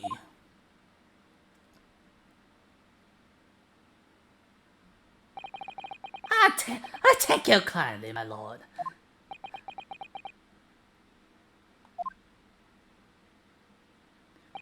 I hereby pronounce the verdict of this court. Objection! But we still haven't determined if the blood stain in the omnibus is genuine or not. We don't know if these witnesses are telling the truth or a pack of lies. We have no idea about the truth. Lord Van Zeeks, my lord, the case made by the prosecution was flawed, plain and simple. If indeed the omnibus presented as evidence was tampered with, the prosecution is at fault for allowing such a disgraceful perversion of justice to take place. My sincerest apologies, my lord. Objection! But wait! When we were evacuated from the courtroom, Lord Van Zeeks ordered the evidence to be secured. I'm afraid the prosecution cannot shun responsibility in this matter. That's so unfair! The culpability of the defendant has not, at the present time, been established by this court. Consequently, the jury will not be required to proffer judgment. What? Well, Lord Van Zeeks, it's been a pleasure, so it has. And as for you, my dear fella, I couldn't have asked for a better defense. Do you mean to tell me this has all been a grand waste of time? 'Tis the law of the land, my good man. If you'd like to pursue this matter further, you can always go ahead and try to change the law. Magnus McGilden. Oh, good grief, you have more to say to me, have you? Just one thing, a warning. This is far from over. Well, something to be looking forward to then.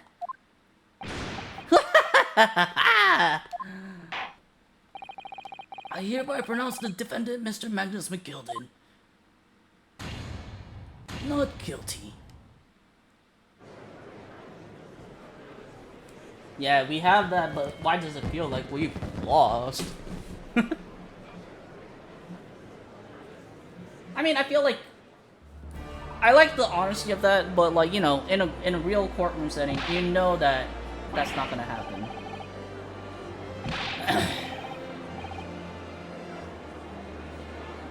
That's just my 2 cents.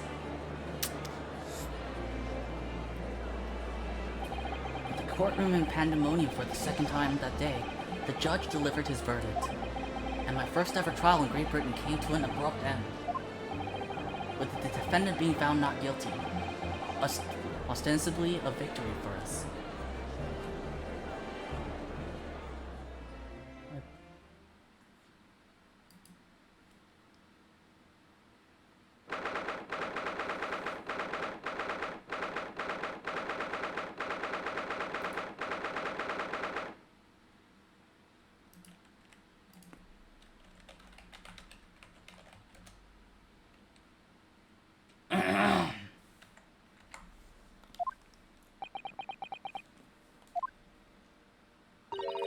That certainly was a long trial.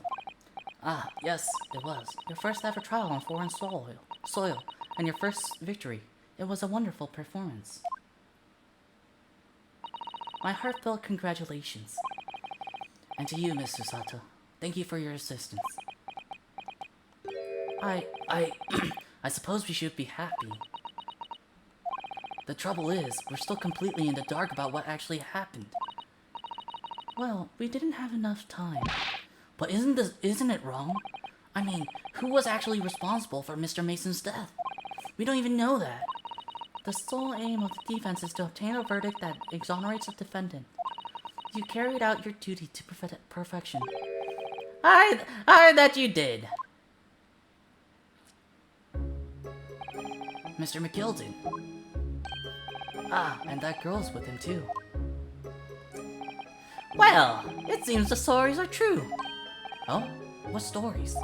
About the 6 enormous fireworks they do be letting off when there's a verdict of not guilty. I'm sure you must have seen them by now. Spectacular, wouldn't you say? Yes, definitely. I heard it was a sight to behold, and to be sure it was. And I've you to thank, I suppose, for having an opportunity to see it. What? Oh, I don't know about that. I'm not sure I really did anything. What on earth are you saying, fella? How did I walk out of there a free man then? I don't think it was so much thanks to me as down to your planning. You're a straight-talking fella, aren't you? I must say, you had me straight in the head there for once or twice. But you're young and headstrong. Tis water under the bridge. Congratulations, Mr. McGilden, on having your name cleared. But nothing's resolved. There's only one thing that matters to me. Oh? Aye. They've all seen that I didn't do that odious and abstinent deed. 'Tis grand, is not? I suppose it is.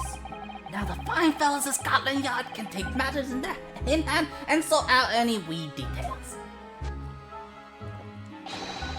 They'll see it for what it is. They'll get to the truth. I've absolute faith in them, so I have, after all. I do be providing a good number of their wages with all the taxes I pay. It's not that funny. So then, as we agreed beforehand, 1,000 guineas for your trouble, fella. Oh, no, I couldn't possibly accept that much. Be wise. You're a humble people, are you from the east? Well, if you insist. But have this still and all. You deserve a reward. Mr. Magnus McGilden. Everything is ready, sir. If you'd like to follow me into the courtroom. Into the courtroom? What's this, officer? 'Tis sooner than I was led to believe. I hope it's not inconvenient, sir. There were some changes to the schedule. Well, I must be making tracks now. 'Tis time for the inspection. Sorry, what inspection? They're going to examine the omnibus again, so I'm told. I'm asking if I could be present for it myself. They're going to examine it again? Now? Naturally, I'm under no obligation to take part in any more of this matter now, but as an upstanding member of London society, I do be doing my best to help where I can. 'Tis a gentleman's duty, so it is. So then, fare thee well. 'Twas an absolute pleasure meeting yous. I hope you have a whale of a time while you're studying here in Great Britain. And there he goes, a free man. Oh, I forgot she was here too.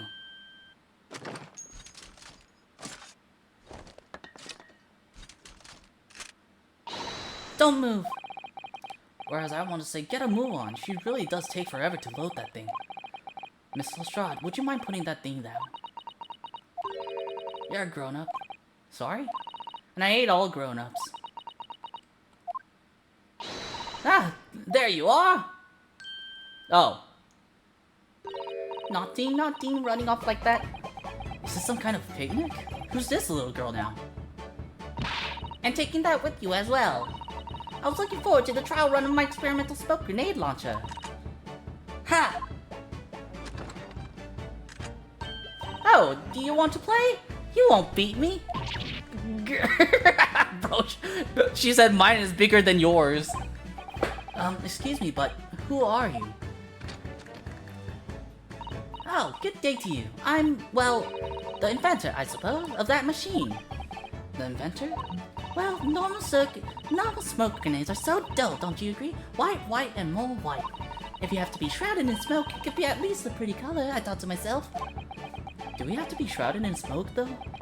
At all? I just took my eyes off it for a moment while I was changing to a different omnibus, and she pinched it. Luckily, I fitted it with a telegraphic beacon. What's it what? I have no idea what this girl's talking about. Anyway, you're coming with me now, back to my laboratory. What? What for? To apologize, of course, Sylvia, to my technician. What? You mean, say sorry? You must say sorry when you've done something wrong. Surely an adult has told you that before. Adult? I don't listen to no adults. Come along then, follow me. Fine, have it your way. Oh good, you see, I knew you want to do the right thing in the end.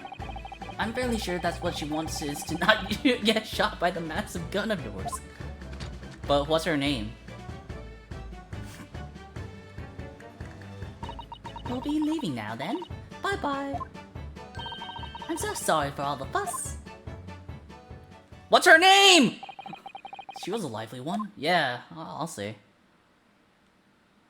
I don't like question marks, man. Well, do you think perhaps we ought to be on our way now, too?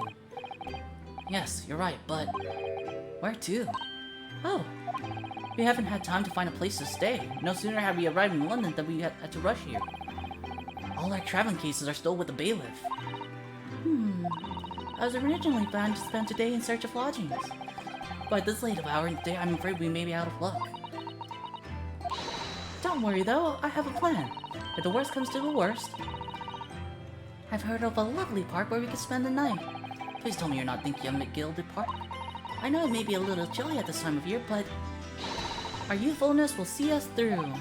I'm not so sure about that. I think a midwinter in London will freeze a young person solid just as easily as an elderly one. Oh dear. Oh dear. That doesn't sound agreeable. Now I'm starting to regret turning Mr. McGilded down. That 1,000 guineas would have paid for a lovely warm room, or a mansion. And so, the trial to determine my worthiness for the study tour was over by the end of our first day in London. However, as we were soon to learn, there were more trying times ahead, just as the Reaper of the Bailey had warned. The case was far from over. Ooh, epilogue? Epilogue?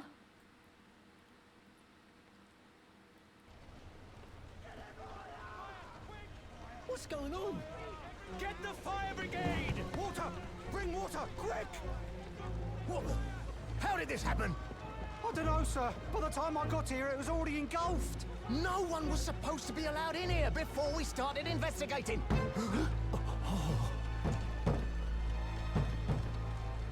Is that Mr. McGilded? No. Oh, good God.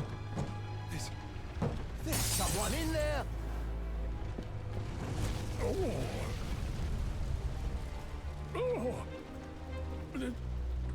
This can't be. Hey, I think I did the voices pretty well. Hello, other Miles Wedgeworth in the past.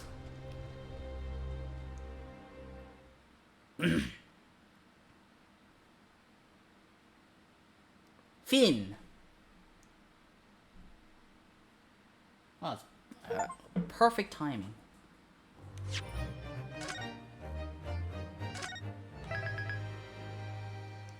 Alright, that is it for today. Adventure of the Clouded Heart. Adventure of the Clouded Kokoro. Hound of the Baskervilles. Okay, there's only 2 episodes left.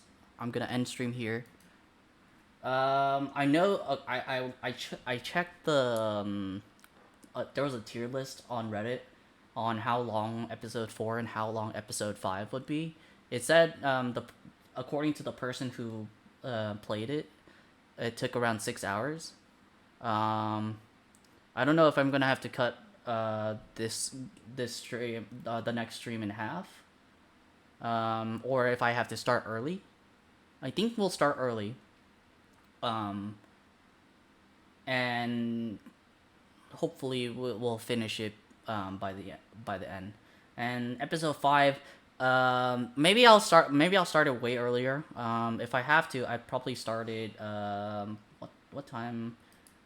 They said 10 hours, so it should be like probably 10 a.m. Maybe I could start 10 a.m. my time. Anyways, let's raid out. I'm gonna oh wait, whoops. I got the song that Warlink sent to me. We're gonna play it while we have our ending. We're gonna raid out. I'm gonna find.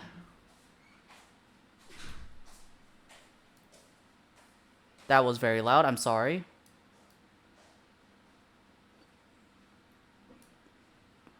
All right. Who do we raid today?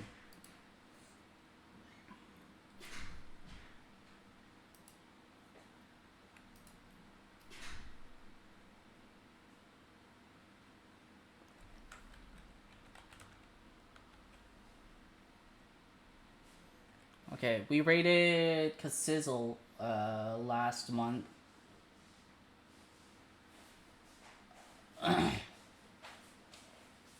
Let's go.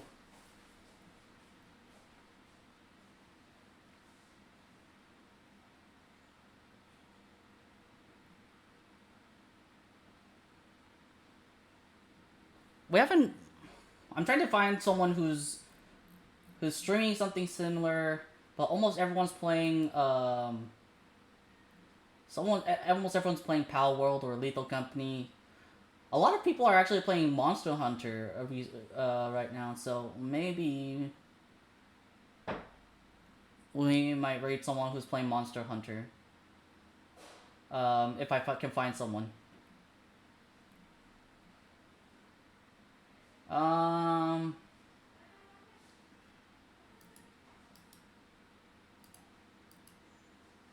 We'll raid K Aries, I guess. Okay.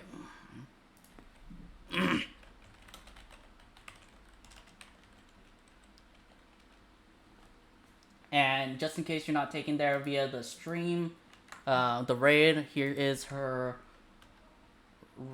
link. Here's our raid message. Copy that, paste it on her stream. I hope everyone has a great day, afternoon, or evening, wherever you are. And as always, please remember to take care of yourselves, and I'll see you all in the next stream. Bye-bye.